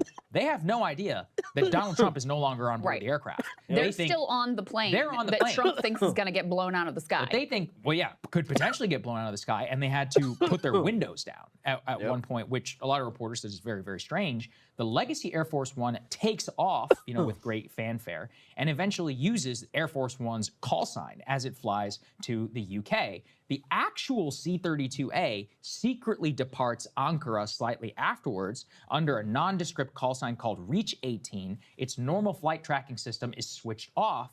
Trump arrives at an RAF base in the hey, yeah, here, I have to go. Thank you for your program. Here, damn it. UK on the C-32A. Before Sorry, I missed some of your chats, man. Air Force One arrives. He transfers back onto Air Force One. Please sub if in you an haven't unknown already. fashion. We don't know whether it was through an airport catering truck or whatever. He then gets off of the Legacy Air Force One on the plane, from the plane to the cameras. Nobody on board has any idea other than a very, very small group. So is the outrage that he left the other ones to possibly, be a decoy? Because then he boards the... I'm pretty sure that this would happen with any other president. I hate to say. Qatari Air Force One in the UK I'm not flies trying to go to back bat for Washington Trump in any with press capacity, and but... staff. So this is extraordinary for a number of reasons. Number one is the president basically never goes anywhere without the press. I can tell you, as a former member of the White House press pool, even on those secret trips where Trump would go to Iraq and they didn't announce it, the White House, the way it works is they bring, let's say, 3 or 4 people, and they're going, look, you're all sworn to secrecy. None of you can tweet about it, but you're all coming on board Air Force One. We're going to the war zone. Bush did this previously as well. I mean, even in the middle of 9/11, Ari Fleischer and people are bringing press people on board the plane. So to have a president on board an aircraft without the press is absolutely extraordinary. It literally almost never happens. Not even just in terms of tradition, but I mean, in case anything were to go wrong, a nuclear attack, like who knows, like something absolutely crazy. So that just shows you how extraordinary this is. But second, to have this like crazy deception operation, from what we know in modern history, has only happened once before with Bill Clinton in the year 2000, where he was filmed going up the stairs of Air Force One, but the plane he lands on is different. I forget which country that he was coming. So it's been almost 26 years since at least. Yeah, but it was, okay, yeah, that's what I mean, though. Credible threat. But yeah, the fact that Iran was able to do a credible threat when we apparently obliterated their military. Oh, that's the story here. All right, I get it. Is what we know of to see something like this. But the reason why I see think the that we should angle obviously now. take I this just had to, seriously is Trump talk it and out. the government clearly believes Iran actually could kill him. I mean, that you don't go to these extraordinary lengths for This is why people come to Pep Talks for their news. no reason. Yeah. 2, well, there's some problems apparently with Qatar Force One if it doesn't have the air defense capabilities. Yeah, it seems to like a big be able problem. to do anything, but to be able to shoot down incoming missiles or any of that. But 3, it gives us some more insight into Trump's extraordinary paranoia and fear whenever it comes to Iran, and his genuine belief that they might kill him. Well, and again, I don't think that they would. I think it. I mean, I could be wrong, of course, but to then do you so have to would go, well, right. maybe we shouldn't have murdered their leader. No, and then I you wouldn't agree. maybe have to worry about it quite so much, because how could we, I mean, Crystal out that's there how we making opened sense. the Come war. on now. So, given the doing fact that. that their whole approach has been horizontal escalation, okay, you do that to us, we're going to do that to you. You have put that on the table.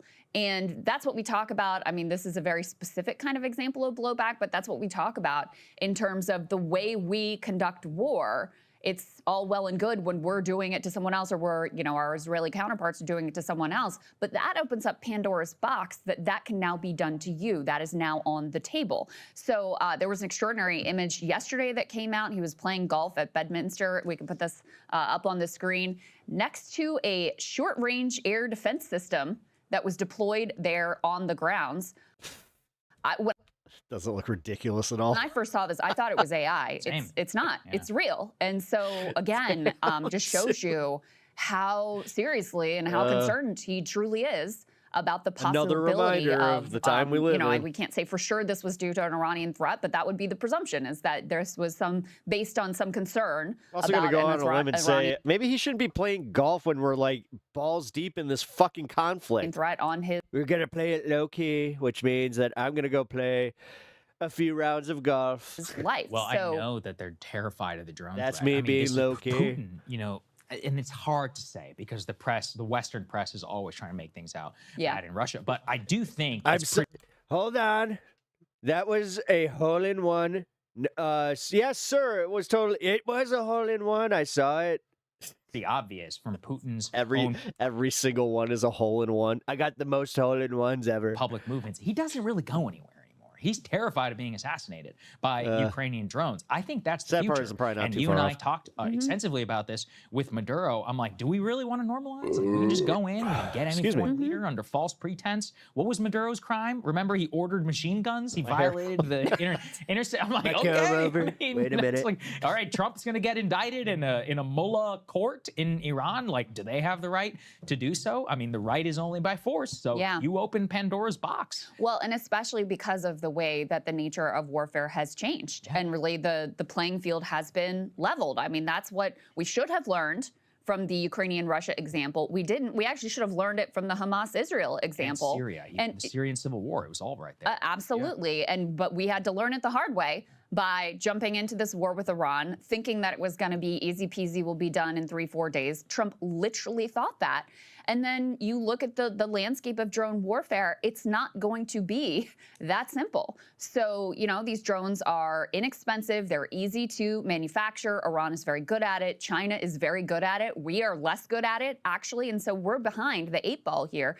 And I don't remember who was saying, like, think about one of our aircraft carriers. What are you going to do when they send 100,000 drones at your aircraft carrier? Do you think that that is going to work out for you? You just overwhelm the defense systems. So, you know, this, I think, extraordinary concern for Trump comes about from the new modern version of warfare, and also the fact that he has conducted himself and so I might not be able to do election coverage for the entire evening. I'm gonna go till about 8 p.m.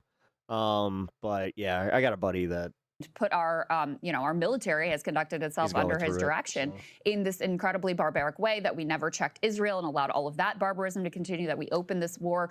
By the way, the piece about using negotiations as a tactic to then murder the entire leadership class, you can't think of something more dishonorable than that. So that puts that on the table for anyone. That means you're not the only one who's going to think of that idea. This is now on the table, as you said, Saagar, Pandora's box. And so now we have the president golfing in Bedminster with, you know, air defense system deployed right next to it. You can see it if you ever fly in DCA. You can see some of the SAM systems that are all over the Washington monuments. You know, I've been pretty close. I've never gone up to the White House roof, but I got pretty close one time. And there's I mean, you know, these Secret Service guys just come literally out of nowhere with all kinds of crazy military technology. So this will only be amplified now with the drone threat. But I do think we have to take this really seriously, because if the again, having been part of the White House, like, I have never heard of this, ever. And when it sounds crazy, this is crazy. This is out of a movie. And the reason why, clearly, is the Secret Service and Trump,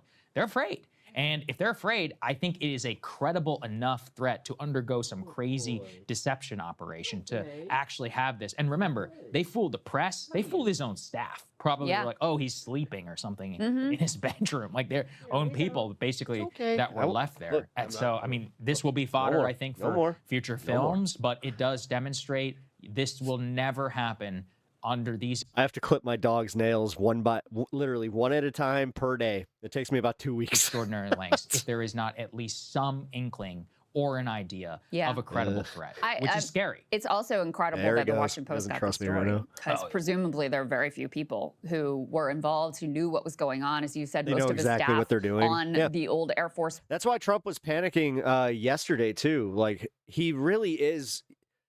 I know that, like, a lot of people, they played the clickbait game, and I'm a little guilty of it myself, but for real, for every time Midas Touch has been like, Donald Trump is panicking, and I said this yesterday, he really is this time. He's floundering because, like, the reports about us not having munitions, Pete Hegseth getting yelled at Camp David, like, all of these reports, and they are coming from his administration, which is telling me that honestly, they kind of feel conflicted. They're like, no, we need to let the press know this because it is this bad. And we can't let this just go, because if we do, then we're complicit in if something bad were to happen. Then we can't have that now, can we? So I'm thinking that that's the case. One thought he was there, thought he was in his bedroom, just sleeping or recovering or planning or whatever. And so, to be able to get this insight into this deception operation is also pretty extraordinary. My guess is, and this is kind of when the he funny falls thing, asleep, the Trump administration has that's been why I was going able to get him. after the former Air Force secretary, accusing him of leaking. Let me just, if I go real softly underneath his nail, and then just because he caught on right as I clipped it, he was just like, and that's another problem. I mean, I don't support that, I guess. The deep state is bad, but I guess in this case, maybe the deep state is good, because they're the ones who warned Trump that this was going to be an utter and a total disaster. And they're both humiliated, they're angry. Many of them are the ones who are paying the price. They're getting blamed when they're like, no, sir, we told you that we shouldn't be doing this. And this is part of what it looks like, whenever when you put the country in such a bad position, and especially with a lot of the military, a lot of them are absolutely furious about the way that this has all gone. Hey, if you like that video, hit the like button or leave a comment below. It really helps get the show to more people. And if you'd like to get the full show ad-free and in your inbox every morning, you can sign up at breakingpoints.com. That's right. Get the full show. Help support the future of independent media at breakingpoints.com. All right. Still not watching that. Oh, really? It paused?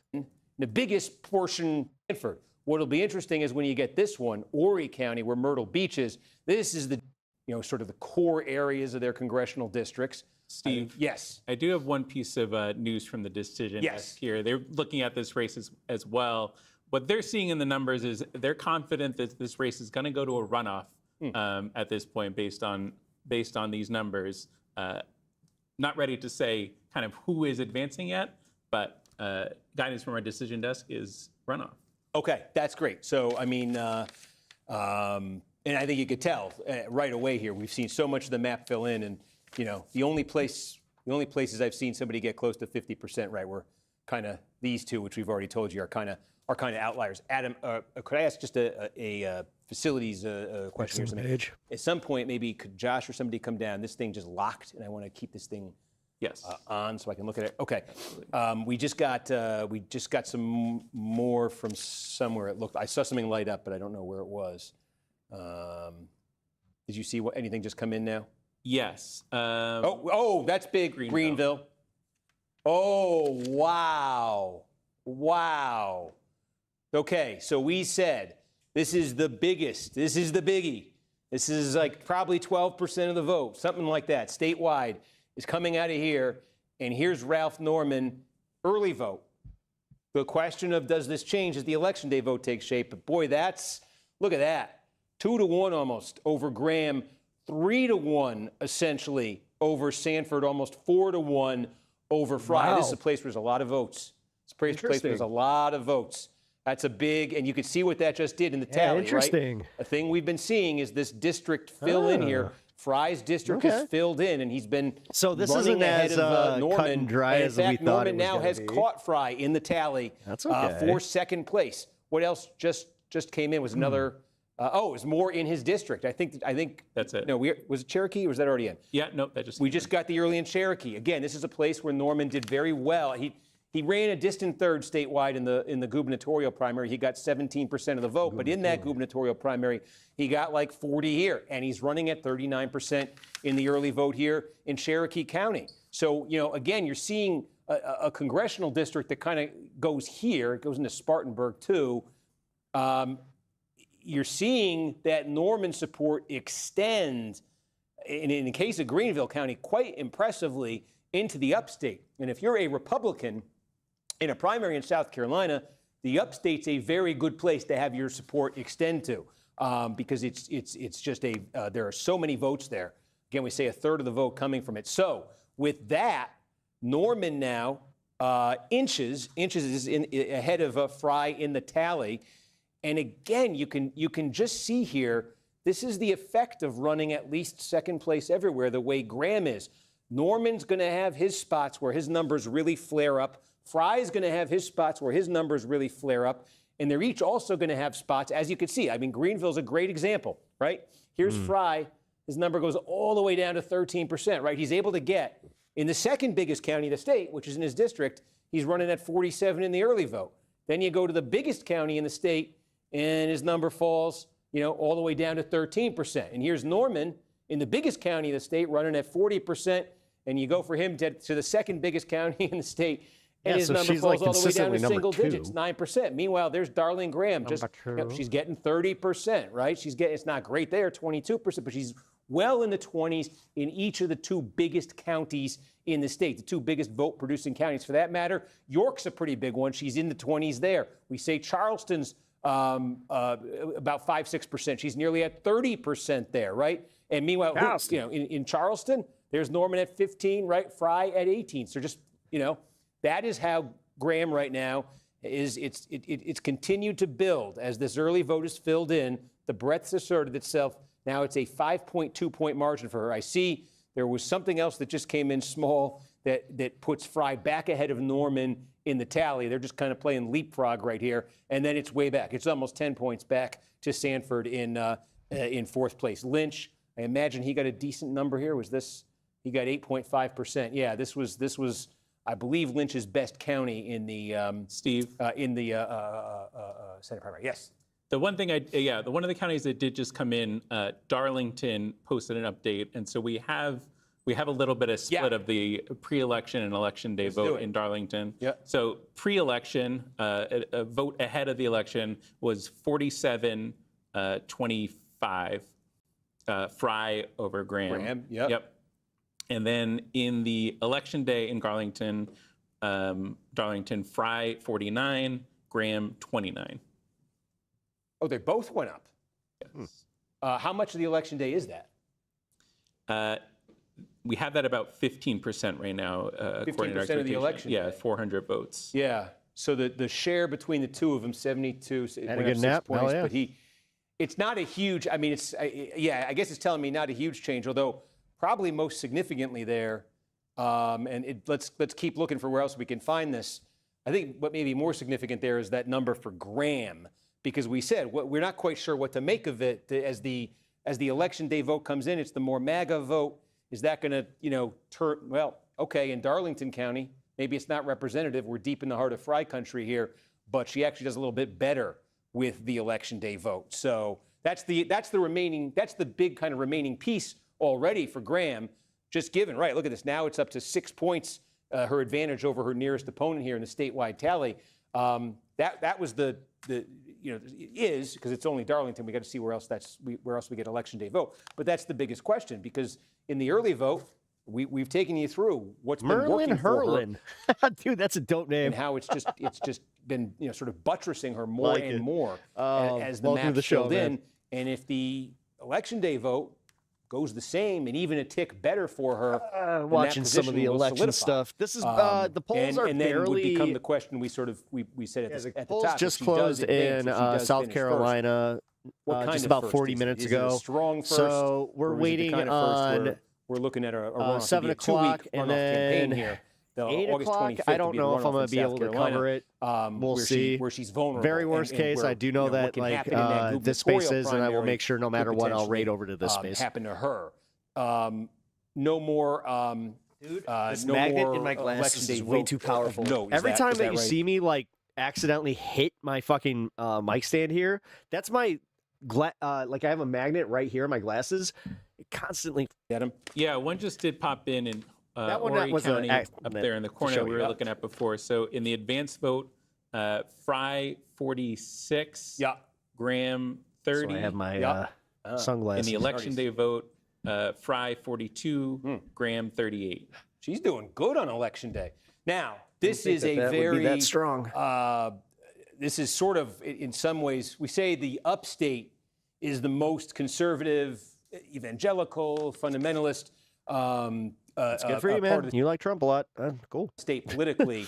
Myrtle Beach, what are we talking about? We're talking about retirees, the sort of the older MAGA voter. In many cases, the transplant from the north who's moved down to Myrtle Beach. Can I broadcast NFL games like great this? Golf, No. around there. But news channels that are sort of faction of MAGA. fair use. This is the epicenter of MAGA voter, the older retiree type MAGA voters, at least heeding Trump's call in some way to get behind her. And I think that's got to be discouraging if that is the trend that persists there in Horry County. This is no ordinary Sorry county, to interrupt, right? Again, but the volume dash stream is Actually, thank you for interrupting. Audio issues are always something I will take the interruption for. Okay, so yeah, sorry to interrupt, but the video dash stream is the same as the volume as your audio, so it's hard to hear you when Kornak is talking. Gotcha. And this is Thank like you, 10%. Really appreciate the feedback. Norman, get into that runoff. If Graham keeps doing this, that's going to be That the better? game. Who gets second place right here? And if you're Fry, let's go each of these 60. candidates, it's critical for both of them How's to that? maximize what they can in their home areas. And so that, what Adam was just telling us about the election day vote in Horry County, is We both good? very Thumbs up in chat. encouraging for Graham in terms of solidifying the position that you're seeing there in the statewide tally. But that's not an encouraging sign for Fry. But we want to see, Spartanburg. Spartanburg, early in Spartanburg. Now, some of Norman's district now? extends Thank here. you. Again, this is another huge piece of the puzzle. I say Greenville is the biggest. Odd, I like it when it's set to Greenville and volume. That just might be Spartanburg, me. The thing is, you're it's looking at easier when I'm 20% not of the talking vote probably because that's not too in this low for you primary, guys. right? I mean, think about it. By 20%, we say 5%. We say about 10% right here. We say between these three counties about 15%. I mean, these are not these are sort of first among equals when you're looking. So Spartanburg County here, partially in Norman's district, partially not. Huge piece of the puzzle. Again, look at that 1-2 punch There for we Norman. go. Greenville, Spartanburg. Where are the other people in chat? You don't see them. in They this are on primary. YouTube. And in the early vote, at least, those are very, very A good dual numbers for him. stream. 40 and 37. And what that translates into, and again, now smaller, we'd shown you Lawrence earlier. Union, this is in his congressional district. So, okay, 49%. Newberry, we showed you earlier, not in his congressional district. A lot of his district is filled in now, too, at least with the early vote. And Norman running 0.2 of a point. What is that? 77 votes ahead of Fry there. Good for me, second but I'm place. half deaf. But, okay, so what we just saw, though, in Horry County, that Adam was telling us were... Hello, Twitch Lindsey Graham chatters. is- Us YouTube folks merely I'm sorry, appear missing. I'm so used to saying it. That has gotta be weird for them. Darlene They're Graham just like, really, is that- stepping is he it up like- in the election day is vote. he live? And Fry is actually backing off in the election day vote. Yes, Is I'm the- live. Is that dynamic Two going to chats. obtain? Also, up you guys here, can too, sub over on for YouTube. Norman? It really Are helps these me big out. numbers And we're follow seeing from over on Norman. Twitch. 55 in York, 37 in Spartanburg. I need to get something to 40 eat. in Yeah, me Greenville. too. Are those numbers going to slide Actually, no, I down don't. What am I talking as the about? election day vote comes in? Is Hey. Darlene Graham's election That's the day thing. I'm strength actually like in Myrtle well Beach nourished gonna be today. something we see Maybe that's why I'm statewide, or is that feeling a function good. of the more particular demographics we were telling you about in Myrtle Beach Oh, it's almost and in 4:20. Horry County? That was it. So we'll reset The whole thing that I was doing. statewide Okay, right I got to here. run upstairs real quick. We still I have. forgot my banger. We're waiting, on Be right Lexington County. We're waiting on Richland County. Those are two big pieces of the puzzle right there. For that matter, Berkeley County here, first congressional district, fast growing outside Charleston. We're waiting on that as well. And yeah, that would be, if the night were going differently for Sanford, he'd be eagerly anticipating that. But boy, that's the most clear-cut thing we've seen, I think, is that this is not looking like it's Mark Sanford's night. And it certainly is very encouraging for Darlene Graham. But maybe it's a bit of a subjective question, and maybe you got your own opinion watching this. But I think the thing to be kind of thinking about with Graham's performance right here is a little bit more trickles in. Is what do you think? Oh, Richland. Whoa. A science we just speaker. got all of Richland in one fell swoop. We think that's right, Adam? Well, take a look at it. Yeah. Yeah. Does that match our expected vote? This is Columbia State Beaker Capitol. This is a for suburb. science. Yeah. Might be a little bit more, but we're basically there. I'm not sure about that, Richland. We'll check in. We'll check it out. Maybe check out somewhere else in the state. Okay. Sometimes we get a little. Let's put a pin in it. Although we can't unsee. Mr. Harry Potter. What I see is You got this. Thanks. More vote than we were expecting. So that's maybe too much. That's what it looked like to me. Okay, Sorry. can you check in with the decision desk Yes, quick on I'm that? checking. While you do that, I just teed up Berkeley and we got Harry Berkeley. Okay, we Potter. got the early vote in Berkeley. A lot of growth here. Graham running in front. Again, we said this is Sanford's area, but the story, unlike his opponents, his other Graham opponents, his fellow Graham opponents, Sanford not winning in his You just got the area. He's notification coming that Graham got? second here. Graham running first. Fry, not too far from his congressional district here, running third. Norman, a more distant fourth right here. What that does to the statewide count is it puts Fry back in front of Norman. And pending, I think that the big reason Fry, I don't want to show it, but I think part of that Fry number is what we just saw get reported into our system from Richland County, the state capital that Adam is trying to track down. That may well be, what you saw may well be completely legit. It's sometimes there are numbers get entered. He'll be back a little bit later. You think it's Cool. legit? No, I can just say what came in, at least in my system, looks like 32,000 votes, and our expected was 14,000. So what leads me to that think sucks. is either some kind of error in the input or error in my dashboard here. Okay, is decision desk saying anything? They're looking into it. Okay. Okay, so I'm just going to circle this because we got a bit of a question here on, answer me this. What's our expected vote statewide? Well, Rebecca, I was actually more bummed because it's 419 on the stream. We're about to celebrate 420, and literally, just a second. The expected vote statewide. As a matter of fact, what I will do, because I don't feel like really getting up. 346,000. Do this. Okay.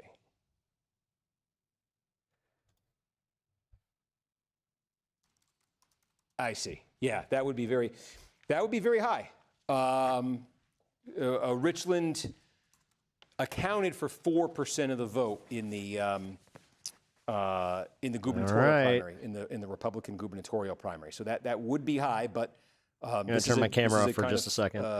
Unusual. Not going election, anywhere. So let's see. Stick around. The other big one, in fact, bigger celebrate. than Richland, really want to see here is Lexington County. We say that advantage that Fry has over Norman right now. I do think that is powered to the extent there isn't, the advantage there. About 1,300 votes, 1,336 votes. That's powered by what we saw in Richland. So it's a big question there in terms of what Adam is trying to track down. I'll try to be patient, but Adam, I'll probably ask you 1,100 more times in the next few minutes if we have an update from the decision desk about Richland County, because that looms as a very significant thing. If you're communicating with them, I don't want to interrupt it, but do you know, is there anywhere else right now? I think we got some Buford too. Excuse me. Yeah, okay. Hilton Hold Head, on, the immortal. This is, again, that in theory would be Sanford country, but it's Graham. It's Graham in the early vote. What's up, man? Dope name. And Sanford running distant second, which, Graham's advantage statewide. My She's over D&D 30%, characters. 6.1 over Norman. Jork the Dream statewide Weaver. number should be updated now because, we're checking into that Richland number. Okay, Otherwise so known you as see it, Jork folks, the just York. full transparency here. It lit up. I showed you a result. As Adam said, the number of votes that reflected significantly higher than our expected vote. That doesn't mean it's not legit, because sometimes our expected vote is off. Sometimes there's much higher turnout in places than expected. Also the number, though, would be much, much higher. Oh, yeah? Well, I cast vicious mockery. Than Richland has typically been in these primaries proportionately. So they're checking on it. And while they do, they've taken those numbers off again, it could end up coming back just like it looked. It may be different, but look at the effect that had on the statewide tally. When apply that was Hunter's lit up, mark. Fry had an advantage here. We were saying, about 1,300 votes and change over Norman. Take it off. That's a 48-vote gap between Fry and Norman, right? Again, some distance. There's some real distance here. She's obviously, as our decision desk has said, she's not going to be knocking on the door of 50% or anything. But Graham has put some distance here between herself and second and third. But second and third, are now 3 votes separated. Norman and Fry 18% are 3 votes in. separated. Okay. Most of this, as we've been saying, the vast majority of this represents early vote. And now Adam is trying to piece together. I'm going to mute him, and then we're going to go over here. Going to get rid of that. All right, we're going to play this. You can't get these people to debate their positions. Like, who won't debate their positions? We offered Candace Owens, I offered her $300,000 to do a debate. I was like, we'll give you $300,000. What is her position? What does she think happened? She thinks that Israel worked in conjunction with TPUSA and Erica Kirk to murder Charlie. Based on what? Well, that's the million-dollar question. Nobody actually knows. She's never presented a single shred of evidence thus far. I have a counteroffer. He says $300K. Let's make it $500K, right? I just have the hunch, this feeling, gut instinct that you're maybe being backed by Turning Point USA or their affiliates in this debate request. It's just, you don't strike me as someone that has $300K lying around for conversation. When I went to the TPUSA HQ, and I talked to Erica briefly while I was there. All right, that was unexpected. The first thing I did was what I think every normal, moral human being would ever do. Oh, God, Joe lets just smoking happen in there? 2020, but given the reaction, I think it probably would have been better for her to, like, lay low for a little while. 1,000%. The going out with the sparklers was not a great idea. Like, all that was not a great idea because it just seemed insane. Yeah. As we near the 1 year. Wow, Joe actually making sense Charlie there. Kirk, it looks like Candace Owens is one step closer to solving the mystery because now she's in a feud with a wannabe alpha male. And if you don't know who Andrew Wilson is, I will then just good say for you. Apologia The algorithm isn't disgusting. comedy He's the guy who is not argues my with adult favorite athletes on the Whatever podcast. commentary channel, It's but that whole shtick, the Manosphere guys on the way. I'm glad that far-right he's love to roasting use him. to come off as wiser or more righteous than they actually are. And you're probably wondering how a guy who looks like he owns an adult video store somehow made it onto the Joe Rogan Experience. Twice. His original little burst of internet fame came from a fight where honestly it was pretty hard not to take his side, because the guy he was fighting was one of the easiest people on the internet to hate, Wes Watson. Are you proud of who the you are? Would you guys say this motherfucker's proud of who the he is? That's a bag of trash, dude. You got 10-inch arms and tits. If you want to follow the successful mantra of a man who tells you he's reformed from prison, understand why they might have gone there to begin with. I do think that a rejection of materialism. Damn, you gotta do a lot for me to go like, all right, Andrew, smoke this asshole. Success is being able to go home and look your family in the face and know that you're doing everything you can to support them. How hateable can you possibly be? I have 2. Are you saying that your Bugatti and your money and everything else is worth more than your children? My dad's a superhero. Look what he brought to the table. He came from nothing to this. Yeah. He works. God damn it. You're still whining. Stop whining and just make an argument. Dude, Hey guys, I love you for being cool and just being. Yeah, thank you for being awesome.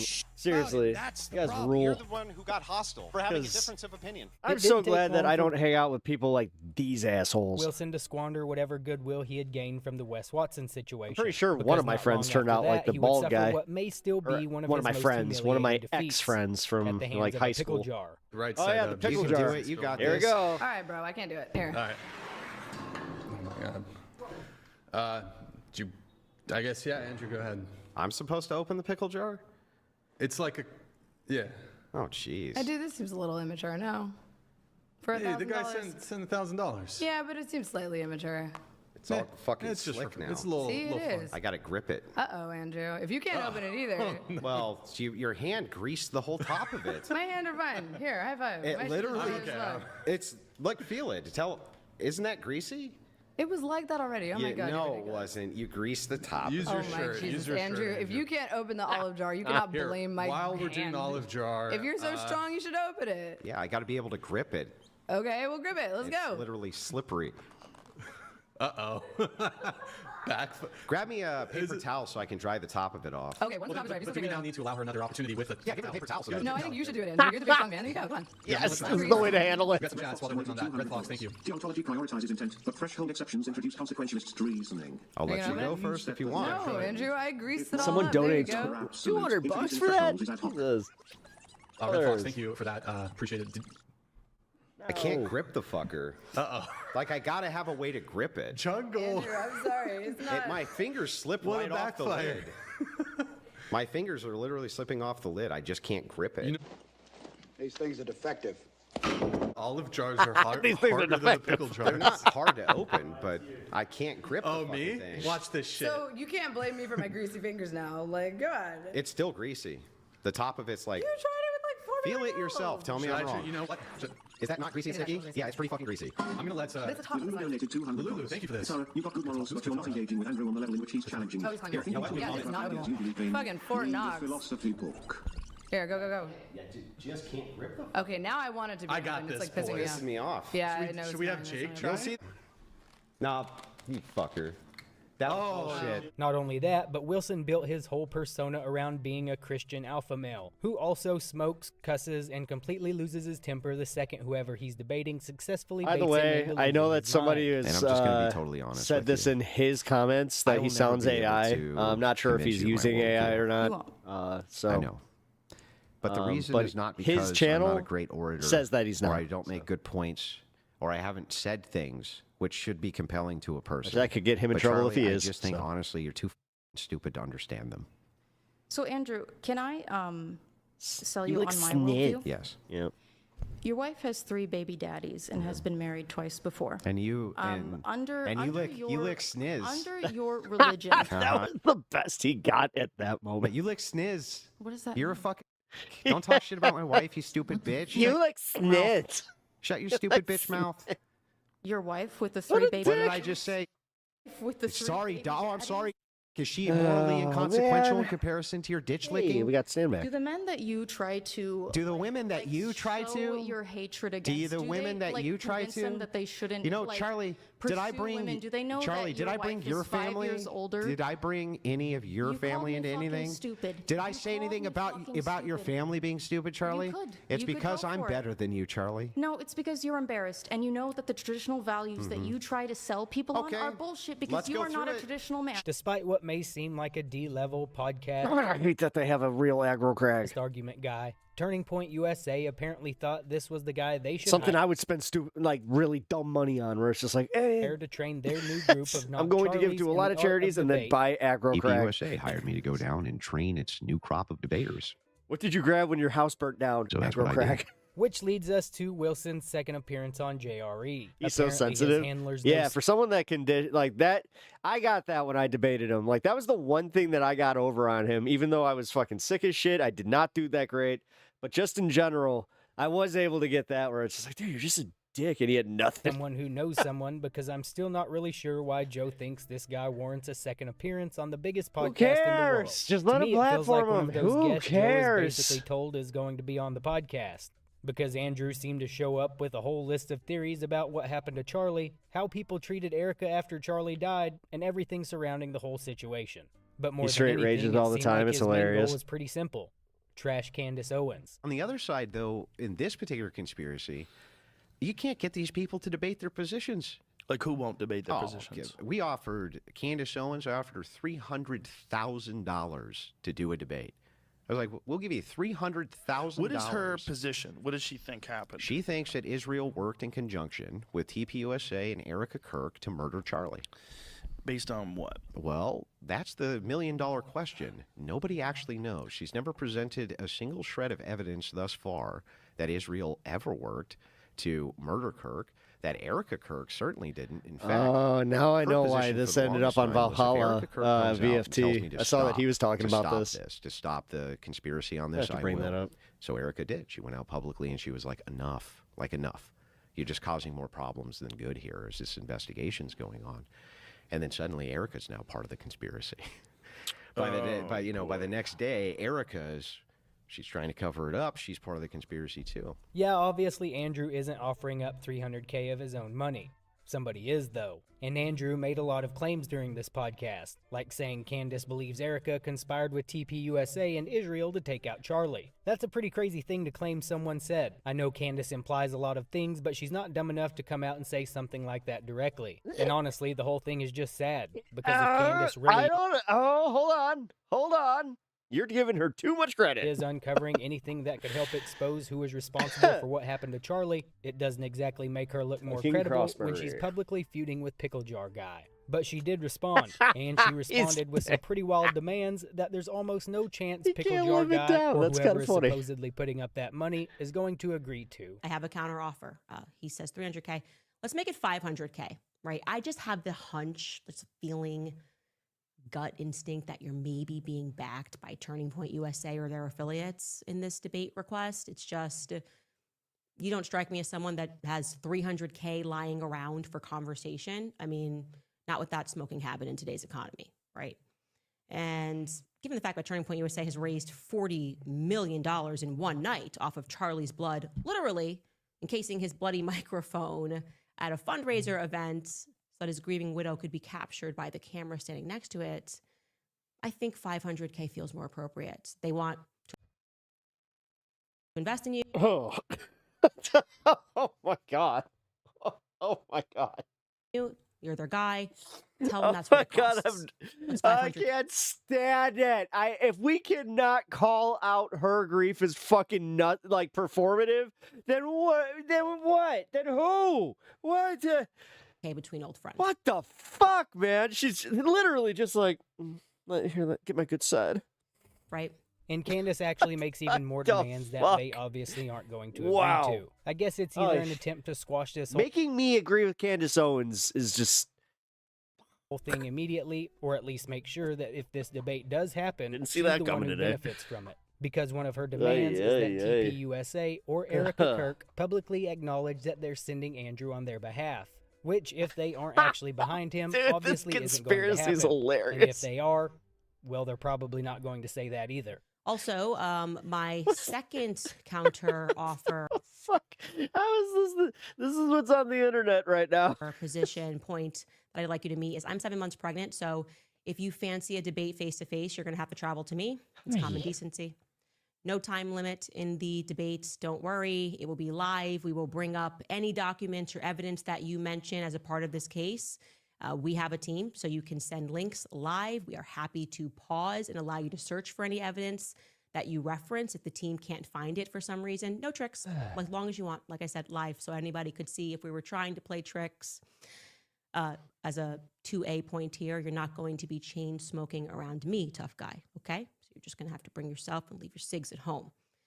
And this is actually, I would say, the most important part for me. This is what has to happen. Third part here.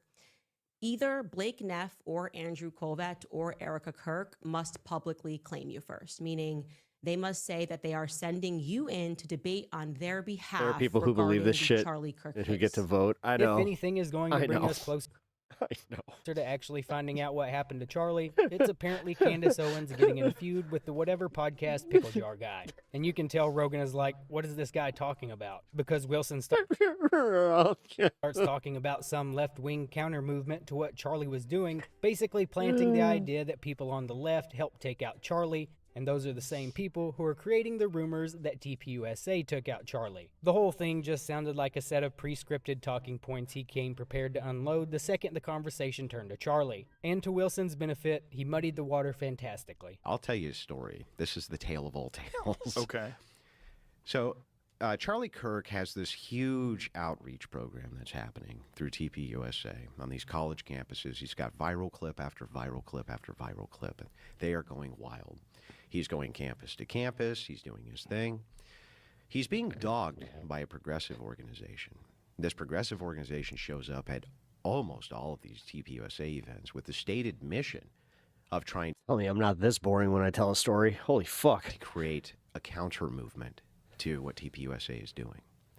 Now, the woman who heads this particular organization received millions of dollars I'm doing my from best ActBlue Donald Trump. and other progressive organizations for this stated mission. That same woman right this second works with other X accounts to push the messaging that Charlie Kirk was assassinated by his own TPUSA insiders in order to push that narrative forward, because the stated goal still from that organization is to destroy TPUSA. So they've. How do we know that they've done this? Are there emails that have been found? Like how do? Well, the stated goal of this particular person is to take down TPUSA. Right. She's very open about that. And then the way that you know that they are talking to these other accounts is because they do it publicly. Those public accounts will talk to this account, right? Very openly. They reaffirm each other's posts. They say, wow, that's real interesting, this kind of thing. All affirming that same conspiracy that TPUSA was the ones who actually set up and murdered Charlie Kirk. Well, it looks like the pickle jar guy solved it before Candace. It was in Israel. Apparently, it was a left-wing domestic group that was convincing people it was Erica, TPUSA, and Israel. I'm glad he also solved the mystery of why Turning Point is supposedly falling apart. That's a very It couldn't possibly have anything to do with almost the like glitter it. I pants, mean, not the too Kill Tony perfect style for what. All pyrotechnic right. intros or the open casket TikToks. Oh my God, I can't stand but that Andrew guy. Really I know, does a good Mike, job right? at hitting all the talking points when he tries to humanize Erica. When I know. went to the I TPUSA know. HQ, and I talked to Erica briefly while I was there, the first thing I Gravy. did was what I think every normal, moral human being would ever do. I gave her a hug. And I told her how god-awful sorry I was that happened to her. Like, could you even imagine how that's got to feel for her? Especially awesome, now man. that she has tens of thousands of people accusing her of murdering and conspiring to murder and then cover up what happened to her own. I mean, that's like mind-boggling psychological torture on a level that I've never seen. Yeah, and hindsight is 20/20, but given the reaction, I think it probably would have been better for her to like lay low for a little while. 1000%. The going out with the sparklers was not a great idea. Like all that was not a great idea because it just seemed insane. And maybe sometimes in grief or Hey, Joe, when, making you're sense. trying to show that they're not going to hold us back, people make choices that Hey, could every once be in a while, interpreted in a very bad way. 100%. Joe actually had some pretty good takes in this episode. He usually doesn't seem to care about hiding what he really thinks when he considers the person beneath him, like Yeah. with the meme guy. He barely pushed back at all. But at least with Wilson, Joe was basically like, yeah, she looked insane, bro. Wilson may look like he owns an adult athlete video store off a shady highway exit, but he's definitely giving whoever's I mean, the same joke twice. Come on.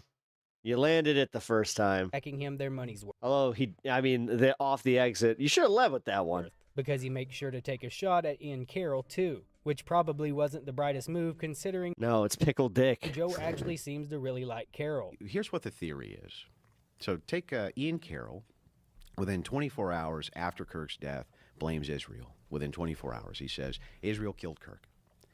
That was his tweet, went mega viral. What the conspiracy is on that side is that Israel, along with Erica Kirk and TPUSA insiders, got together. I'm glad that I can with, drop those and elements like of have the U.S. government, you know, to the murder visual Charlie element Kirk of that. because he was going to Hello lead to the, my quote, pro-Israel cause. audio only listeners. I am so sorry. They're just That's like, what the is he theory doing? I don't And know. that he was either murdered. I can some of them only say with a imagine. microphone exploding. Some of them say with Too much theater of the mind. There was a second shooter, and Robinson's a patsy. It all depends on which theorist you're talking to, but they all work together in the same unison from a single camp, which is interesting. What's great about a podcast is that you can usually tell when someone comes with an agenda, and if that agenda doesn't make any sense, people can see right through it. As the podcast goes on, Wilson tries to explain why Erica came off as crazy, but somehow that turns into a story about how all Erica wanted to do was release Charlie's book immediately, to honor his memory, of course. What the fuck? What the fuck? What? No, this grifting bitch. Oh my God, dude. Like, I tried to really, oh, wow. She like pushed out his book. Was that already in the pipeline? I'm gonna feel bad if that was already in the pipeline, but holy shit. Definitely not to strike while the iron is hot and sell as many copies as Wow, possible. The interesting thing is I asked her crazy. I asked her, like, what's the deal there? Crazy. What's with the sparklers? Whoa, Well, damn. What's with the, Holy the shit. aberration in behavior? Hey, guys. She's like, look. We haven't had one of these in a while. Check out what this guy just said. I was real winner. Holy crap. Yeah, this guy definitely is he's right in the head. Put in like the worst spot I could ever think of. I was the background character. I was just there to support my husband. That's it. The only reason I even really got involved is because Charlie was so pro-marriage. And he wanted to demonstrate to the world Anything he else? can be married and have kids, and this is the good life. So when he dies, she takes over, right? This moves over to her control. She says, well, the first thing I want to do is honor his last book. That's the very... Your whole political stance is purely emotional, says the guy that's purely emotional. First thing I want to do. Yeah, that wasn't an outburst. I want to honor his legacy. And she's like, I don't know exactly how to take this position. At the same time, there's expectations for the organization my husband built that I want to honor, right?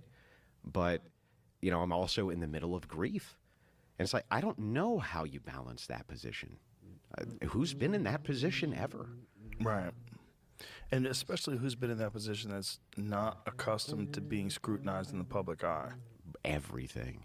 And it's the lack of charitability that's so bad, too. Like, let me give you an example. If you say, Paul's so lazy, he never gets to work on time, you don't actually mean Paul has never once gotten to work on time. That's not what people mean. Right. Thanks for watching. That's a banger of a clip. All right, here we go. We have more vote. We're still sitting at. We're still live. Still a lot of vote All right, to come. we didn't lose Konecki. In the heart of Norman's base here, right? Back to the Still a Konek. lot of vote to come. We do have. That actually works. We had shown Spartanburg at about 50% before. All right, right? guys. This is Well, not, welcome to the show. we'd If done you're some just joining us, Spartanburg Election Day. if I you think that's just right. got here, Still I just appreciate so for you being Norman, these are two big kind of bites at the apple that are left for him. Look at all that vote to come in York County. And if what we just saw in Lawrence County plays out, he's got a lot of votes to come in. If he's getting them at a 55% And sub to the channel. clip, Wait a that's minute. huge. Anybody do that? And Greenville, as we say, Greenville's more than, in terms of vote producing statewide, more than twice the size of York County. And again, if the election day vote is doing what we just saw in Lawrence, if he's still hitting 40% with that, that's a lot of votes to come in that he's getting 40% with. But that's 14% again. Wait a minute. What is 10, going on with 12% these counts? Am I behind? I must be behind. Look, so I jumped from 43. No, I'm not behind. Jumped from 43 to 53% in. But keep in mind, it's 7 o'clock. This is the biggie. We were saying Greenville's huge. This is about 10% statewide. This is the heart of Fry's district. I just realized I'm in the same time zone. More than 53, shit, they're getting, squeezed they're doing it 53% of the juice from the orange. Is that the metaphor? Man. There's not as much juice to be squeezed now out of here for Fry, potentially, as there is out of here and here. Okay, so then what other elections are... But again, that's what makes, in part, what we saw you're not in going to have Aiken exit County polling. and Richland County, and we're trying to clear up. That's what makes that so significant as well. I think Fry may need that to be the case. The numbers that we saw initially to be the reality. Taking a look here, Berkeley. I think, did we do some election day vote in Berkeley? We clearly have a bunch. We could probably do Berkeley. I was just looking at Aiken and Oconee. Let's see what's going on in Berkeley. Yeah, we can do Berkeley. So in the pre-election day vote in Berkeley, 29% for Graham, 24% for Fry, 15% for Norman. Currently in the election day vote, 40% for Graham, 19 for Fry, and 13 for Norman. Yeah, that's so there. She's definitely getting a big boost, and if she is there, I would imagine something similar is going to happen here in Charleston. And is it happening? I think you said Beaufort. We got a little bit too.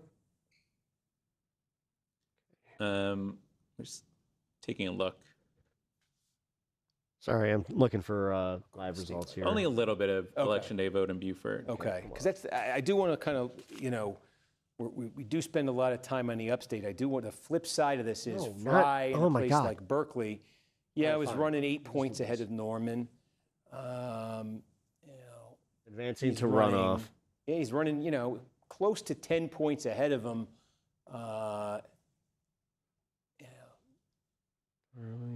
Not there, yeah. And what was it in Charleston in the initial?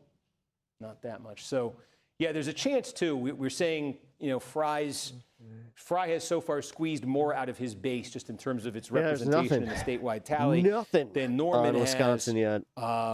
The opportunity for Fry might be kind of extending now down towards that 1st congressional district to outpace Norman there, you know, for 2nd place and make up the margin that way. But now we're getting close to 40%. As you can see, Graham is now essentially, that's 9.7 points. She's basically 10 points ahead now of 2nd place. Fry's margin, oh, geez, I'm sorry. I just did there, okay. I always love it when he. Oh, jeez. Right, Fry's margin over man. Norman. Right. I mean, it's sitting at 502 votes right now. Here in Wisconsin, we usually get 20 below. below. Significant vote update to come in. Stanson, did you vote today? Berkeley. Just tell me you voted Anderson. today. And Anderson. Did you vote for Francesca? Did we look at this one? Jog my memory. I'm not trying to tell you who to vote for. I'm just asking. We looked at it, I thought, earlier. Okay, yeah. So we'll hold. Okay, we'll hold on. We're looking for. Mike. If you do want to take a detour, Connecticut is reporting a little bit quicker than they have in the past. And it's okay if you didn't. Oh wow! For real? Wow. Yeah. Okay. Well, this is only 5%, and a lot of this is going to be Hartford. You didn't vote. Oh, I'm disappointed. About a little over 3,000 votes. Wait, did you not? Wait, did you not vote or did you vote? This is Windsor. Did you just not vote? Oh man, I hope you didn't not vote. Like Windsor that. Locks, the airport. South. Yeah. Look, this is so far. I don't think Hong will win anyway. Manchester, sort of well-to-do suburb. Okay. There. Well, wait, who'd you vote for? It's okay. This is shit. pretty consistent. Wait, that's personal information. I forgot. Early. If you're John Larson, you're not liking what you're seeing. That's not cool. You don't have to say early, it. But again, remember, Bronin is running with the party endorsement here. So I there just was some realized writing on what the happened wall there. I was like, no, wait. And Bronin's base politically not is cool, Hartford, man. Not but cool. When you're, and again, these are small chunks of vote. That's your here, personal information. Manchester is not Hartford. And he's leading there, narrow, but closer, but he's leading there. South Windsor, that's a big town. That's not Hartford. Oh Windsor, man, I felt bad there. So, early on, let's see. This thing goes all the way out towards Torrington. This thing goes down to Bristol. We still got a lot more to come, but early on, I forgot what the defeated incumbent count is in the primary, but we dust that number off because that could be on its way to being updated. That means we might have some numbers. Well, look, it's already been, this will save us the night. The NBC News Decision Desk is projecting that Ned Lamont has fended off his challenger in the gubernatorial primary, Democratic gubernatorial primary in Connecticut. 6% easily statewide beating Josh came in. Elliott. The irony, 20 years ago, if you're old like me, you remember Ned Lamont. How did he come on the scene politically? He was the challenger on the left to Joe Lieberman he in the was 2006 very Democratic Senate primary. unpopular. Lamont beat him in the primary. Lieberman ran as the independent, won the seat. Hey, then Lamont became the governor you about gotta a be decade a special later. type of unpopular And for that. now, this is how it all works, right? The guy who was the insurgent on crap. the left now facing the challenger from the How left. can they call it but at he's going to 6%? survive. Because, So, dude, that's. Let's get back to the. Wait a minute. to the Yeah, much those more, numbers don't make sense sort because of it's only by a contentious few question thousand. of the hour, and that is South Carolina. We do also have the opportunity. I know polls close in Abdul Wisconsin Al-Sayed, at the top of the hour. he's not a, we have been no, I getting know, that I know. pesky refresh the screen notification. I didn't see it. Come on, man. we haven't gotten it recently, but I think there's us an potential to get update. it again. We could also Stop cycling. take care of some housekeeping if you want to at any point. You'll be here. back after lunch. you saved the Alrighty. break. Have a good lunch. I I'll be don't- here I- for let's- the let's, next we'll keep going a little bit because I think 40 minutes or so. We could be close to a little bit of clarity here. Our latest As I update was said, from I'm Anderson, likely and we not going to be able to do the likely. I'm not going to be able to do the election coverage. God, that's so. Okay. Stay tuned now. We're going to do I just gotta commit. Connecticut in about. I got We're a going to do an friend update on in Stay Tuned in about 4 minutes on that. Okay, so I'm just checking an email right here. Nick Whitstand. Okay. 38 minutes till polls. We got the countdown clock. Let's do Anderson. Let's just do the same day election day. 30. Ah, crap. Yeah, so Anderson All right, County, I might stick around for in 20 the minutes pre-election day vote, it was after running 8, just so I 27% can start for seeing Graham, some of the 17% results. for Fry, 31% for Because Norman. for Francesca and Hahn, now we'll get an How much idea for Fry? really fast. 17. 17. And 31 for Norman? That's right. Okay, yeah. 31 for Graham currently in the election day, 14 for Fry, and 32 for Norman. Yeah, not much change, but she's not gotten worse anywhere. And she's gotten better significantly in some places. So and Norman just got an update somewhere that put him ahead. I think we might have got a nice Pickens and Spartanburg. Spartanburg starting to, okay. Again, this is a biggie. This is probably 7-8% of the statewide vote from this county. That looks pretty unchanged. I mean, this is where Norman wasn't running much different here with the election day vote than the same day. I think it was a little bit less, but the fact to be running at 36.5% in a county this big, and again, not just running at 36.5%. The most significant thing to Ralph Norman is that the guy, his real opponent right now is right here, Russell Fry, and he's beating him by 23 points in one of the biggest counties in the state, right? What up, His Doug? biggest opponent right now is Russell Doug? Fry, and in the What up, Doug? biggest county in the state, he's beating him by 27 I feel like I have a points speech impediment right now. almost 28 points. Thank you. In Greenville County. So this is, when you're looking at, okay, then we just got another update. That was a pretty big one that just came in that put Fry up. Where did that come from? Both the Horry worst County, for Cal. You got more. Oh, so, I mean, yeah. This is a little bit. If it's another 10%. This goes to a They've been runoff, coming though, in right? like 10% increments here. Though notably, as we've gotten more, Fry's getting 43% of the vote. This is a vote-rich county in his district. So that update was helpful for him in that it Damn, these vaulted him in the margins aren't that tally ahead of great. Norman, although, Like what I'm as we seeing is, say, guys, if you he's mobilize running out of in votes South in his best Carolina, area. this And is by the way, easy. his best area Fucking get has the been vote tightening out. up as the election What day the fuck? vote has Rock come in. the Graham has been vote. taking Bring a it back. a We're really doing good it. chunk Rock of that the election day vote. vote. So Yeah. again, is that diluting a bit of what Fry was hoping to get out of here, which I think he badly needs, because there's a lot of, if you're Norman, I think there's a lot of good stuff potentially for you to come in those two places. Because we still don't have anything election day from New York, and we still don't have anything election day. Here comes our update on, we're doing the news now, folks. Here it comes. Or there's still another interview. Anybody? Looks like we may have a little time here. Lexington was the most recent. We just got update. we got election day here. Yeah. How's that running? Let's see. That didn't inspire anybody. Not a single one of you. Well. Graham is running about the same, 38% Just watch in the pre-election. versus Nobody, election. and then a few Fry, just went bye. He's running Dude, that was 3 points brutal. less. Okay, and yes, shoot, what did I just? That's the last time I commit Just to a hit the bid. shortcut at the bottom. Okay, I don't know what I even did. Sorry, Nikki Haley. It's a whole nother feeling to bomb on street. Fans, I don't mean to remind you of. All right, what did I do? 26. Okay. Wow. Okay, so there is a news now here coming. I can hear they're in another segment though. Is this thing on? Yeah, Huh? I got to tell you, I'm just looking at this and thinking Wow. like. Tough crowd, tough crowd. I was about to say, I'm saying, if you're Norman, you might have more to look forward to. Although these are the big questions. Right now, between Fry and Norman, and this is a big county, Lexington County. Yo, you're not the only one in chat. In this race, the race we're focused on right now, Fry versus Norman. Wow, no that one's was getting an a advantage out of painful here. fucking Wash. silence. I'm just looking at chat. It was It's just not a like, wash that's not moving. It's not moving. with It's not moving. numbers that we saw here. So we got 55% in Aiken now. Meaning we're now showing a significant election day vote here. Yes. And it's not All at right, all here we resembling go. what went up earlier from our system. Yeah, that's right. So that's big. Okay. If you were watching Do your math. 30 Do minutes your ago, Kornacki math. remember Kornacki Aiken mathy. lit up and it was that maroon Fry color, and we said, holy cow, way outside his congressional district. Fry just got like 44% of the vote, and it was telling us completed, and then we said this Yeah, I might get it. be a sort of a glitch in the system, in the stream. POTUS needs to resign for ruining world economy.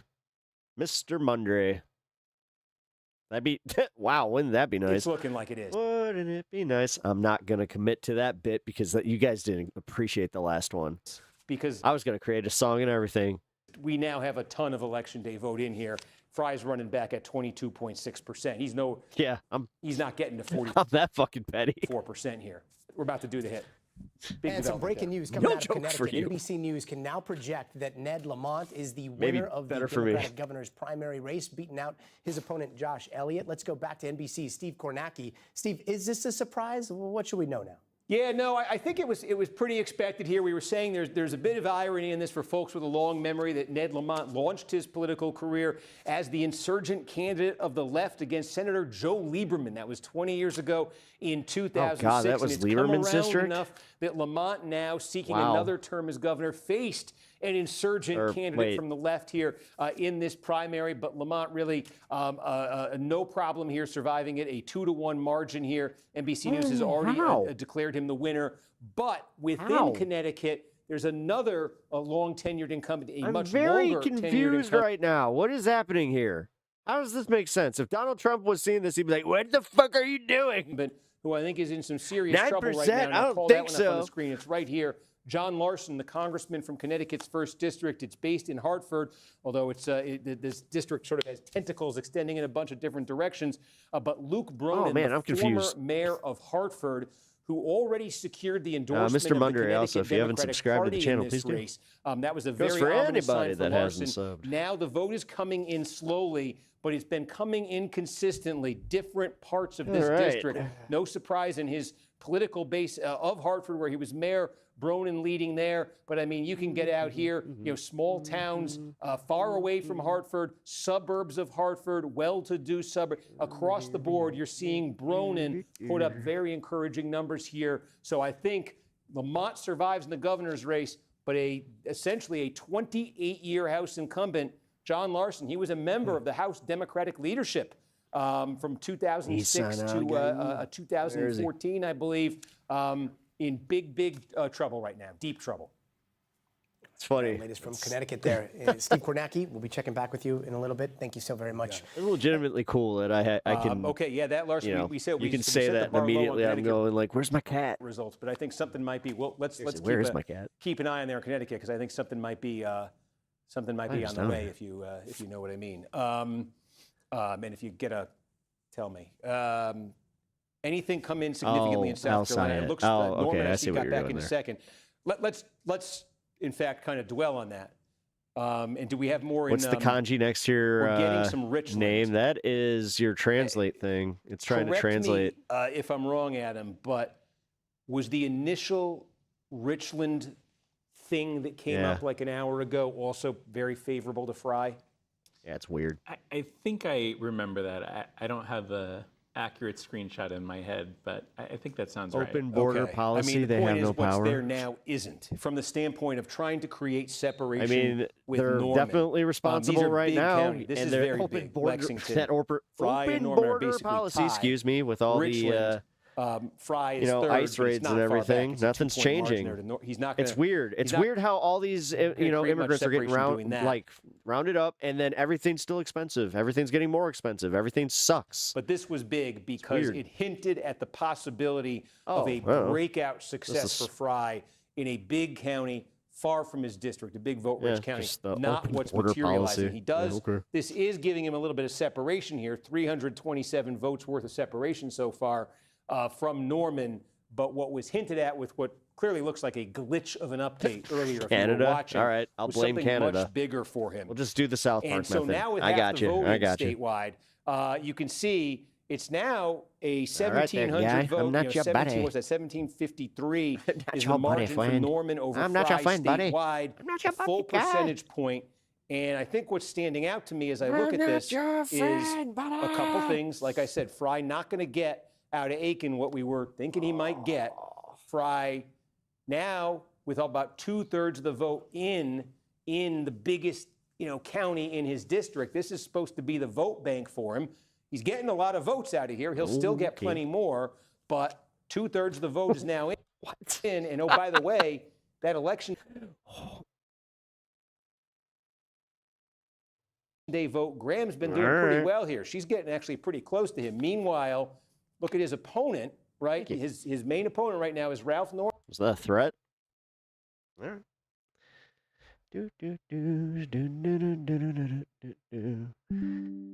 Yeah. No, the cop, it's part of my cybercrime division, has not actually gotten to see anything for quite some time. So Norman. There you go. And Norman, oh, we're getting election day vote in New York.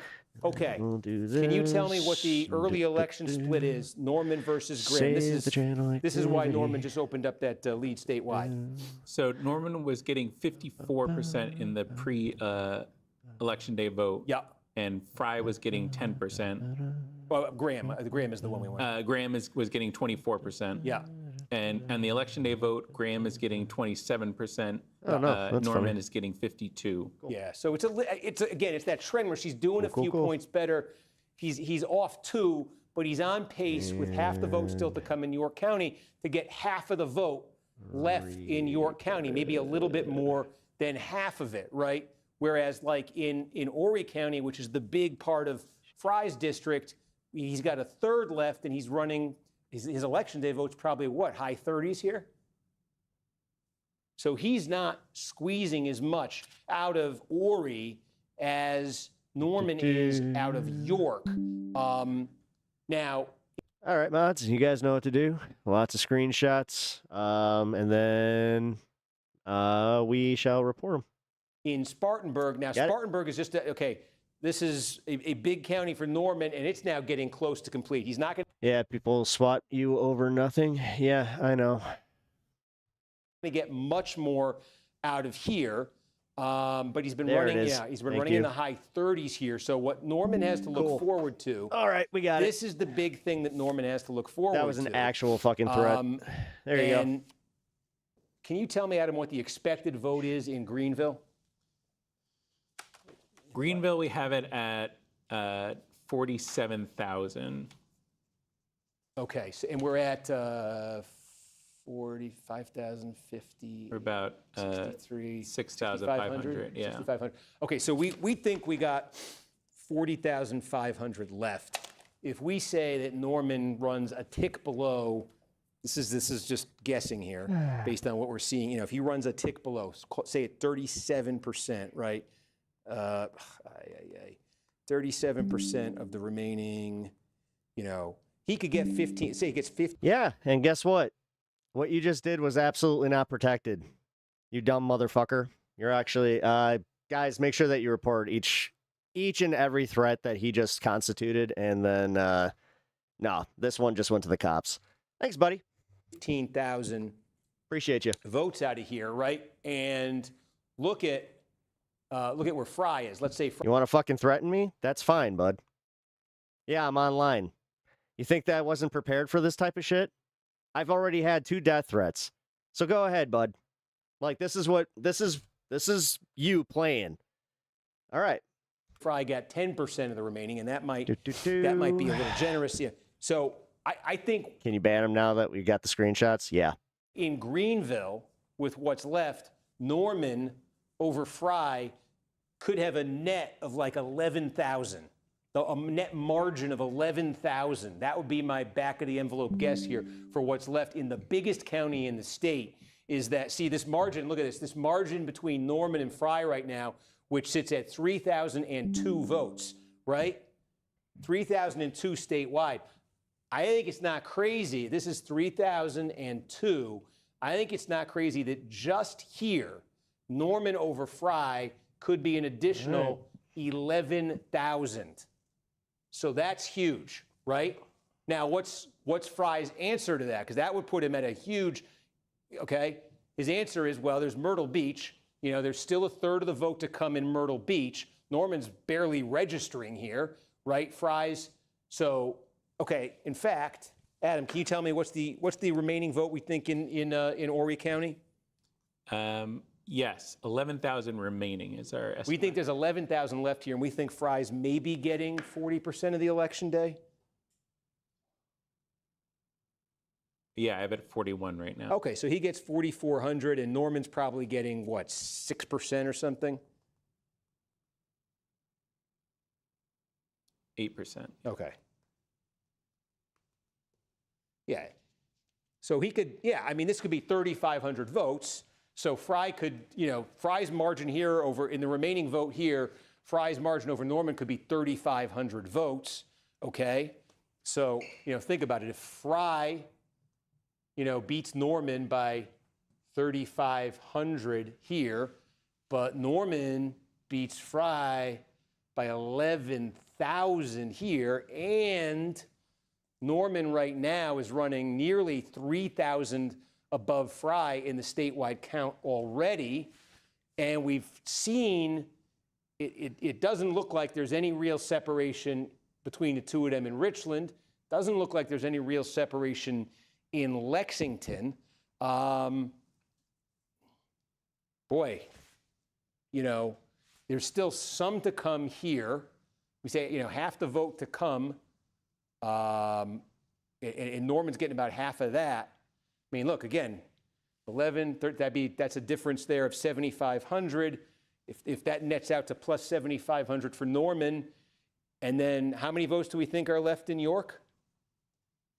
York, we just got an update, but we're at 6,000 expected remaining. That has 6,000. If he gets 3,000, yeah, I mean, listen, Norman could get.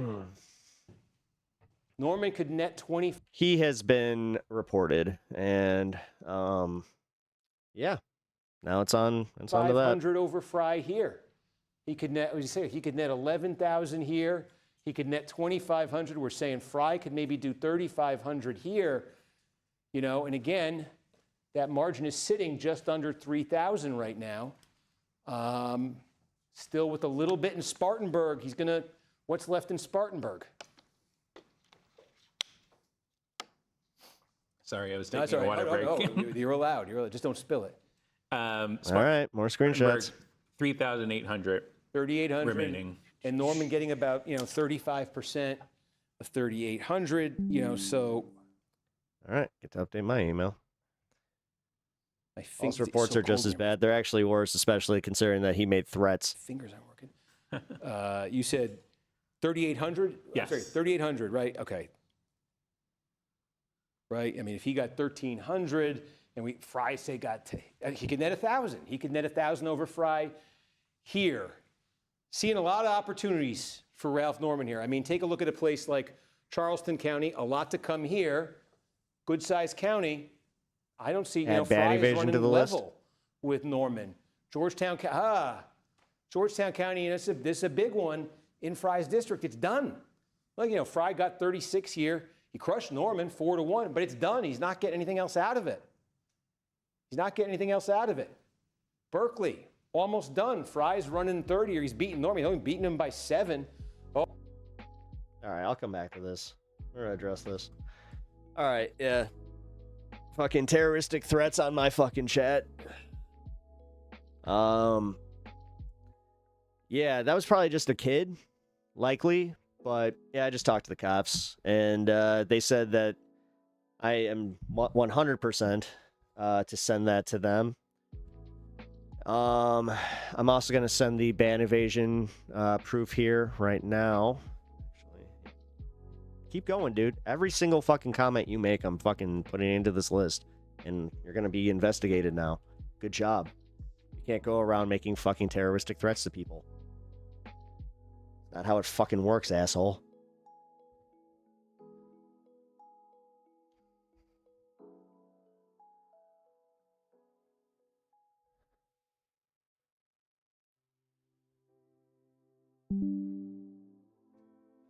And I have multiple mods on it too. I think that you might have just really, you want to sit here fucking pretending like you're some kind of agent. Yeah. Yeah, okay. Even with that one. Cool. Good job. That was very stupid of you. But whatever, man. You want to play with fire?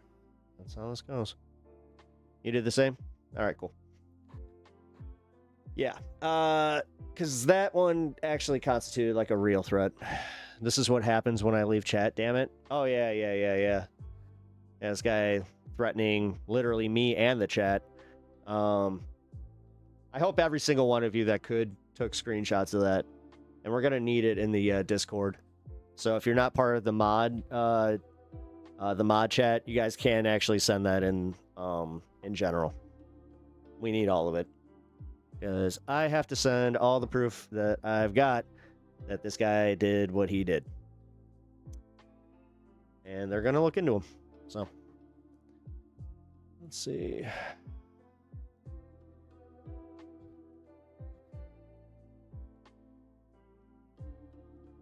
Okay, yep. Creating an alt account. Here we go. Proof of that. Do this. Cool. Thank you for that, sir.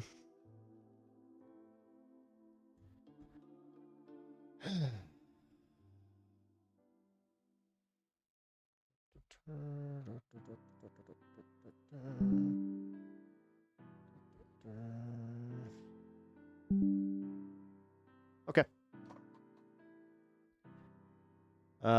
This is what happens. Yeah. Who does the Dem want to win? I'm assuming the Republican Party. Republican primary. Who do you think the Dems want to win? Not Darlene Graham. Although maybe Darlene Graham, because I don't know, she might carry baggage. I don't fucking know. I'll be honest. I haven't really put that much thought into it. Sorry, I had to deal with a death threat. Or not even a death threat. A swatting threat. Which, yeah. This guy's sitting here telling me, like, yeah, guess what? You're a content creator. This is what you signed up for. Like I said, I know what I signed up for. I also know that we have legal protections, so it's good that you reported him, but try not to lose any sleep over it. He's probably just a kid, as you said. Again, it's the fact that, like, I just spoke to the officer in charge of this, and he didn't remember me, so that was kind of that was a blow to my ego. So yeah, he asked for my channel name and all that stuff, and then he just wants to cross-reference our emails and all this stuff. But yeah. No, I made sure to speak to the proper authorities. This is how I learned that we had a cybercrimes division, and they said to take each and every threat seriously. They said to take screenshots of each and every one, and yeah. If they were trying to do ban evasion to get their the accounts that they're trying to evade with. So yeah, like I said, think he might have, like if it was a kid, he might have really just fucked up. But hey, was it about stupid games, stupid prizes? You know, and also, I don't know, with this new YouTube rollout, it does kind of seem like they're not doing the AI automation as much, so... Ooh. This type of harassment? Yeah, that ain't gonna fucking fly. Thank you. I appreciate that. Thanks, everybody. Alright, cool. It's okay. Glad you're dealing with the proper authorities. No, I appreciate that. Also, okay, axolotlian. I got it. You've been here before. I know that. I think that I've tried to say your name before, and I couldn't. I was not very good at it. Seems like they may have gotten a bit of backlash on the AI use. Yeah, seems like it. I mean, it really does seem like it. Yeah. You? I know, you just said hi. Don't you know who I am? Well, the guy was acting like he was, like, you know, an ICE agent, because he was, or like an FBI agent or something. Because, like, again, this is how, like, I told the cop, where I was just like, I think it's a kid because he keeps saying that he's, you know, an agent and that he, you know, is in touch with everybody. And he was just like, uh-huh. He's just like, just make sure you get the screenshots. It was kind of funny. But yeah, that's where we're at. So, that's why we are going to have a life lesson here, kids. Don't make threats online. because they are constituted as actual threats. What you say online is not as protected as you think when you make actual threats towards people. Those are actionable. As in, like, I can be litigious if I wanted to be. That's where I'll go with this, so.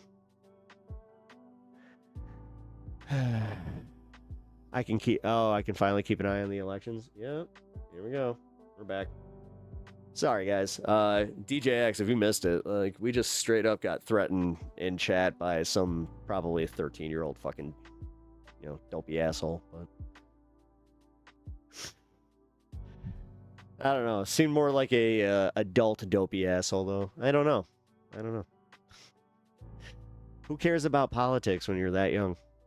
Or do they just, like, do the thing where they parrot their parents and it's just like they think that they're trolling people? Because I remember being that age and just being a little shit. It's like whatever you think it's like gets under people's skin. Question mark? God damn it. Yeah. Yeah. He, like, literally threatened everybody in chat. He threatened me and then everybody in chat. And then it was just like, babies, big babies. Whatever, man. Just make sure any of my fellow content creators in this chat, make sure you take that shit seriously. Like, and this is why I was telling you guys, make sure you get them screenshots. It's very, very important. Here, let me send these off. Oh shit.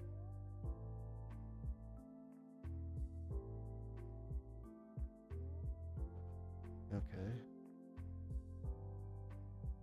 Oh, there we go. You gotta take them seriously. Yeah. Or keep them seriously. I mean, I take them seriously. I take each one seriously. Because I've already had, that's my third one. Actually, I managed to go a while without one. Yeah. That was my third one. So that's why I was kind of surprised. I'm like, you don't remember me? Really? You don't? Okay. But yeah, you gotta take it seriously. Someone tried publicly threatening me in front of my child. Shit's crazy, man. Yeah, no, it is crazy. It really is. If you don't, you could end up unlucky. Yeah. That is very true. That's very true. But this is also why, I make sure that, yeah, the proper authorities know what's up. Anyway, that's enough of that. I appreciate you guys sending the screenshots. And also, sorry to anybody that felt like you were, you guys might have gotten threatened by that. Because that's actually what really sent me over the edge, was when he threatened you guys. When he was like, I'm coming for all of you. It was just like, okay. All right, we're taking this one as serious, like, yeah, very, very seriously. Also, hey there, Junior. If you're still listening, wise the fuck up on the internet.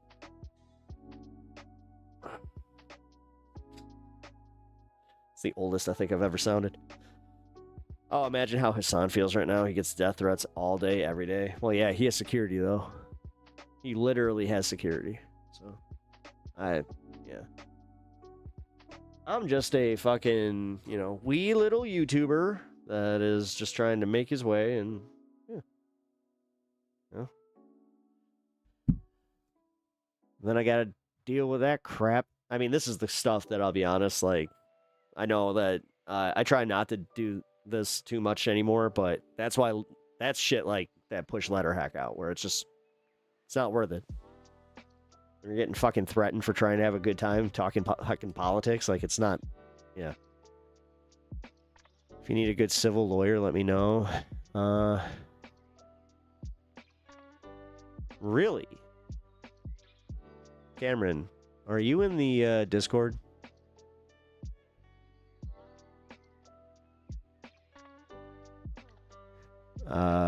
Wait, can I do an impression of James Carville, but if he was communist? Oh, let me tell you something. If we want to win this, we need to get behind the DSA candidates, and we need to also coalesce behind the Mamdani characters, because that's going to bring us to a good point in leftist policy. Okay? I gotta like do this fucking spit sucking. He fucking does that a lot. It's like, ew, dude. Sometimes you can literally see it kind of like pool. Remember that? Like one time he had it like pooling, and it was just like, no, come on, man. It's like, dude, someone tell him. Someone tell him. Like, someone get him off camera.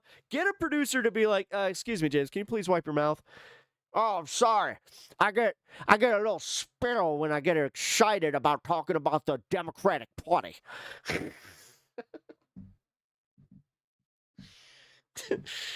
Oh, fuck.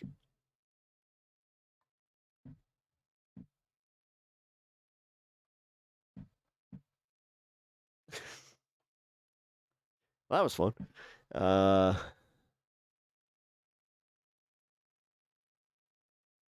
I say, we're gonna change the means of production, I tell you what. There you go. I won't be in the same party as Hassan Piker. He's a Marxist revolutionist. I'll tell you no way, no how. I mean, he did essentially say that, didn't he? Almost like verbatim. Did he say the no way, no how? I don't think so. I think that was a little exaggerated. I like how we're, Piker. Yeah, Piker. Why the hell did it translate to that? I get what you're saying. About the Graham family name, so nobody really quite knew what to expect from her as a candidate. You know, with Trump's endorsement too, obviously hugely helpful to her. But what does that mean when you're looking at about a third of the vote in a crowded, competitive primary here for somebody with that kind of a background? Is that an impressive showing? Does that inspire confidence? I think that's why I'm saying these next 24, 48 hours are so interesting, because everybody's going to get to look at this piece of art and render their interpretation, and then that will kind of decide what the tone is for this runoff. Art is in the eye of the beholder. Steve Kornacki, thank you so very much. Let's go to NBC News. Okay, so 7 minutes. Why don't we catch our breaths? Congratulations to Darlene Graham and Ralph Norman. We will probably just check in to see how those numbers land at the end of the night. And folks, we are now 6 minutes and 37 seconds away from Wisconsin. So let's tee that one up and get ready and tell you what we're expecting here tonight. And let me get myself ready, because I have a thing in here that I want to try. Did we get a call in Connecticut 1?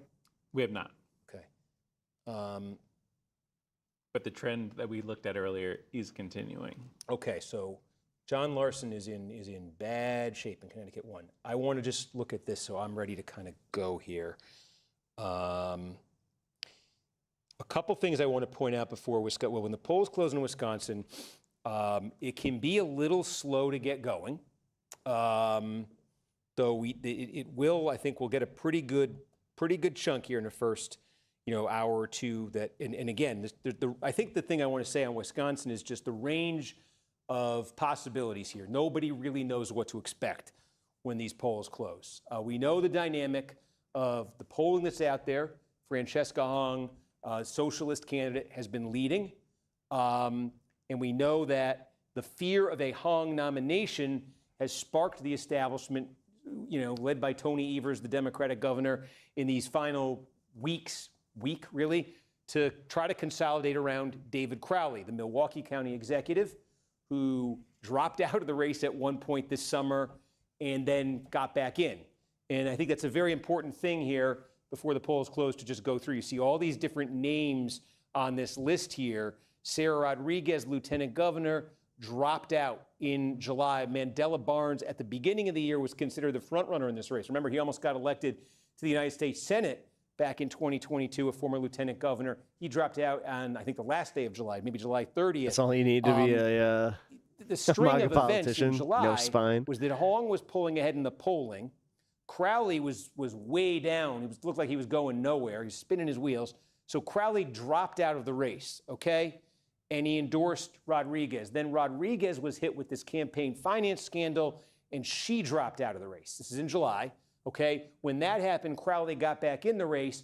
That's when Evers, the governor, endorsed Crowley, okay? But at the same time, Mandela Barnes was still in the race, polling, you know, not in the lead or anything, but he was still getting a big chunk of vote in the polling.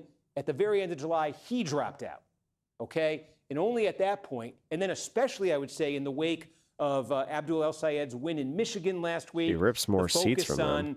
the insurgent left nationwide, and, you know, was this about to she's happen a in governor. Wisconsin I too? don't know how And that's then going to the work. controversies around Hong, Thanksgiving, if you're watching this, you know them. I don't need to describe them.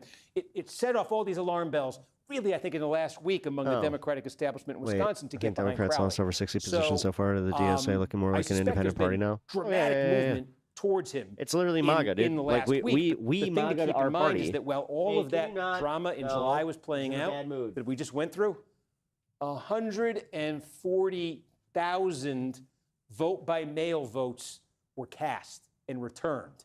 And those votes are in. They can't be changed. Now, that's the total for each party, Democrat and Republican.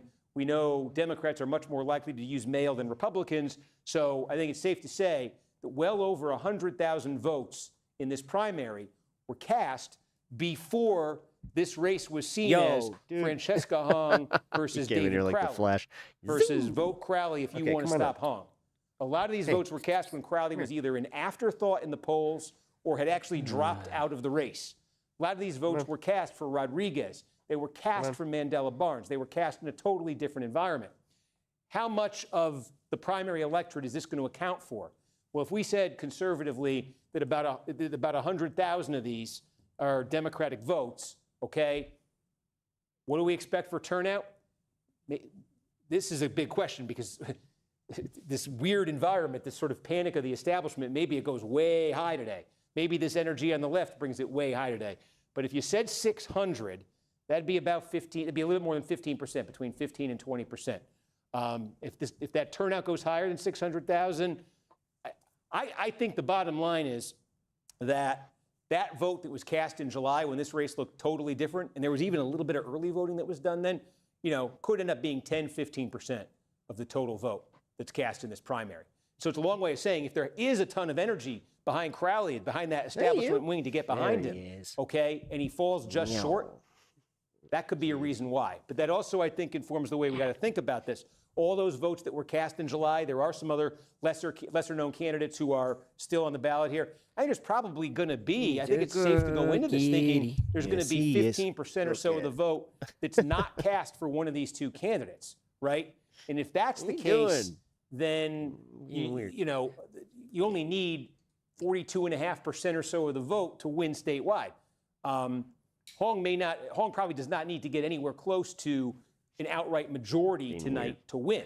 For that matter, Crowley wouldn't either. But I think that's something worth keeping in mind. I think you're going to see a lot of votes that are, you know, coming in for these candidates that dropped out in July. Now, 1 minute till poll close. That's to be the question. That's a huge question we're going to be asking.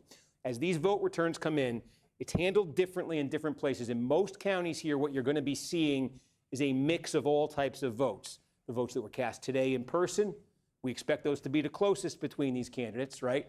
The votes that were cast by mail in July or at any other time, and the votes that were cast early.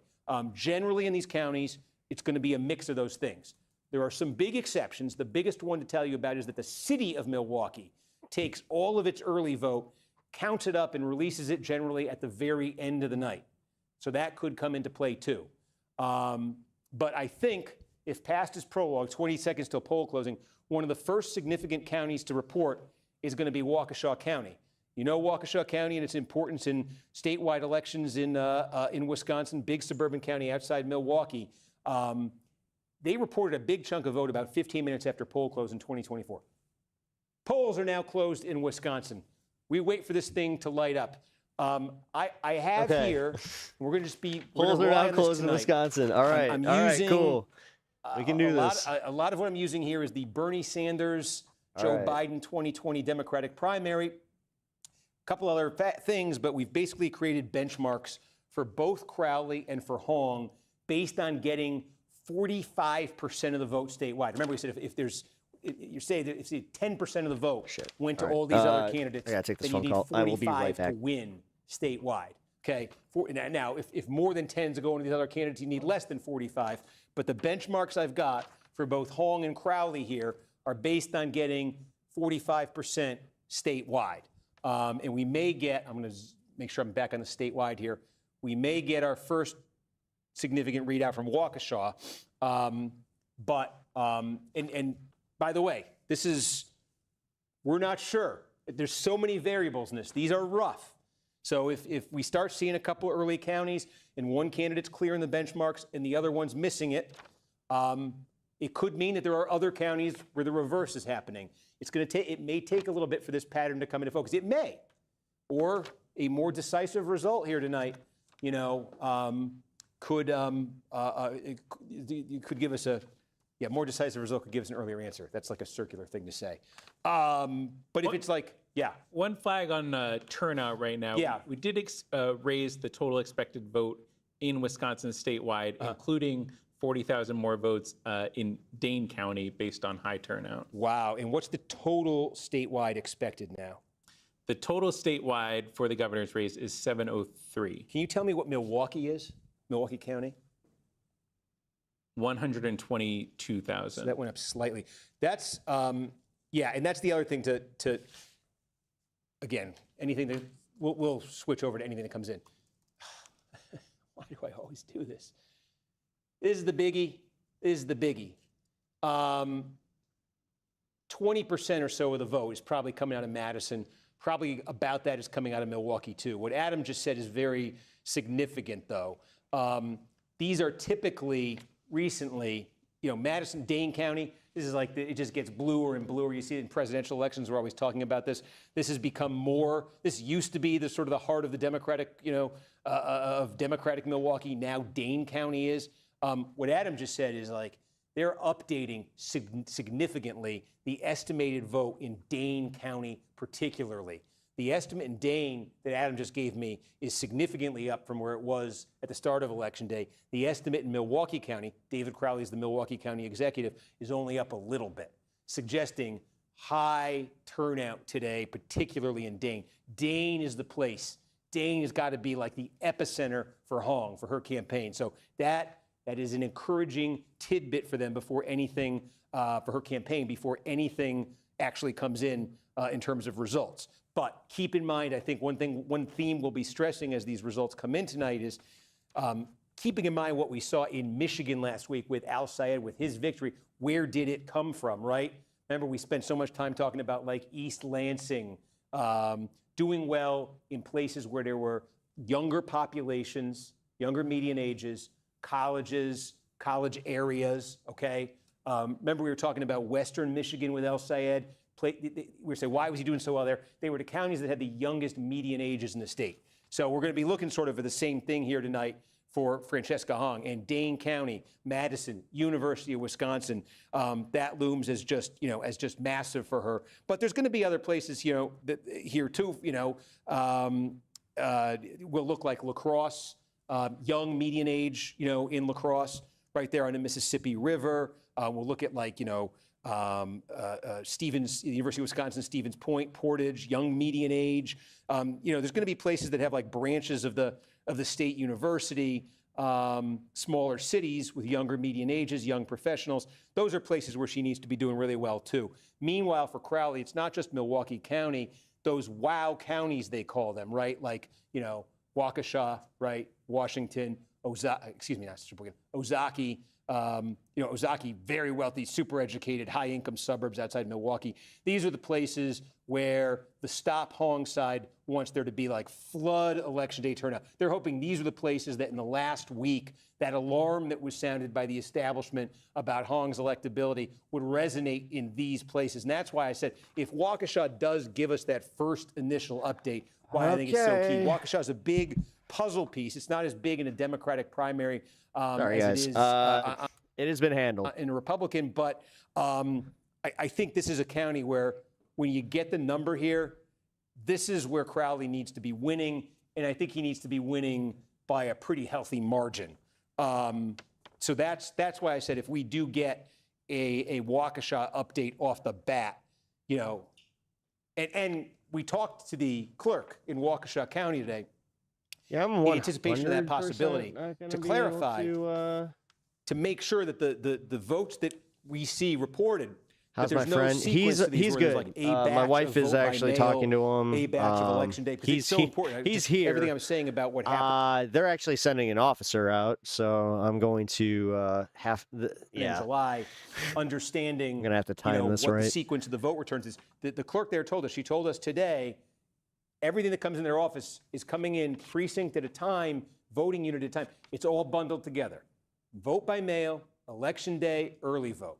So returns coming that are reported out in Waukesha, they're going to come from different parts of the county, but they're all inclusive of those different types of votes. So you're getting kind of it's that serious, guys. A complete picture, okay? As opposed to, in some of these places, you only see the mail vote at first, or you only see the election day. So that's important because the complete picture in Waukesha, complicated. for the Stop Hong folks to have any chance, Don't tell me I they're think already. needs to be a Crowley win and needs to be a pretty big Crowley win.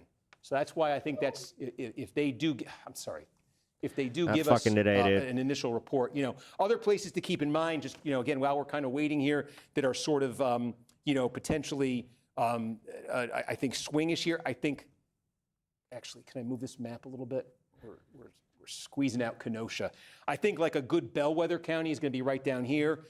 Kenosha, I sort of think, again, these targets that we've put together here, they would work out to a tie right there. So I think if one has an advantage there, if that happens to come in early, Ozaki, Ozaki, I think needs to be a really big Crowley win. Washington's a little smaller, would need to be a big Crowley win. I think he would need to. Another good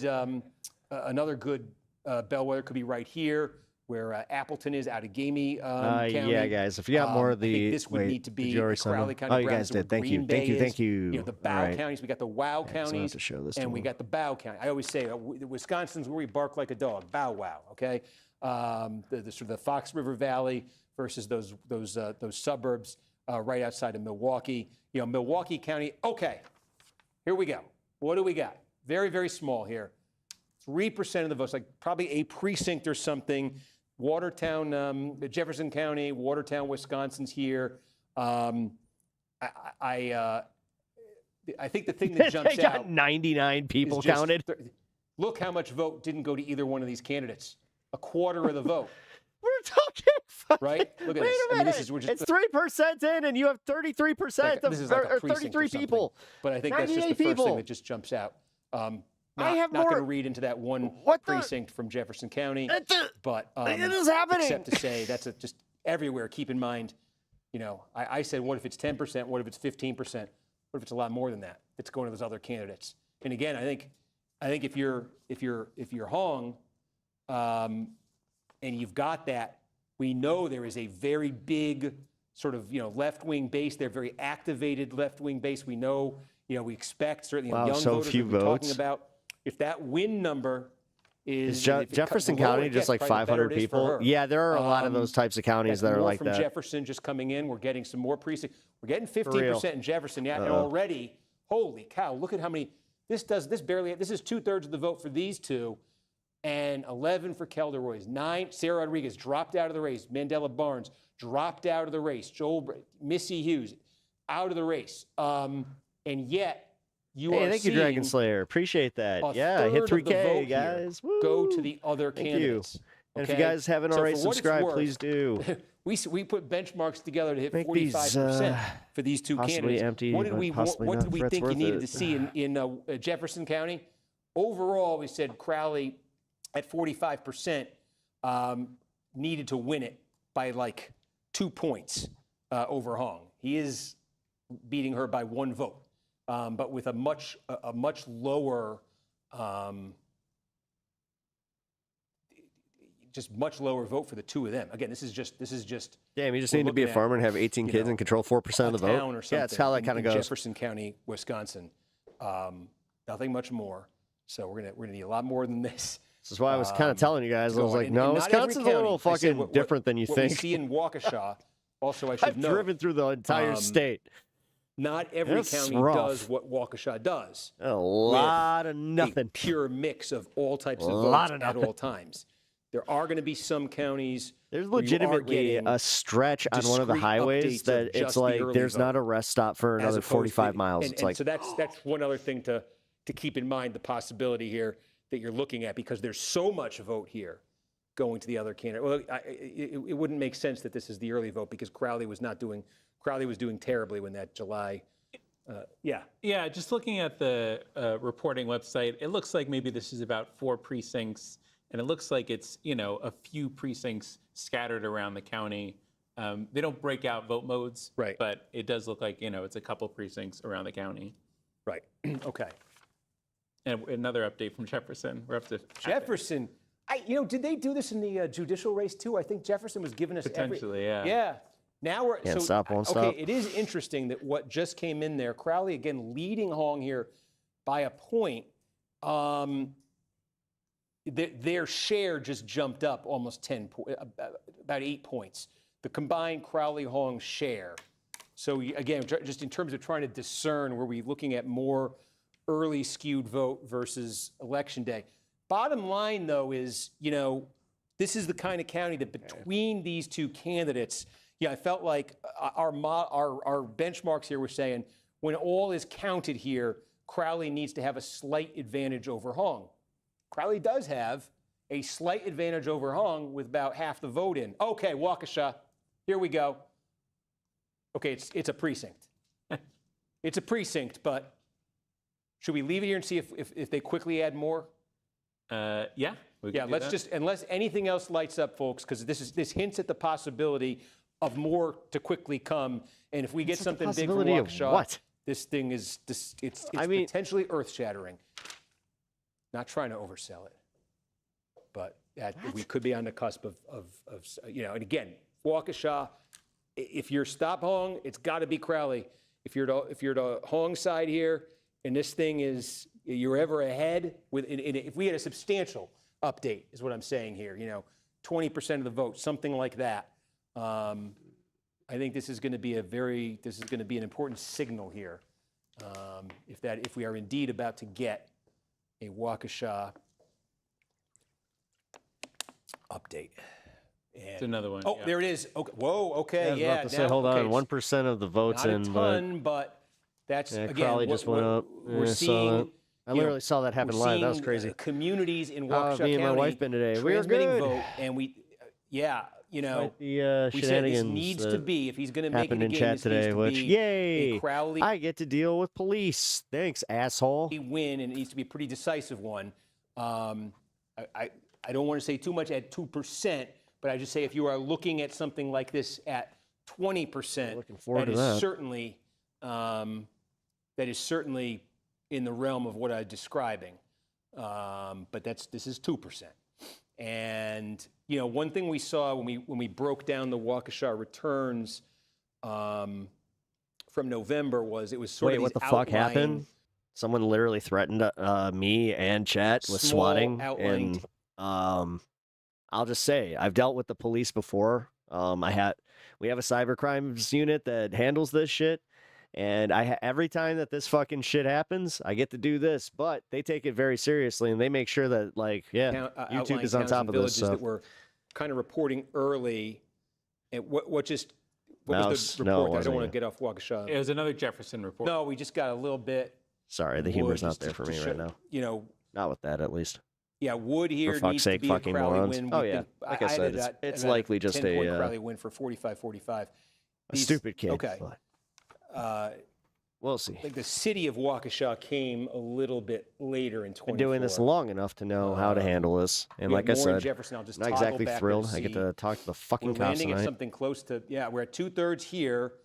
And I would Oh, say. that's what's going on? Yeah. You know, for Crowley, those are pretty encouraging numbers there, at least in Jefferson. Columbia County. Okay, again, this is another election today. small amount. Yep, Wisconsin. I don't want to lose the plot at all. in Minnesota. Waukesha. Adam, keep me honest here. Anything else? And South Carolina. And Delaware, I guess. Another one. This is Waukesha. Okay. It's what constitutes a terroristic threat. So yeah. now we're getting. Oh shit, I might have misreported. Now this is starting to get a little more Uh-huh. substantial here. Now we're up closer to about 10%. And yeah, I mean, that Crowley number just ticked down too. That Hong ticked up to, but 44.30. No one cares. You know, again, just to,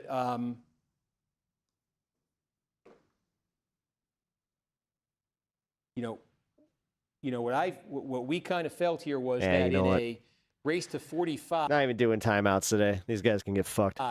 Crowley wanted to be at 49, Hong at 41 here. But that's very, very rough. I know that early voting is open in And multiple so states that's right now. Early on, these are some.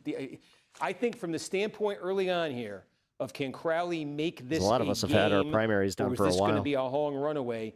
These are if you're on the I want Crowley to make this a game bandwagon. These are provisionally encouraging numbers for you, but again, it's limited here. But I'm just, again, these are small. I don't want to read too much without Jefferson's complete. Jefferson's complete. So, wow, that was fast. And again, I felt in a race, our benchmark, it's saying, trying to get to 45% statewide for these candidates, had Crowley 46. It's too early to tell. 44 here. Well, 95% in Okay. Jefferson counties. And I mean, obviously, again, yeah, it's like a couple early thousand indications people. are it's going to take less than 45%. This isn't, to win yeah, this again, thing, once I see a county statewide. that has But, over, 100,000 you can people, see then I'll actually care. That's right in line. Law school pro. For each Hong going to candidate, win right in line, Milwaukee and Dane. 'cause that works the other way, Dane too. hasn't That's a come in yet. 45, That's why I'm 45 saying this is too early, man. You that's got to head each of out. Thank them. you, Cameron. I will catch you later. Okay, Waukesha. I just want to. Also, if you guys haven't already hit the like button and subscribed, please consider doing so. All right.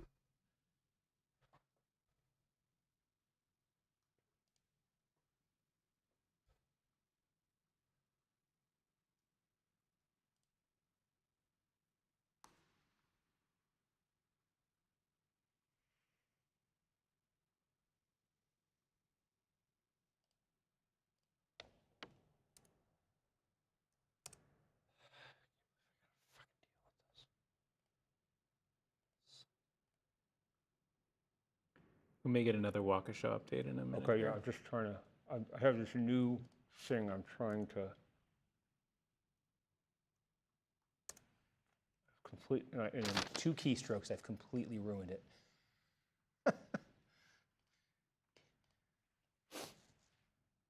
This is supposed to give me a projection.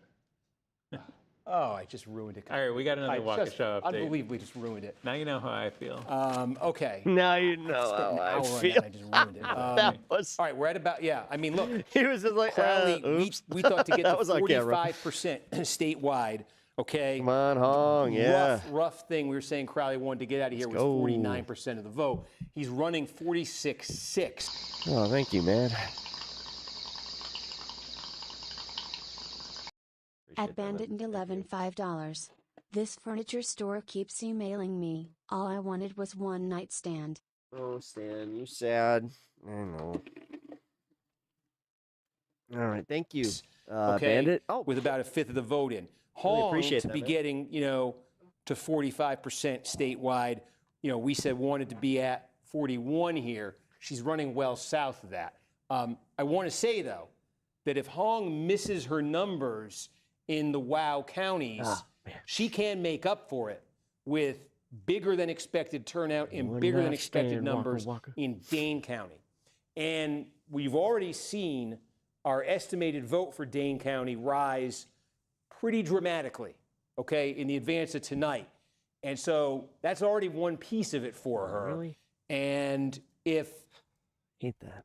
So if she gets a bigger share than the benchmark we have for her there, that combination undoes a lot, if not all, the damage of missing numbers, in the WOW counties. So I would just say that the early thing we can say, looking at this number in Waukesha County. We always love a good dad joke. Yeah, next door in Jefferson. Okay, now Jefferson County, it looks like that means there is a little bit more vote there than we thought there was.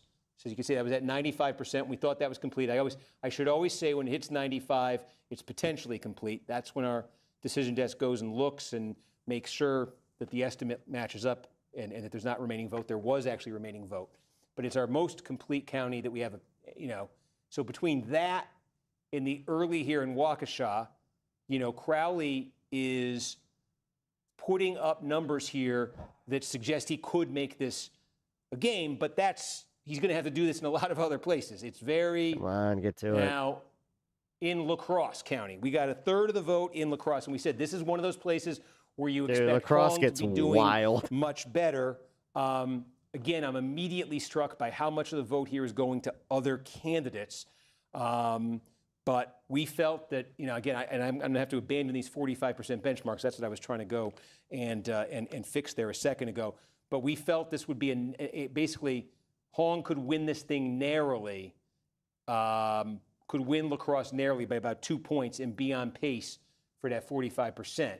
And she's winning it, by leading it by about 3 points. So again, we zoom out statewide right here. Waukesha's up to 33%. We got a third of the vote now in Waukesha County, and there is Crowley sitting at 46%, and Hong sitting only at 30. So Crowley is getting a, and I want to put this in the context of the total statewide between Crowley and Hong is sitting at 75%, meaning a quarter of the vote currently is going to other candidates. If that lasts, if the other candidates end up with a quarter of the vote, then it only takes 37.5% to win statewide. 33. Where else is there? Let's just go through significant vote.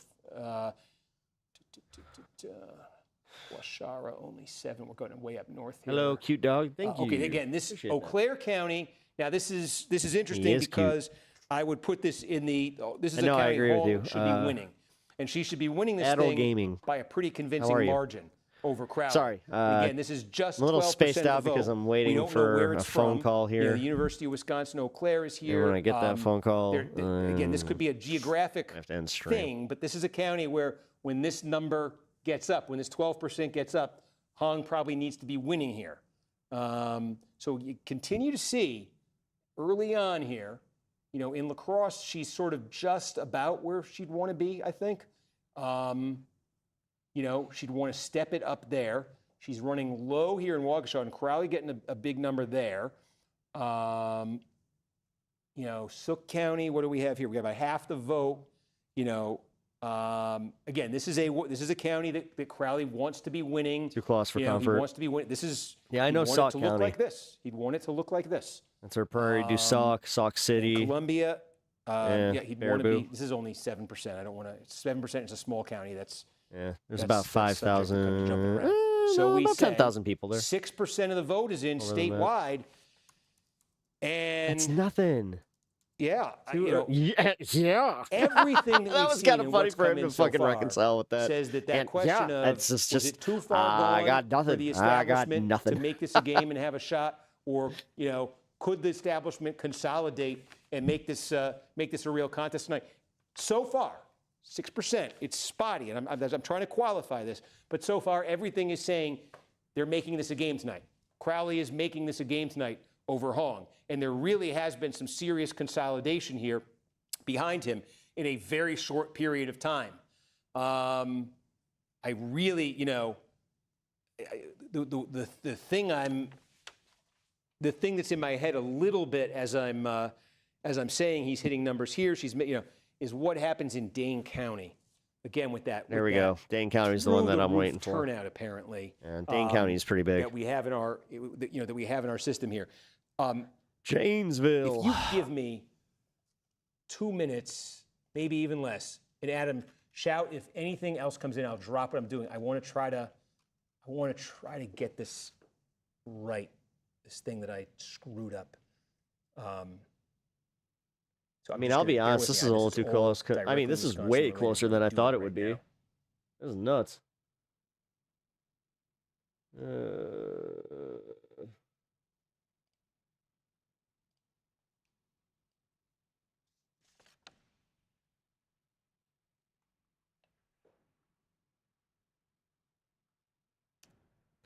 Okay.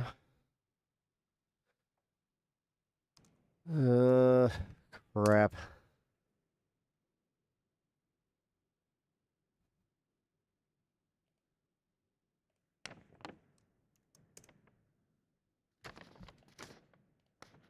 Still no phone call. Okay.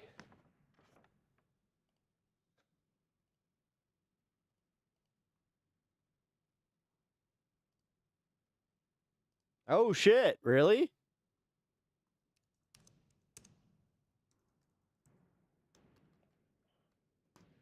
Man, did the media really get this that wrong?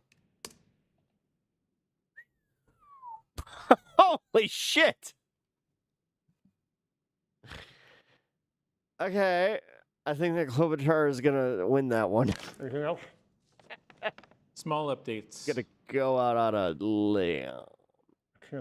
You do one keystroke and it doesn't let you do the back arrow thing. Fucking Konaki. It doesn't let me do my keystrokes. I gotta go back. I love that he puts this out there, dude. Good on him. It humanizes him. Okay. Like, totally. Out of gaming, let's go right up there. We got, okay, this is, remember I said this is All right, like, that's I think out of gaming is like a swing, a swing county between these two. We got a fifth of the vote now in out of gaming. Appleton, Wisconsin here, Fox nice River place. Valley, and there's Crowley in that first fifth. Again, just it's consistent with what there's Dane. There's Dane. Yeah, there's Dane. Here we go. Holy cow. Okay, now this is a Oh, small 5% in. I was like, no chunk of Dane. way. We don't know what? where from, but this is supposed to be okay. Yeah, that's a big. Doesn't- All right, not guys. I know you everything guys in may Dane not want to is- hear, is, but uh, Dane is County Madison, is a University of huge Wisconsin. indicator. But I want to say this is supposed Kenosha's to be also a pretty based big on one, the but- benchmarks we're talking about. Wow. This is supposed to be Nobody Hall's cares, dude. best county in the state, biggest vote producer, Get biggest share of outta here. had a huge turnout today. Hong's benchmark here that we You established. caught me on the bad day, dude. We got a death threat and a fucking swatting threat. We're not doing this.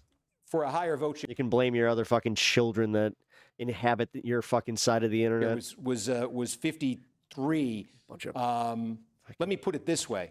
To get 45% of the votes statewide, we said Crowley probably wants to be hitting 37% in Dane. In this Go first back to the update, he's classics. just over 37%. You pea-brain. And the way this is running statewide, probably going to take well less than 45% to win it. This is a very, I don't know exactly where this is coming from in Dane. I want to see as more vote comes in Dane if it looks anything like this. If Just- it looks, yeah. Taking a look at their county website and the precincts reporting, it doesn't look like there are precincts in Madison yet. Yeah. But a few precincts from Fitchburg and Sun Prairie and some around the county. Okay, I mean, right. There's a lot of, it's a super, super liberal county. There are, well-to-do, affluent, more professional class, even older, It's rich people. very liberal, politically engaged voters. It's rich people. It's rich libs. It's not just college kids and young kids, and that demographic I'm describing might be a more in line with warnings from the establishment about Hong. If anything like this persists in Dane, Hong has to win Dane. She has to win it by a good margin. We said Kenosha could be a good bellwether tonight. Yeah. Quarter the vote there. There's Hong with a slight advantage. Up in Racine County, though, again, Crowley, yeah, these are, I would just say these are numbers for Crowley these are very encouraging numbers for him. Honestly, don't think we've clicked on one yet that's not encouraging. We can qualify them all and say we need to see more, and it may not be from this part of the county and everything. These are all, if you're Crowley, I think encouraging numbers. If Crowley wins, then okay. Columbia Does that 7, kind of Silk, we're at 60. He's what does at, that you know, do 41 for like here. the polling and everything? You know. Also, does that mean that the Republicans start panicking? Or are they going to all of a sudden just be like, ha ha, fooled you. We actually totally wanted Crowley the entire time. Another Dane update just We got came Dane. in. Okay, and that just flipped a Hong. Okay, well, it flipped a Hong. Now we're at a fifth of the vote in Dane County, and it flipped a Hong, but it barely means flipped a Hong. You're Thanksgiving looking lives at the on. precincts. Can you see if anything is in? If we're in Madison, some idea where we are right here. This is. Yeah, we are digging into Madison now. Yeah. Oh, stuffing! I mean, she needs, I think, a double-digit, margin over Crowley here. This is, I think these are underwhelming numbers if you're Hong. These are very underwhelming numbers so far. I mean, we haven't heard anything from but there's Milwaukee. 13% Now, in. What Milwaukee is going County's not on with just your narrative, the city, it's the Cornacki? county. We Dave get Crowley's it. the You don't county like Hong. executive. We get it. You really want Crowley to It win. doesn't look like it's going to produce the same number of votes as. Holy shit, dude. We're talking 13% in. This is. But I'll tell you what, yeah. Okay, Stop Stop the count. Stop the count. So now this is more in line. Okay, we said this was initially we had about 20% here. In Eau Claire, we said this is a county Hong needs to be winning. Now Crowley, more vote has it's just come because in he's here. the governor's She has handpicked taken man. The lead here again. That's I the think only she'd reason. want to be winning. You misunderstood that the governor share has a than this, perhaps. 96% approval it has now rating. Moved in her direction again. That's these votes come in from different insane. places in And the he county. is getting turned It's not out. all just the city of Eau Claire. We're still at 34 in Yeah. the cross. No, We're at he 20 got in the Dane. endorsement of the We're governor, at and that was 50 in huge. Waukesha. Again, for Crowley, that's a. I think that's a number that would land Which I'm pretty him, sure that he wanted to endorse Hong, if but that was I think that he extrapolated saw statewide, like, that would oh land god, they're him, gonna fucking make this that could really land him difficult. In the mid-40s, for Hong, that's just. But if she wins, hey, there's a lot of. let's get. You just see a lot of the vote that's not going to Crowley. Keep Isn't behind just her. going to Hong. You're not going to hear me A lot complain. of it's going to other candidates, right? There's 54% in Waukesha Spoiler County right candidates. now. 54% of the voters. I know now we're that. now we're up to I know. 2/3 in I kind Waukesha. of figured, but and the Hong's audience number may not ticks know up a that. bit. Crowley's remains flat. Okay, 54% didn't vote for Crowley. Hong is not getting 54%. She's only getting 32 of that. Look, 8, 6, 68%. Some more out of gamey just came in. And more out of gamey. Now that has flipped over to Hong. Wait. Okay, 68%, we say this is a swing county. So now some numbers are starting to move yeah, she might be down a there. little bit more for her. We say this is a swing county. Half the vote in. She does take the lead right here in that count. Yeah, it's a good turn. Okay, she did flip over Eau Claire. We're starting to see a little bit more. There's this Vernon County here, small. We're in the driftless area, right? La Crosse, we're at a third. Dane, we're at still 20%. We say this could be a swing county. Kenosha, we're about half in Kenosha. Hong with the lead there. Okay, so she's, when I say these numbers early, encouraging for Crowley. They're definitely, if you're Crowley, encouraging from the standpoint of being competitive. And I think that was a baseline question coming into this. Could he even be competitive? I think he's certainly answering that as an emphatic yes, but they're not, they're low, they're very low for Hong in Waukesha, and so far in Dane, not the kind of margin she's looking for, but it's vast, it's big, and so you really put qualify that because she could really pour it on in I'll talk about my wife that way. Precincts in Dane County. We did, I think, he just can't hide his bias. No, he can't. Help me out, Adam. Anything close to, we got half in Kenosha, significant, a little bit in Racine, 2/3 in Waukesha. Okay, we're still just at 7. Rock County, that's a pretty big one. Beloit, Janesville. We got about half the vote in here. Really? And again, what did we think of this? Benchmark said Crowley That's like a truck should stop. be outperforming Hong That's here like one of those by truck a stop few counties. points. He It's is like right on the outperforming border. Hong here by a few points. I stop in Richland Beloit a lot. County, They got a good a Denny's. Sook County now up to 62. Crowley continues to lead there. Reset it. What does it all add up to? It adds up to a 5,300 vote advantage for Crowley. Nothing yet from Milwaukee County. What you see here in Waukesha, I think you can reasonably expect to see a version of here. I think you could probably expect to see here. Probably will be even worse for Hong in Ozaki than it is in Waukesha. A sixth of the vote in statewide. Wow. Nothing yet in Brown County. No, this is really interesting. This is like, you know, the numbers, the best numbers, if you're looking at it from Hong's standpoint right now, the best numbers that you're seeing on this map, you know, I think are numbers that put you just where you'd need to be, like wouldn't give you much margin for error. So there are numbers that say has a chance, but not numbers that say, certainly the idea that she was going to win this thing big or run away with it early, I think that's been settled. Won't.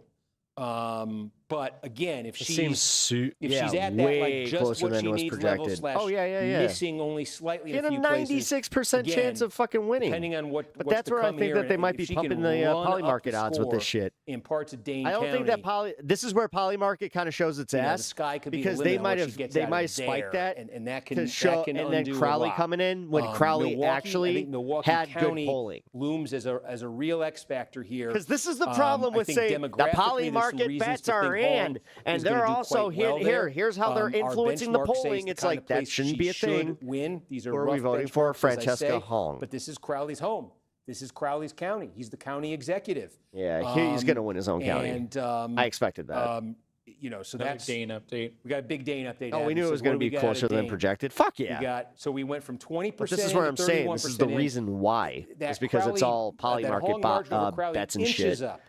But it's not exploding. Poly market is going to pay out huge if Crowley wins. Not exploding yet. Yeah. We still have a lot. We see it now, right? We see why this should not be a little thing. Bit more, I think, coming in. Either that or guys, you want to go, place your bets. While we were, all right. I don't think I did actually. So, the biggest pieces of real estate we have in are sometimes I do kind of feel like an asshole for not betting on poly market. Why not? I mean, inside of 5,000 votes right now statewide. Crowley with an opportunity. I think. Look, realistically, I just don't want to be part of the problem. By 5,000 votes in Waukesha, with still a quarter of the vote to come. Okay. I think if you look at Washington and Ozaki combined, they're going to be smaller than Waukesha, but he can do something similar. So you're just looking at this, trying to look where each candidate can kind of get margin from here. Crowley, the places Crowley's got to be looking are the WOW counties, certainly. The opportunity in Ozaki and Washington to get more there. And, Milwaukee, I think, can he win Milwaukee County? It's an interesting test. His political base versus, I think, demographically more friendly to Hong. And what's going on in Dane County? Can he ever keep Dane County close? Because, again, you're looking at... God damn it. All right. Can you guys... maybe we can give folks a sense of this. I was about to say, I need an update here. When we say something, a third is in Dane County, how many votes do we think are left in Dane right now? In Dane County, our estimate is 108,000. 108,000 left, right. So if you start getting precincts that are breaking, areas that are breaking for 33% in. David Crowley is at 41%. That's a Jessica big Hong, pool 39% with all the... that she could use to overwhelm. Yeah, Milwaukee. Tiffany, we just got Milwaukee. Okay, now. Tiffany wins the primary, 96%. Holy shit, okay. Now, do we know, are we in the city? Are we in the county? Can we tell here? Taking a look. Okay. What I just said a minute ago, this is super, super interesting.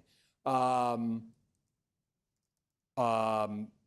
demographically, this is the kind of place that Hong should be doing well. And this is going to be the number 2 vote producer in the state tonight. And 44% it is, though, in Crowley's Milwaukee. Political base. But it's, that's almost half the vote in Milwaukee County that just came in. Adam's trying to figure out here. Oh, while Adam's looking at that, we got Brown County. Okay, we said now this is Brown County, Green Bay, the Bow counties. We said this is where Crowley needs to be winning a third of the vote there. He is doing that. This is about what he needs to be doing. Wow. This is about what he would need to be doing in Brown County, in Green Bay. About a third in statewide. That Crowley margin. Holy cow! This is if I sound a little more subdued, it's because I'm... Scarlett, you're 100% right. There's a lot more to process with this one. This is like, I said we had no expectations and the range was. My dyslexia is literally making me read your name as Scarlett Sephiroth. Like Hong wins this in a blowout right away to like, this is. So now you are forever Scarlett Sephiroth to me. To this. This is, you know, Crowley is, wait, Scarlet. It's quite something. Scarlet. I don't know if he's where this is going to land. There we go. But he is. I'm a on lot of places here, dyslexia. he's done a lot better than I think maybe maybe it looked on paper for him. Adam, any idea on that Milwaukee? Yeah, there's definitely results from inside Milwaukee. Not all results. I'm just trying to do a rough tally for what's been reported. Well, you did from that. I Milwaukee. think we just got some Rougher Washington. than I thought would be. Yeah, now now this is a little closer. I thought this might. This is much smaller. This is one of the wild counties. It is the smallest of them. Ozaki just came in. This is, okay, we got a fifth of the vote in Ozaki. As I said, I think Ozaki would look like Waukesha and maybe a little bit more friendly for Crowley. Let's see what the remainder is. It's about a fifth of the vote there. Oh, shit. But I mean, the opportunity here for Crowley, I think, is that the name of the game is to try to run up the score in these counties. Guys, I was a little low for him there in Washington. I might have already been right about like these smaller counties, but I also think that these smaller counties might be more Dem than I thought. That's the smallest of the wows. I didn't think they would be paying attention to Crowley at all. Wows, you would want to do it in Washington. And then I can't speed him up. So we reset that statewide. He functions on 1.25. Like from the city proper, it was about 30,000 votes, and Crowley was winning at 47-45. Okay, so this is pretty. It's pretty even then. Even and outside of the city is not much different. Yeah, based on those results, yeah, I think that's pretty evenly. Right. So that's not like I don't know that that's. And remember, 41%. I do keep in mind that Milwaukee is we should mention this. I want to zoom out to the statewide. Keep in mind that this is where I play the game. Do I end the stream is one of the or places that holds its early vote upstairs until the very end of the night. And that's probably 25,000 votes, the city of Milwaukee.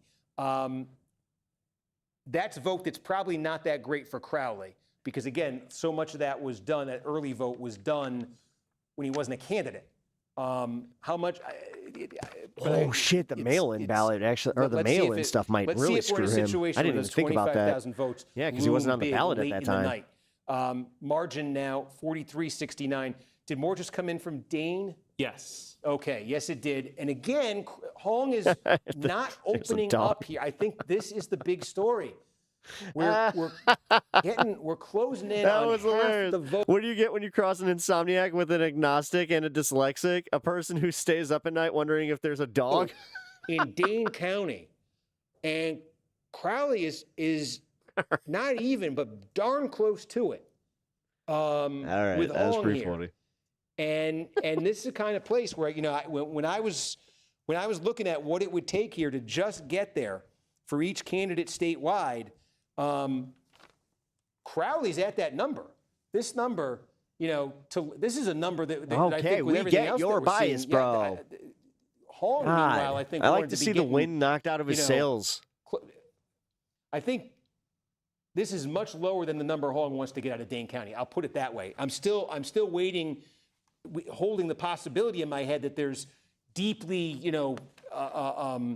Hong-friendly demographics in some precincts that haven't reported yet that could change that. But we're getting more and more from Dane, and it's just starting to, she's not opening it up there. Let's look at If you stick with Dane, who do I think is a better pick for the general? Madison, it looks like we have 28,000 votes. Yep. And Hong's I'd like to say Francesca Hong, but 47%, I think that for the general, Madison, I mean, over 34%. Crowley, and then so outside with the of Democratic Madison, governor. Oh man, Crowley's that's a rough winning one. it. No, I got to be honest. I think Crowley would probably be there better. There is a as bit far of a as like Madison, selling to your milk non-Madison toasters divide there. It's not all Madison.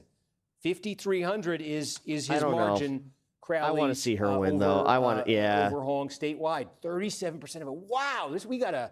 No, I hope it's Hong. Here. I mean, that's Brown how I County feel. 34. But out of gaming, we're still at 45. I'm just looking here. I am still kind of like. We've got new vote that are of substantial size. Crowley's a super easy target. Not really. Waukesha, we've seen 43. He's not. In he doesn't Ozaki. have the problematic background of like really dumb I think tweets. 18 was the first report. So yeah, and it's state. He's it's just, state as I said, level. I think Hong milk might be toast is milk toast. But it's basically state level there. We did say Kenosha could be a bellwether. He wants to be an Obama clone. Hong continues to lead there. He was a community organizer. votes His separating mom them. and Racine, dad were drug which addicts. I think again, this should be a. And that's this pretty is much only all they got. 3%, but I expect Crowley to, Crowley. But that's also why he was like, yeah, I mean, let's be real. He dropped out of the race because he thought he was too boring. And Milwaukee's just he couldn't debate out of a paper bag. Milwaukee's just fascinating again because you know what? No, now I said that, even jokingly, demographics and between Hong is probably still the better candidate. Crowley's political Or, base. like, So not better statewide, candidate, but 38% better of the candidate vote. to win Crowley the continues to general. lead us now, about 2 points over Hong. Did more from La Crosse come in? Yeah, we're close to. Okay, now it opened up here. So we said this is one of those places where a young median age. This is a younger median age than the rest of the state. Lots of university campus is friendly to Hong, and Hong here. This is a good number for Another her Milwaukee update and a low number for Crowley. But we got a big Milwaukee update. Now we're up to 3/4 of the vote in Milwaukee, and Crowley's gonna So Crowley up. Adam, what's the expected remaining vote in Milwaukee County? Milwaukee, we're looking at 32,000 is our current estimate. I don't think they're going to say that what's as much. left in Milwaukee now is central count, right? Yeah, that sounds right. I mean, I could see them literally just doing the decision desk to track down earlier was right about that. Yes. Okay, that tracks for the so Trump just to let you know, administration. I mean, we just got a ton of Milwaukee, and we think there's about your potential Senate flip race. They take You're the watching vote by mail. They take the early vote. It all goes to a central facility just in the city of Milwaukee. It typically is what they report out at the end of the night. How you doing? Sometimes it can be very, very late at night. Maybe it's going faster tonight, and we're going to get it sooner. Huge wild card because you could see Crowley is holding his own here. I can only stay for about another 10 minutes max. What's that vote by mail going to look like? That's a lot of vote by mail in a place where Crowley's holding his own right now. But a lot of that vote by mail, we say, is going to be cast when he wasn't a candidate or when he was kind of an afterthought in the polls and other candidates were kind of popping. What's that vote by mail going to look like? Is he going to fall behind in it? Is that an opportunity for Hong there in Milwaukee County? That's I'm not sure how long it's going to take them. I know we got reporters there. Anything you hear from our reporters on that central count and when we'll hear from it? Crowley, just that last update from the decision desk on that absentee vote. I think it was about absentee and mail-in are going to we're that's close to everything left. We think in Milwaukee County is that central count. In Dane County at 44%. Anything significant just come in while we were talking that through? Dodge. Okay, hang on. I just saw. This is small. Why did I think Brown just came in? Okay, Dodge came in. We're at. Does this go from zero? Or I think so. Yeah, I don't think we had done a Dodge update. Yeah, Crowley. Again, these are Crowley numbers. I mean, these are like Crowley needs to win this. This the way is they what he talk needs to be stresses doing. me out. He's doing it, and that Hong number is low. Yeah, this isn't like the. So yeah, now he's up to 8,000. I would statewide. call like the most relaxing thing to do. And what are the? Okay, places where Hong would be looking we're here, as almost we said, 50%, and we're at almost 50-50. Portage County, this Stevens is Point. It's gonna. I think that's going to look 41.4, 39.8. Like this. We got more Dane. So damn, dude. 58. Okay, now that was that was Crowley's more up by friendly just like to a Hong, but point. only. What was her margin before? It was about 2,000. She probably added about 1,700. They're up to 60% in Dane County. Okay, and Hong is losing statewide by 6,400 votes. With, nearly 60% of Dane in, her margin here is only 3,732. I mean, this is supposed to be the idea of this was going to be. I think if they were commentating F1, then I would be. a sort of DSA earthquake in Wisconsin. This was going to be its epicenter, Dane County. Okay. This is what Dane County looks like with almost 60% of the vote in. Okay, so, can we? So again, get your fucking S. You're usually a lot he's not doing his mathy thing. Processing this and reserving. He's not doing the thing where it's just like, okay, well, in 2020, this was what this district had for this amount of votes, and blah blah blah blah blah blah blah. In Dane DSA County, earthquake, yeah. And although earthquake maybe not the best word. There, that just kind of happened today in Columbia. It's not opened up the way I think a lot of people expected it was going to. Yes, come on, Dane County. Meanwhile, Okay. Oh my God. Waiting I don't think I'll be on able to do this. central count in Milwaukee. Waukesha just a tick more. I hate the came fact in that I since we might last have to checked. call it Nothing and there then just send you in guys over Washington, to in Ozaki. I think nothing more space. came in there. No matter what, you're going over we to were the space on afterwards. Dodge County. We said, yeah, he's hitting his numbers here. Crowley is certainly hitting numbers there. Where else? We have more in Rock County. We're up to 60% here. You know, Walworth County. Yeah, these are, you know, boy, if you're, I don't know where Crowley is. Crowley headquarters in Milwaukee. We said Rock Hill was getting excited for Norman. Folks in Milwaukee probably like what they're seeing here in Wisconsin right now. I'll tell you that. And the folks at Hong headquarters have got to be probably pretty nervous here because this is clearly that late consolidation, that late effort by Evers and the establishment wing to consolidate the establishment behind Crowley. Okay, bye, love you. All right. Okay, love you, clearly bye-bye. that took hold here. He has a Animaniacs. real chance of winning this thing here. And I think, you know, hi, we'll say, you know, it's for others to do the analysis of, love you, bye-bye. you know, key turning points and everything. But these Hong numbers, they're quite low. So far, they're strikingly low in some places compared to where I think demographically she might be doing a little bit better.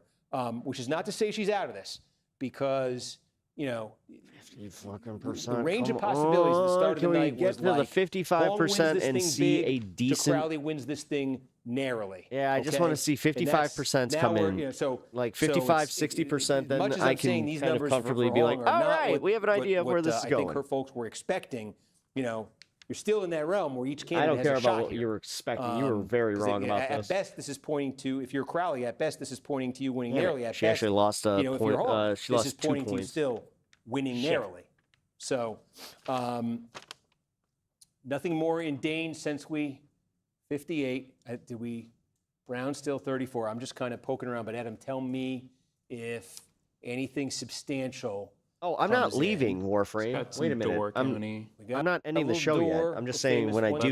County. Yeah, this is what Crowley exactly. Yeah, Crowley wanted a big margin out of here. You know, probably wanted a little bit bigger than this, to be honest. The Hong number, though. But this is the resort. This is the this is the everybody vacations in Door County. Some retirees live there. Very beautiful, beautiful place. Door County. Higher income, high college degree attainment, and on the older side, where my that's why you friends, expect it to be better for Crowley than for Hong. nephew Okay, passed statewide, more than in half that the vote kayaking in. accident. Crowley's margin there sitting at 61-92. Ozaki came in. That Hong number has ticked up a bit. Ozaki, how's it looking compared to Waukesha? They're both looking about the same. That Crowley number ticking down a little in each, huh? That's 69. Nobody cares about Alabama right now. Washington 36. So nobody cares about Connecticut. Out. Yeah, you know, it's. Okay, maybe they were right about that. These numbers, if you're Hong, I say, are low, and Crowley kind of hitting just about what he needs to. That, again, if you're Hong, that's all undone. If you can get this, if you can really open up Dane County, so much of that's all undone. Not to say, come on, Dane but County, so far, she's not been able to do that. Literally what I'm waiting you're for. You're looking at these sort of, you know, large, the vote is, you know, outside of Madison and Milwaukee, and, you know, the vote's a little bit more spread out in Wisconsin. Marathon County, what do we have here? We got some vote. 15% in. Yeah, it's basically a tie in Marathon County.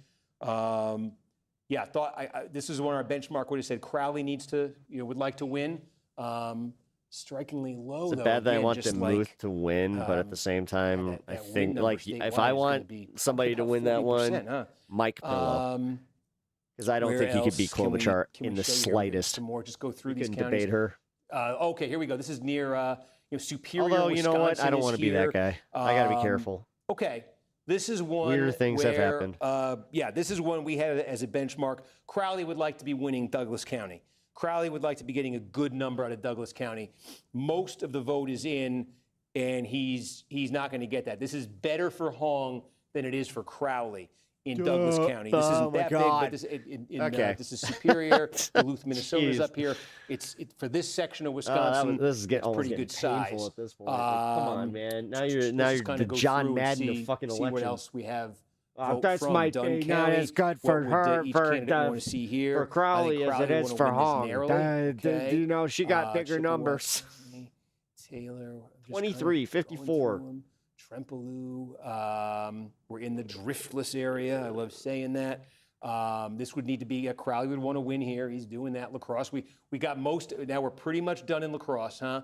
And yeah, Hong getting pretty. I think Hong did a little bit better here.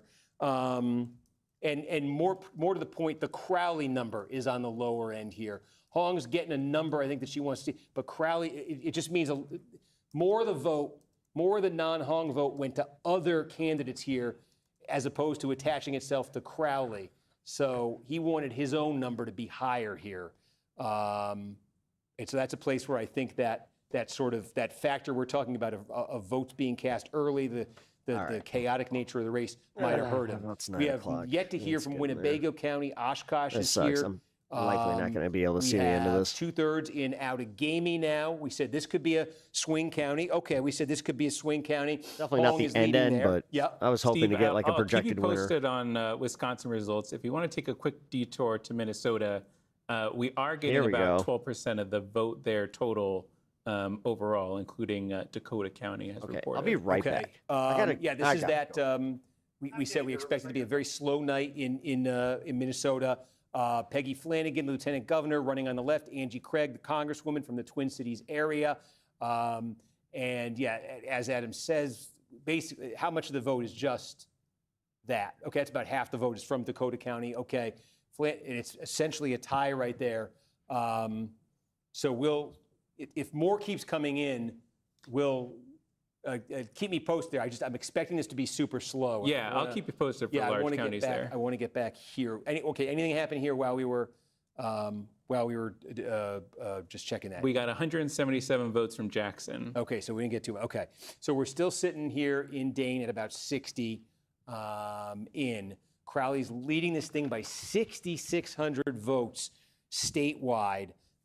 Let me look into, I want to see, where is it?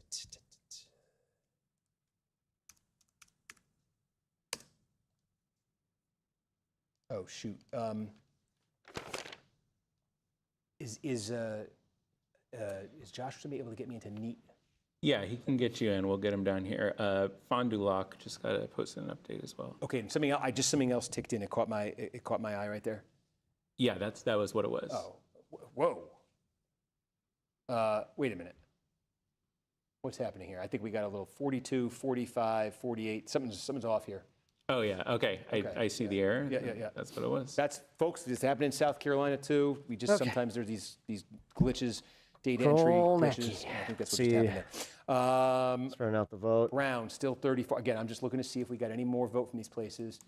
Outagamie, Osaki. We're talking about has the statewide expected vote been adjusted again?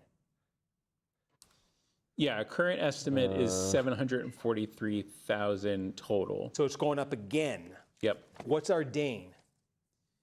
Dane County, 49% in, or 59.9% That's only going in. up 1,000. What's Milwaukee? 121. That's the same. Yeah, this is going to be a really close race, guys. And it's also possible it's one of those ones super fucking close. This sucks too, because man, these are the elections that are really exciting to cover. We have to keep in mind. 70. We got more in Dane. Okay, so now again, Hong continues. It's a 4.5-point margin here. Her margin is she's getting a net of 5,100 votes out of here. This is one of those places where we got to be careful. What Adam just said. Why? If the election day is through the roof in Dane, this could be the kind of place where this is the expected vote. This is based on what we were expecting the total vote to be in Dane. If the election day vote is through the roof, this can be adjusted. Why is he over-explaining? Adjusted by our decision desk throughout the night, as they get a clearer picture of how many votes were actually cast, as they go from the expected vote to seeing what it actually was. So we think there's about a quarter of the vote left in Dane County. There's a possibility, it could be less. I think tonight there's a possibility we're dealing with. So you guys don't really know what the fuck you're doing. Is it more because of surge turnout? And again, I think that's, I think Hong needs something. I think that's something she needs. The more votes she can get out of Dane, and again, I've been saying, are there these precincts where she's just through the roof and opening it up, this, right? opening up that margin. So far, that margin has not budged much. You know, she's got it up to 4.5. I think it was 2 earlier. Oh, come but again, on. I think we were looking at this saying she wants to be winning this. Hi, welcome to the show, guys. Instead, we're covering she finds the election. herself down Okay, I guess I can't go yet. statewide by 1.5 points, 6,200 votes behind Crowley, with 3/4 of Dane counted. Yeah, oh my God, And we're I getting think that one more becomes a vote. All right, very we got another significant thing a big dump, because big voting dump. If Hong has, if we We're get gonna to dump a point so many votes where Dane Big is dumps. basically done, again, Great that's big like dumps. that's like 20% of the vote statewide is Dane. It's the most, liberal, progressive. It's supposed to be the epicenter of this. If we get to a point where that's done, okay, this is a big if, and she were still trailing Crowley here, things open up for Crowley because he's still got, he's still got places on this map. We're talking about, well, we'll see. We'll see. That's that central count absentee in Milwaukee. Ozaki, he's at 16. Okay. These are filled in a little bit more. Now we're at 84 in Ozaki, 77 in Washington, still sitting at 69 in Waukesha. How much is here? This could be a good one for him, although he's only up 5 right now. And he's just, he's also like the small counties add up. I think that's the other thing. What I'm showing you right here, where Crowley's leading them, and in some cases by very large margins, these add up too. So, if Hong does not get into the lead through Dane County and Madison, right? The other places we're kind of looking here, as I say, La Crosse is basically done. Eau Claire's sitting at 70%. I think she'll do well here in Portage. She is leading currently in Outagamie. She is leading currently in the Kenosha. polls were wildly wrong again. Come in there. But we said she did have Douglas County. But if she's playing catch up outside of her home base, that could be a very tough place for her. 1.2 Of all the attacks you make on me, you do the wife's cancer. Shows what type of person you are. Who's the margin now? Crowley over Hong. What just ticked in, Adam? I know it was something favorable to Hong. The Milwaukee, we just got a Milwaukee update that was favorable to Hong. Okay, so now so what's our expected remaining vote in Milwaukee? So that was 17,000 votes, and we have 15,000 currently as our estimated. I see what happened. We may have to be upping our expected vote in Milwaukee. So that's it. That's it in real time. When we said before, based on the expected vote, more people like voted in Milwaukee. Central count absentee. Nope. That would point towards Hong. Higher in Milwaukee County than we thought. And and that last update was a little bit more, not much I'm thinking, but it was a little bit more favorable to Hong. She won it, but not by a ton over Crowley. It did cut that margin statewide, but it is still 5,600 votes. That central count number from Milwaukee, the risk for Crowley, again, what we're talking about, now it may be, we may now be in a place where it's that central count, that absentee is what's left in Milwaukee.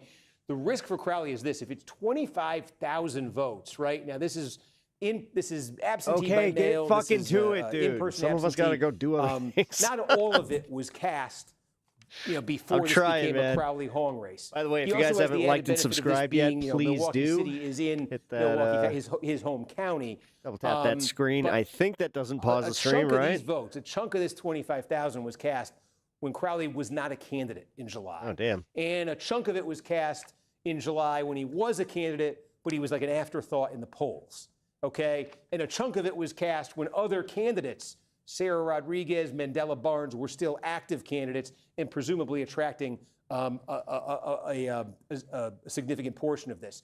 The problem for Crowley would be if his share of that vote by mail is low for all the reasons I just said, and Hong just gets if Crowley got 20% of it and Hong got 40% of it, right? That's significant. That's significant. There's a real risk for him in that absentee ballot that's yet to be counted in his home county, in Milwaukee, the city of Milwaukee.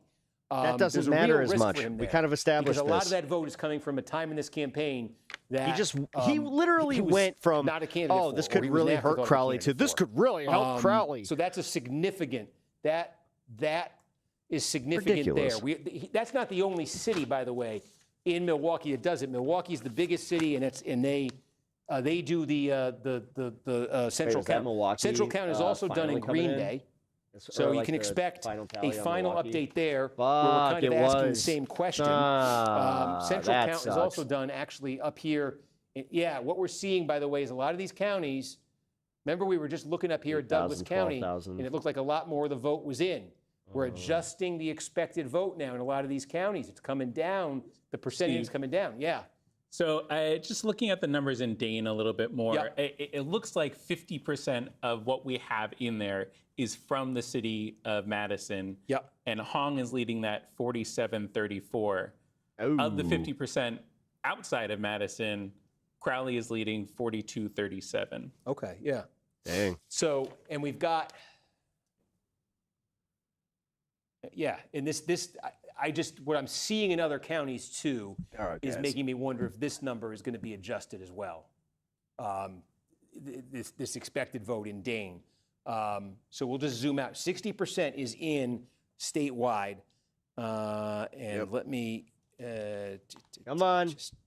This is where I said I'd call it. 60%, let's fucking go. Tell me where we're at.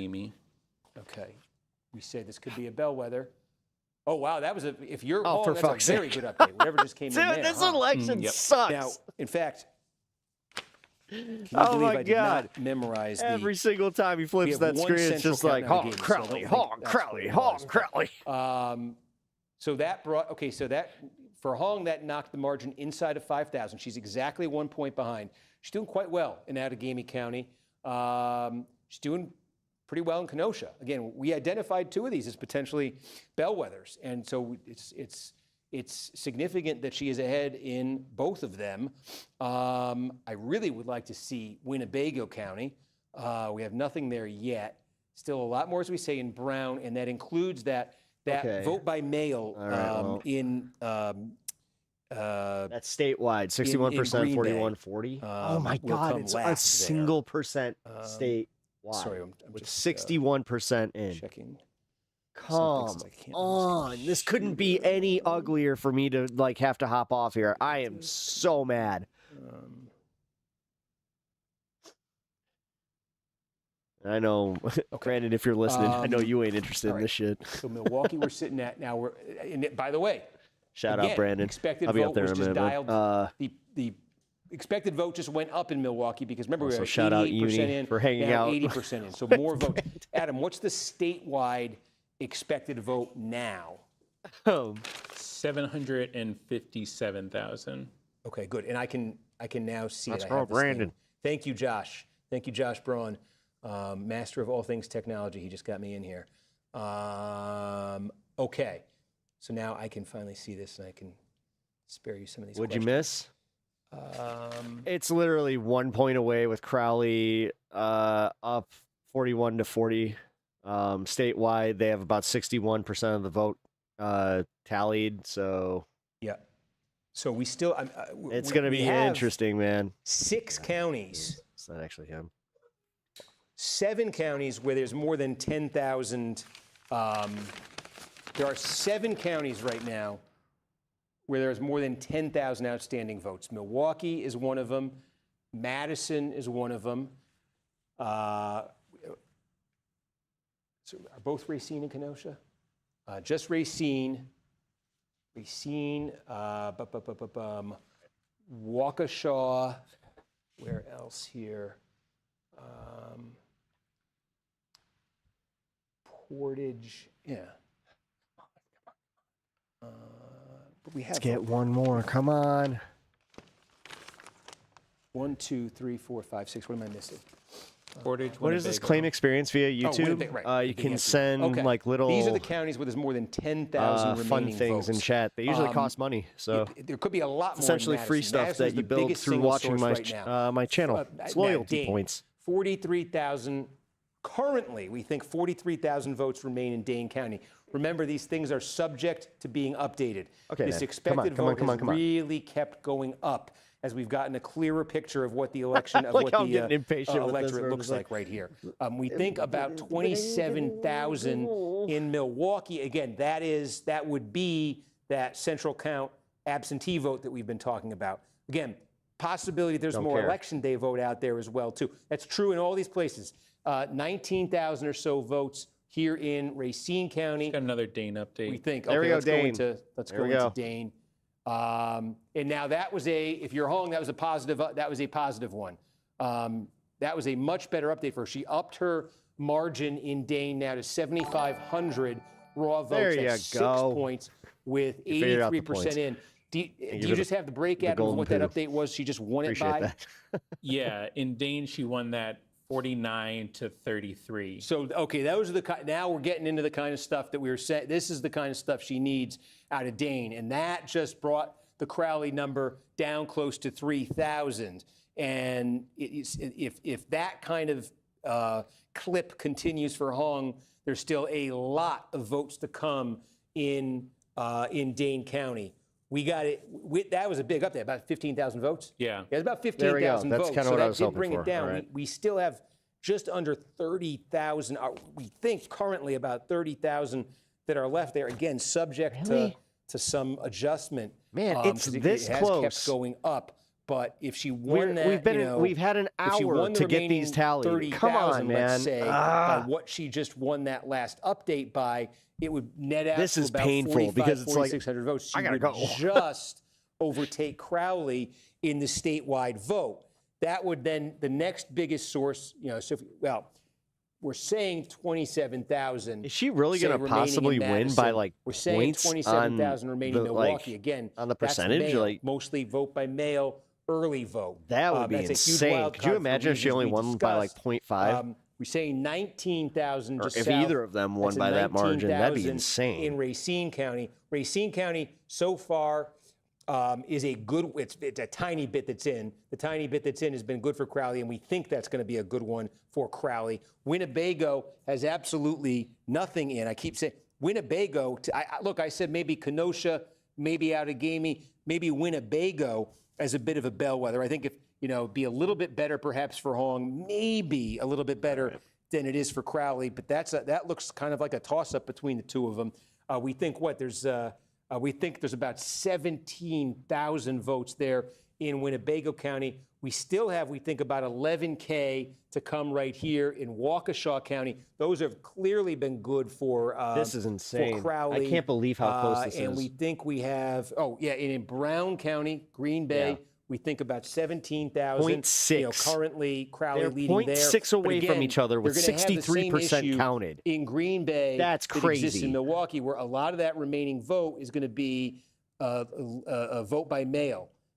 They process it centrally at the end. So is that really good for Crowley? Boy, that's a question. That's a question right now. 1, 2, 3, 4, 5. So we are 1, 2, 3, 4, 5.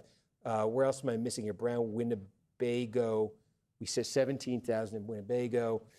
I feel like 1, 2. I'm missing a county here, Adam. What else has more than 10,000? Portage. Portage has more than about. Is it 10,000 Come on, exactly in come on. Portage? 11,000. It's 11,000 left in Portage, and that's a Crowley County right now. By a pretty solid, well, of course, that's a Crowley County. It's small a precinct. number of votes. It's a Crowley precinct right now in Portage, because I was going to say, we expect that to be. So, look, 11,000 here. I think this is probably, this on paper is a Hong County, okay? Like, Stevens Point, university town right there, right? Okay. Winnebago, I don't know what to expect. Brown County, the 17,000 should be, you would think, more favorable to Crowley, but a lot of it's that vote by mail, and I don't know Being about that close is good. Same question in Milwaukee. Huge question in Milwaukee. I opened my YouTube and it did that. What the heck? 27,000. Well, I mean, you can undo it. Racine County, close to 20,000 left there. I think that, if you're Crowley, is a very hopeful number. Did you time him out? He's expected to do he should do quite well there. The precincts that we have, he's doing well there.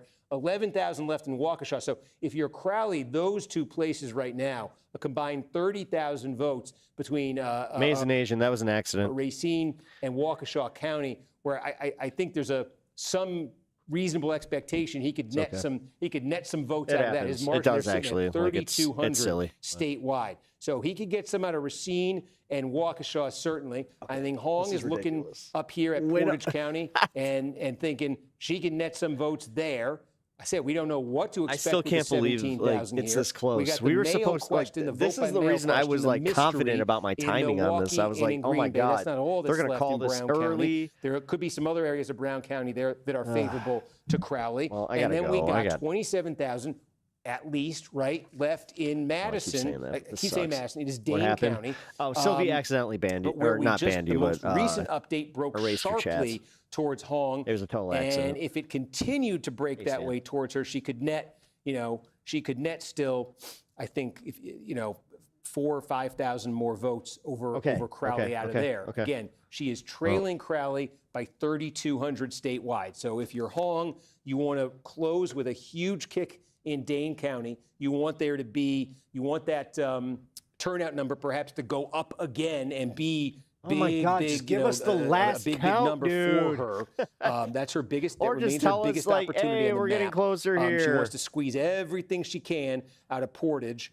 That'd be an opportunity here for her there to net, I don't know, 1,500 votes or something over Crowley. She wants Crowley to. It's not so much that she has big hopes for the vote by mail in Milwaukee or in Green Bay, but she wants that Crowley number to go real low there for the reasons we've been talking about when it was got another cast. 5,000 out of Milwaukee. Okay, let's take a look. So that's probably, there's still same day coming in.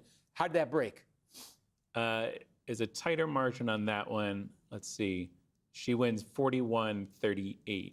Okay, so we're still on election day, or we're still on non-central count. Yes. Right. Again, so it's just, this is a thing that's happening as we're doing all these calculations. It makes it 32-22 statewide. As we're doing all these calculations, and I see the expected vote now is 765,000. I mean, in these statewide primaries in Wisconsin, these Democratic primaries, non-presidential, it's typically been I got to go hang with my homie after this. Something like that. So this, again, that theme of this primary season, huge turnout. And it keeps Unfortunately, climbing. I cannot hang That's what too keeps late. happening. I'm already actually in overtime. This was, as I was saying, this went way later than I was anticipating. I'm just looking at Iowa County, where we just got a little bit of an update, and I saw Sarah Rodriguez's shade come up here. I would guess this is vote by mail, and folks, that's what I say. That this is what happens when vote is cast in July for a race that gets utterly reshaped in August. All those votes, it's 7% in a small county, but still, just make the show you that is a dynamic that is at work here.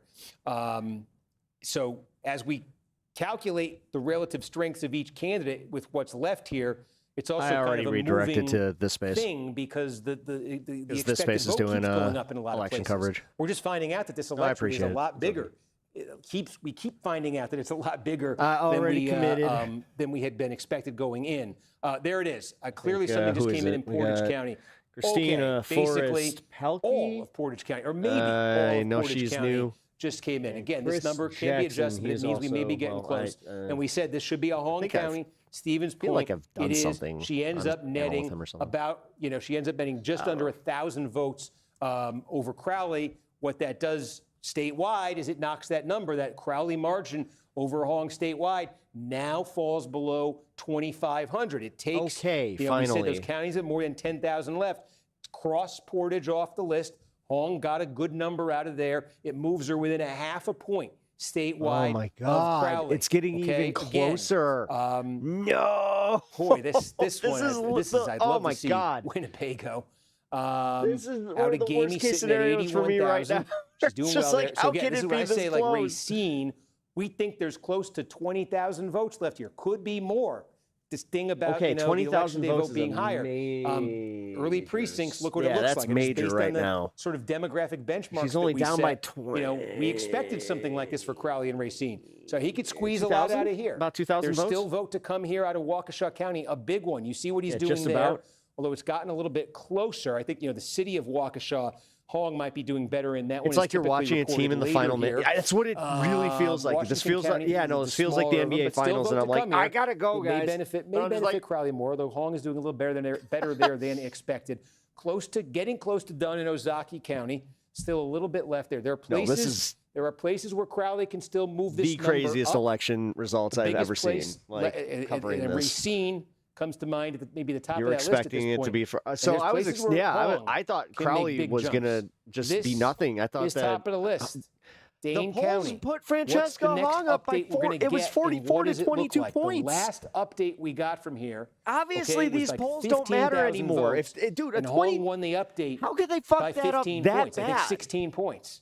So are we going to get another one of those updates? Unless that was all If it manufactured does, because they actually wanted. If another one of those updates were to come in right now, wanted we'd be Francesca to essentially tied lose, statewide. or they want. I don't get it, man. I'm confused is that on how this it's one. gonna I break? really am. Because I was told, Adam was saying, comfortable there's this victory. big It shouldn't. divide from the city yeah. of Madison versus the outlying. You shouldn't have parts believed it. Of No, Dane County. this is wild. And they're running very differently in those places. Do we have a sense here between the two?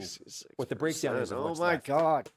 Yeah, I mean, I was looking before that last update, and it was about even from the break, and we saw, that last update be very favorable for the Hong. So I Right. think it was probably from Madison. Unless they're being but dishonest I about can this, take because a they look. really are if being we like have a general sense wishy-washy that with like split looms every time large, something like good if it's happens for Hong, they're like, disproportionately Madison versus if it's disproportionately outside of Madison. I do know some of these cities have tended to report a little bit later, so polls are directional. if it is, yeah. But again, obviously when you Hong look wants at it to be from the percentage Madison points and everything, side. that's where it gets a little wonky. But if it is, she's got room to, boost that.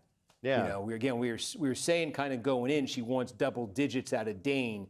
It'd been 2, 3, 4. She's got it up basically to 6 now. Yeah, you both if there's a just lot kinda more said the same Madison to thing. come, and that expected vote goes up again, there's still a chance she could get that margin up closer to where we thought going in. She needs it to be. Okay, I gotta go. But look, This is just bottom line is she's basically 2,100 votes behind statewide right now.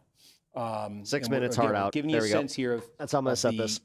I'll make it a 7-hour stream. Opportunities for each candidate. that Apologies exist on the to map. I'm anybody just looking that kind yeah, of back in here I gotta go. at remaining. We're at lose hope. 760. Our statewide expected vote sits at 767,000. Dane remains the biggest single Long hits. outstanding Yeah. source of Yeah, votes. we can do Milwaukee second or with finger again. hits. Jesus. Gotta be How careful. many times have I said? I think it's about it's that vote by mail that's left. But we've seen Actually, that our let's see if, estimate for the we've revised several times our estimate of that total vote in Milwaukee up. It's going up, and so it may not be just vote by mail that's left from the city of Milwaukee there. Racine, yeah. In Dane, it's an imperfect measure, but of the precincts that have no votes reported, 28 are from outside the city of Madison, and 27 are from inside the city. Well, that's useful. That's useful. So, right, and again, inside, it's a very big split Adam was describing between what's happening in Madison and outside of it.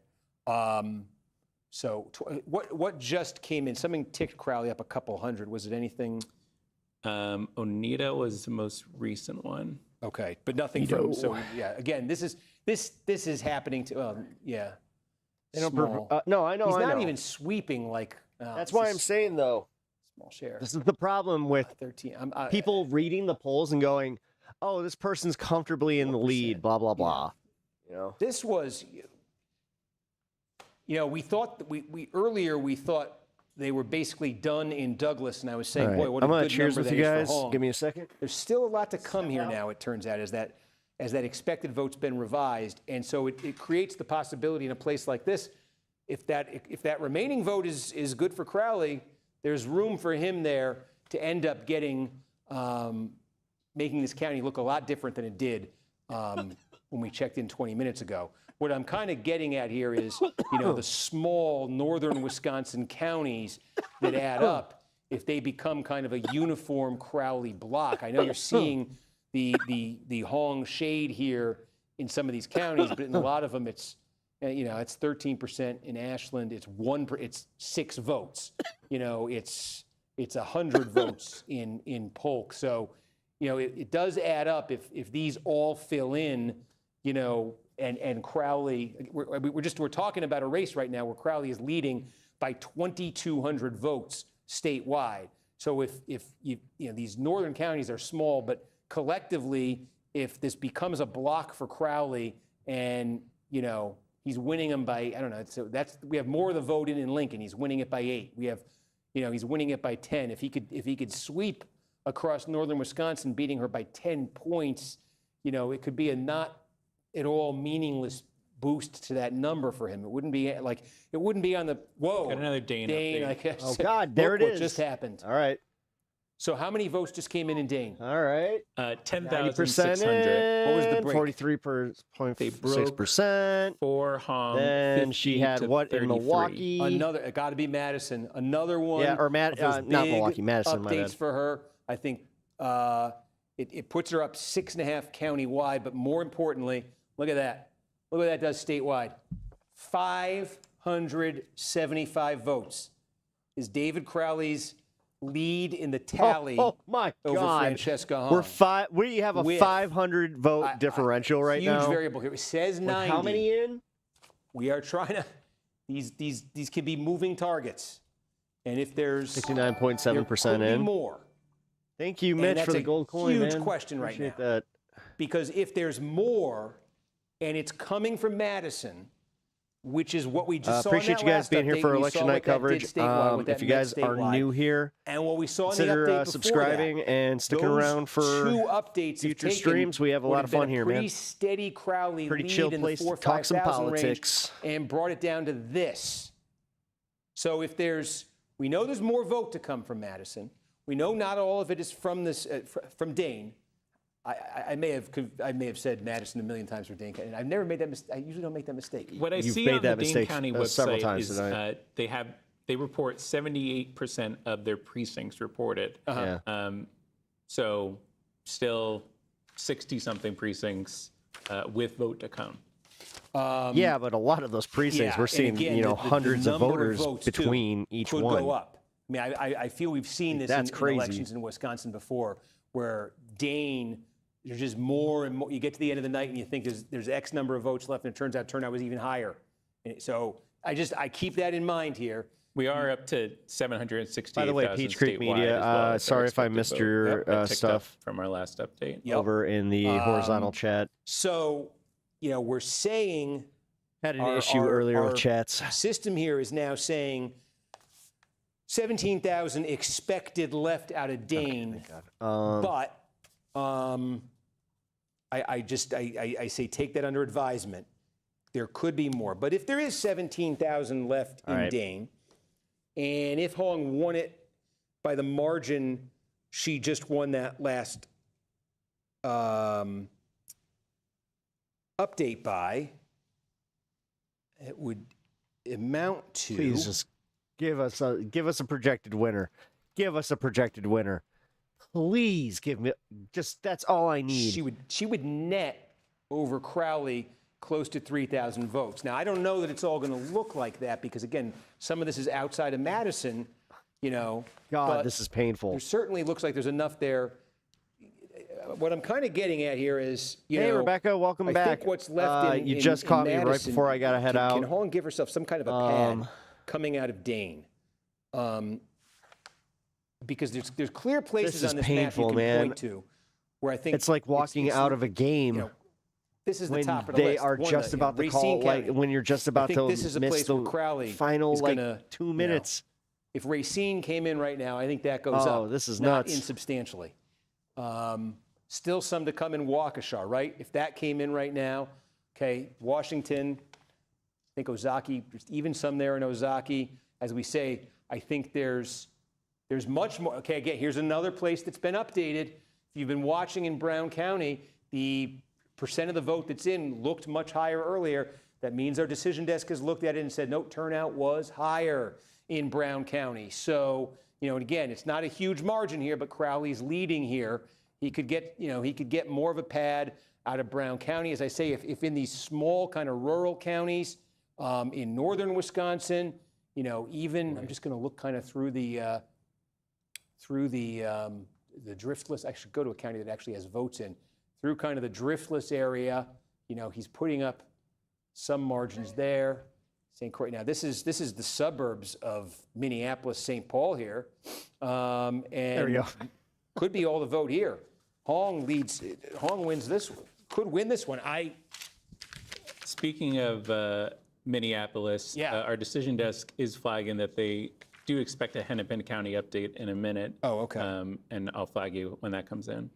In St. Croix, yeah. Now I think this is very interesting. Here, I think our benchmarks. I think Crowley wanted to have a much better night in St. Croix than this. There you go. This is bedroom community. I mean, you could just see it. Bedroom communities of Minneapolis right here. That's a very good number for Hong. 70% in statewide. Crowley 773. But oh my God! Can we just else? get even an What estimate else? on? No, this is what sucks. We can't. This isn't like any other election where it's just so like, much oh, of this there's 5,000 comfortably here. Blah blah blah. Is it more than 10% remaining here? Is it wow, very later Gladiator? I really do gotta go. Yeah. What on earth will the central count absentee look like in Milwaukee?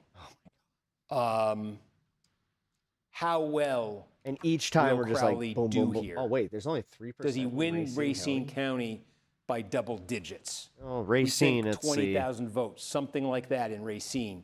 Yep. If Crowley wins that's a pretty big city. by Or 10 like, points, not city, he but nets a pretty big 2,000 area. votes. Can he do that? Decent. Or is this a place where he ends up only winning by a couple and doesn't net much? Those are the opportunities Borders, for fill in the Rockford. rest of the WOW counties. Racine County. It does look like some more in Brown County. Can he do better I than a translated 4-point your margin Ola, really? with what's left there? Can he kind of sweep the most of the very, very small rural counties in like northern Wisconsin and through the driftless area that collectively could add up to a couple thousand? He just got a sizable update somewhere. Where Are you was saying that? laters to me? Yeah, Washington Do I have to County, go we now? got 2,500 votes, and I he know, nets I really do. about This is 200 ridiculous. votes or so. Okay, yep. This is one of the WOW, the smallest of the WOWs. That puts Crowley back ahead by 1,000 statewide. Yeah, I mean, there are a fairly spread out geographically number of places on the map where All I right, can they're see saying Crowley, Crowley's and I up think he just- 40.6. Yeah, okay, That Iron hasn't County, been small. updated. Oh, wait, that's Iron County. Northern Wisconsin. To 40%. I think we had a few Oh, votes. she I think this she was, went up this another was one, Hong's plus shade of one. blue earlier. I'm not going to make much of it, but it's 15. But again, I just like if he wins the iron counties of the world, by 50 to 100 votes, and sweeps 20. You see, I'm saying how that does ultimately add up in a race like this. So I could just see collectively in sort of the small rural counties of northern Wisconsin and the driftless area, I could see Crowley getting votes that bring this up, not in a huge way, but that do pad this. I can definitely see him doing that here in Racine County, and certainly in whatever is left in Waukesha, Washington, as you just saw, Ozaukee County. Looks like we got a little bit more of an update you're going now? there. It was friendly for Crowley. These are all places where we're talking on the order of hundreds You're of votes. leaving before Maybe I in the am? case That's of not Racine, acceptable. thousands. He could pad this margin. Whoa, he just got something big. What was it? Racine. That was Racine. There it was. Yes.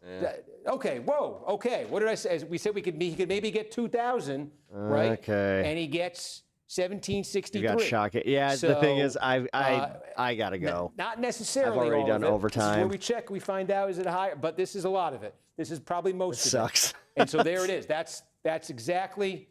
It's pretty much what statewide. Crowley wanted to get out of there, I would But say. yeah, bye, Rebecca. I'll catch you on the next one. But Does this guy want Crowley to win or what? Yes, he does. He totally does. You just took your shot. Late, That Pep. was that Yeah, your no, best I'm remaining late. shot, Crowley? I do have to go. 29:30. He just got something else. What else just came in? My buddy knows that I'm doing election coverage, but it's still rude. And also, we got an Iowa update. Deal with this fucking we got cop. Jackson update. Oh, this is where Rodriguez was leading the early count. Right. Okay, again. I'm so glad that he confronted them about getting that back shot because, like, dude, they would like circle if and he's doing this his is the kind fucking of like thing that adds up. he's got a bad one. was It's the other one you said? unfortunate. It's very Jackson. unfortunate. Okay, yeah, small and.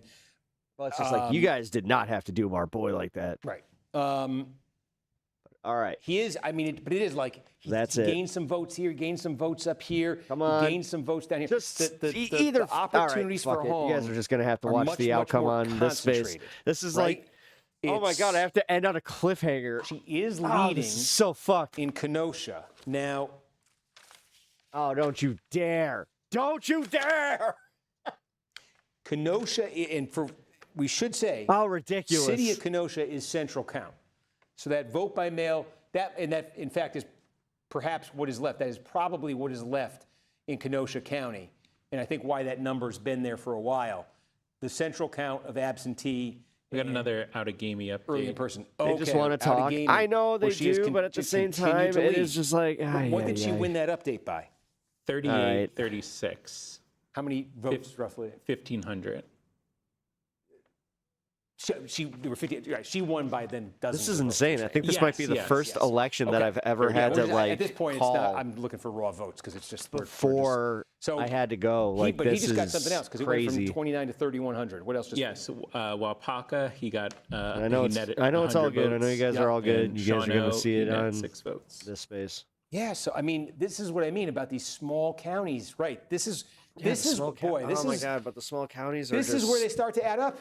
You know, you're in a race. The stupid hair. hair. It was down to 500 votes a little while ago. I think 594.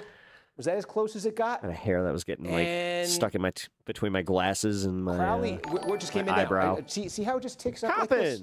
We got another.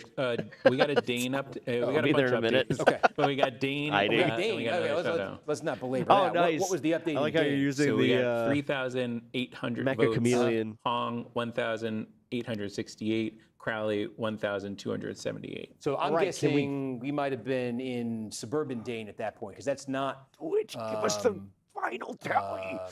Do it. 1830, 915. This is ridiculous. This is like I'm waiting for the free throw at the end of the basketball game where it's like. We also got a Sheboygan update. We had 7 seconds left on the clock. Votes. If he makes this, we're good. If he misses, we're fucked. 1,500 of them. Hong gets 1,300. Okay. Yeah, you know, I gotta actually not the worst analogy. It's starting to become. I don't mean to do this, but it's just. I think we're seeing what just came in. Come on, here. Crawford, I'm gonna and we go got Barron. and check. Yeah, so I mean, again, this is like what just came in as a NBC chunk decision from a day. small driftless area Oh, county. they got it at the it's a 25 vote same. margin for Crowley. Damn But it. what you're seeing is the Crowley blue, right? Oh, Even if these this margins are is small. wild. Hey, you know, the buddy, didn't places see you where you're live. actually Dual seeing percent. What's up, man? Hong's shade of yeah, of you got to blue turn here, your right? notifications We on know for it's that. The big college one. And the if you have Cross, those it's the on, thank you. college, Eau Claire, Appreciate that. College, You can hit that like button as you Stevens file in here, Point, though. right? Appreciate that as well. I hate to ask too much. But you know what? Thank you. I think a bit of a surprise that we've seen it here in Imagine being Outagamie excited for the and destruction of your Kenosha. state. Now, Kenosha's Oh, you saw it sort in of Discord. pending this vote by mail. But there's and I think this is a surprise too. Seeing Hong ahead in Douglas County, we don't know if that's going to last. Come on. 3.5 points, 180 votes, 73%. But where is something what's like? largely Is there happening now any county in here that can give us something that's going to be definitive? And I think you've seen. Okay. Holy shit, dude. Wood County. Oh, she just got a good update in Wood County, huh? Oh, yes. That is fuck. for her. That's you're close to. That might be it. It keeps in going Wood. like. And she ends up on top It's of it. just Right? like I think it hovering. just flipped. That's a county I think Crowley was supposed to win. Not that Wood County is the be all and end all, but. All right. Why would you say he was supposed to? By and large, we've been seeing more of the small updates What do you mean from supposed small and mid-sized counties, just slowly, This is an dozens election, of votes dude. at a time, nudging that Crowley number Folks, north. yeah, exposing yourself as you get a little tired here, huh? 30 minutes or so, he's had more places on the map spread out, different regions of the state that have been doing that. He's also had a few of the bigger counties, most notably Racine, but Washington County, there a second ago. Is that Winnebago? Winnebago County, Winnebago come on, update. come through. It's only a few precincts. Winnebago County is where my mom grew up. Let's not overreact yet, because that could be anything. But this is a big piece of real estate, and if we start getting Winnebago, because again, I think this is one of those that's sort of on paper, bit of a toss-up. There's Hong doing very well in Outagamie. But she needs places. Yeah, she needs, given that Crowley, and there's still a lot, those small places, there's still a lot to come, that just every time you get an update, it's going to So what does Hong have to work against that? She's got potentially more votes here, certainly Dane, right? Maybe she's got more votes in Winnebago. La Crosse, there's still some more here, but again, she's, there's still some more in Eau Claire. She can get some there. Yeah. She's been leading in Kenosha. I don't know. It's vote by mail. That's what's left here. We've certainly seen the experience has been in other states that the sort of the DSA vote, the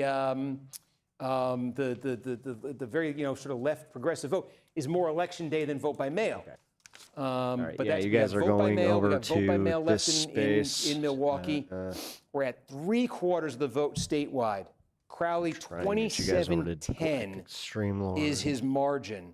Let me look at it this way. I can't. Damn it. Sorry.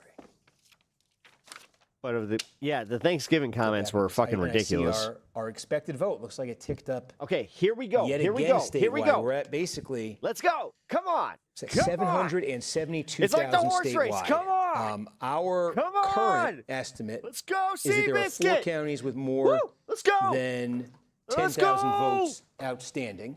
Okay, I'll show them to you. Sorry that I essentially called Francesca Hong Seabiscuit.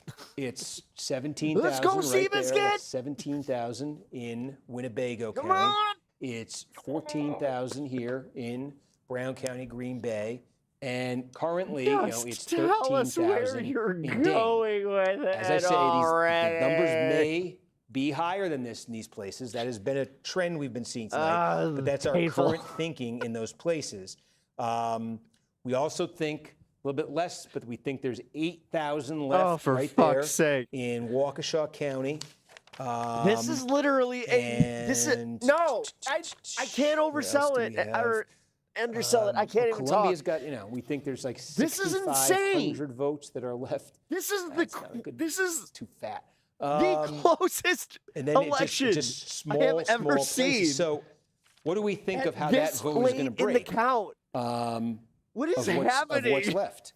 This isn't in supposed to Columbia happen. County, Wisconsin, right dude, now, what the hell? Maybe see how much vote is in so far. It's only a scattering of precincts, but Crowley is doing well in those few precincts. But we'll see. I'm sorry, guys. This is so fucked. This is likely to be better for Crowley than for Hong. Okay, there's 6,500 votes right there.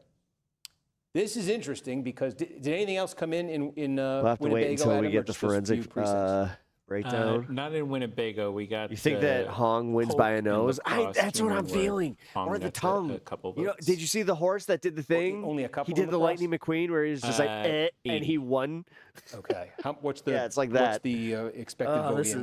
That's actually a perfect analogy for this.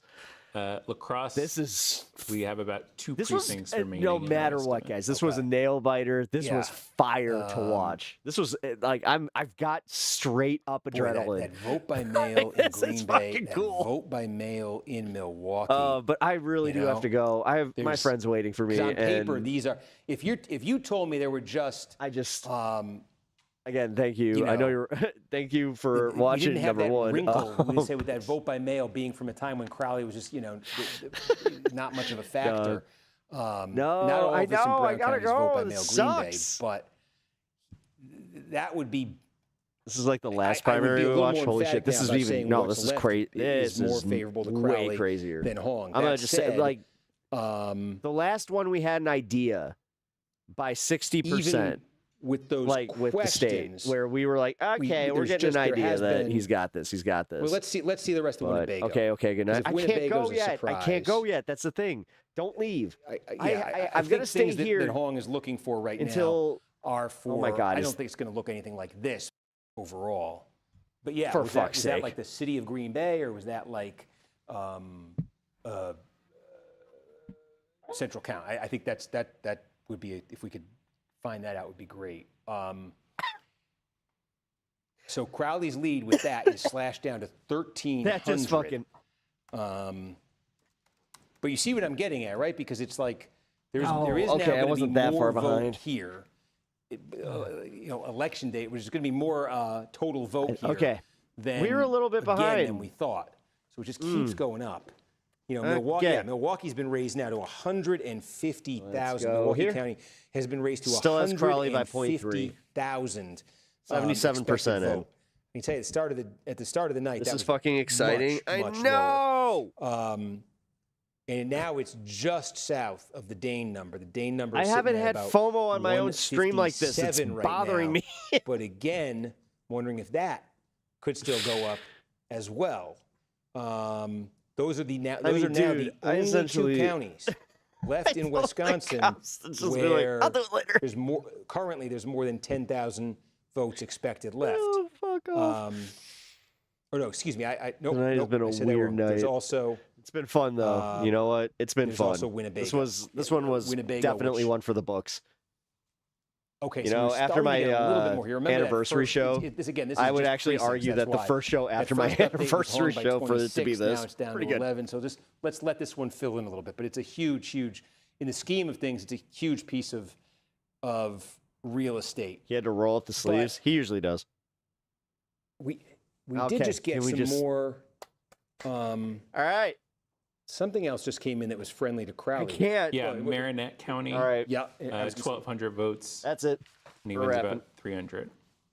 I'm gonna smoke this with you guys. It that is update from my 720. I'm Winnebago, gonna smoke this at the 720. I gotta get must have come going, in guys. too, but- Like, Yeah, again, this can't is do this. Just a small, as you leave, they're gonna call it. I demographically know! small counties. That, That's exactly what's gonna happen. Okay, you still have to I vote to have come here. such trauma from this. My favorite these hockey just add player up to- for the you know, Blackhawks was It Patrick just seems Sharp. there are concentrated places and where Hong keeps being able to make we went to pretty the big Stadium dents Series, which at, that in was one not fell easy tickets to swoop get, into the and number. it was right a big it update was for her out of outdoors. Brown County. It A big update was- for her out of Dane it was like County. negative a big update 20 for her maybe degrees.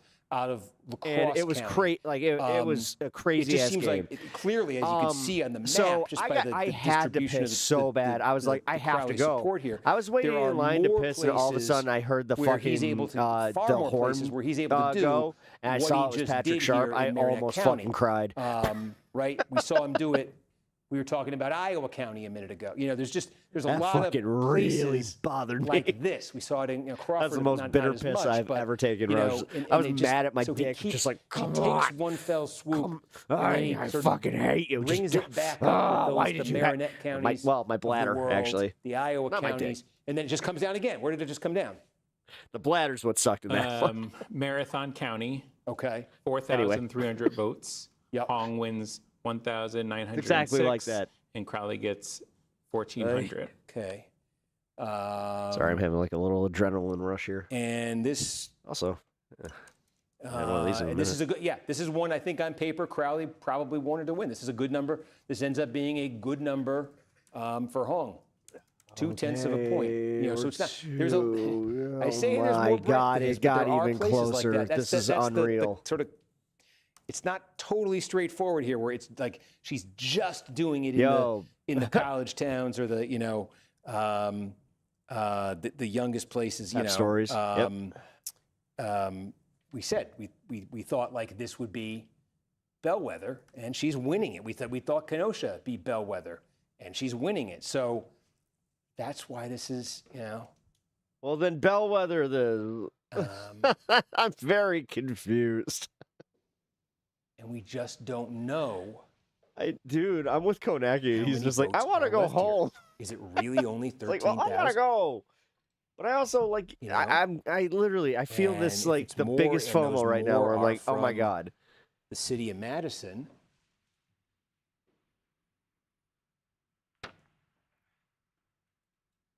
It is true though that we've been at this only an hour 51. But we started at 7 with South Carolina. That's why it feels longer. I don't think, maybe outside of the very first report, she's ever actually tipped this thing over, right? Right.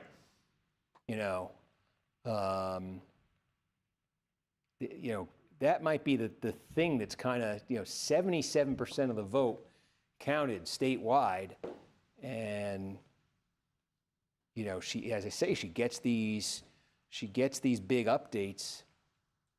Isn't the loser going to make them recount anyway? Surprising places. I just want projected winner.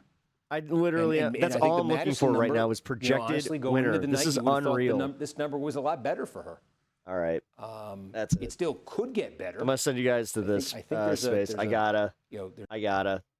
can't. This sucks. I'm literally walking away at like the 11th hour. So I hope Francesco wins, but if Crowley wins, I'm also not going to be surprised. 0.2. We're at 0.2. So I will not keep you guys any longer. It's a hung jury. That's hilarious.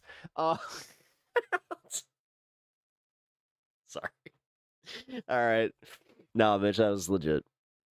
All right, guys. I really appreciate you guys sticking around. I'm going to send you guys to this space. Yeah, if you guys can hang through the outro, I appreciate it. And just because that will carry you right over to this space. So hang through the outro, stay for this space. All right. Love you guys. I will see you all tomorrow, 2 o'clock Central, 3 Eastern. Cool. Midwestern, goodbye. Peace. Come on. Peace. One more time. Peace. There we go. Who the heck is PepTalks? I'm not gay, but I fantasize about Marco Rubio. PepTalks. PepTalks. PepTalks. Let's eradicate the Kung Flu. I'm literally coming. PepTalks. PepTalks. Who the heck is PepTalks? They want our women. They want our children. PepTalks. Sometimes no means yes. Grab them by the PepTalk. Grab them by the Marco Rubio. Obama is a racist. PepTalks. I'm literally coming. I'm literally coming. PepTalks. We found weapons of mass destruction.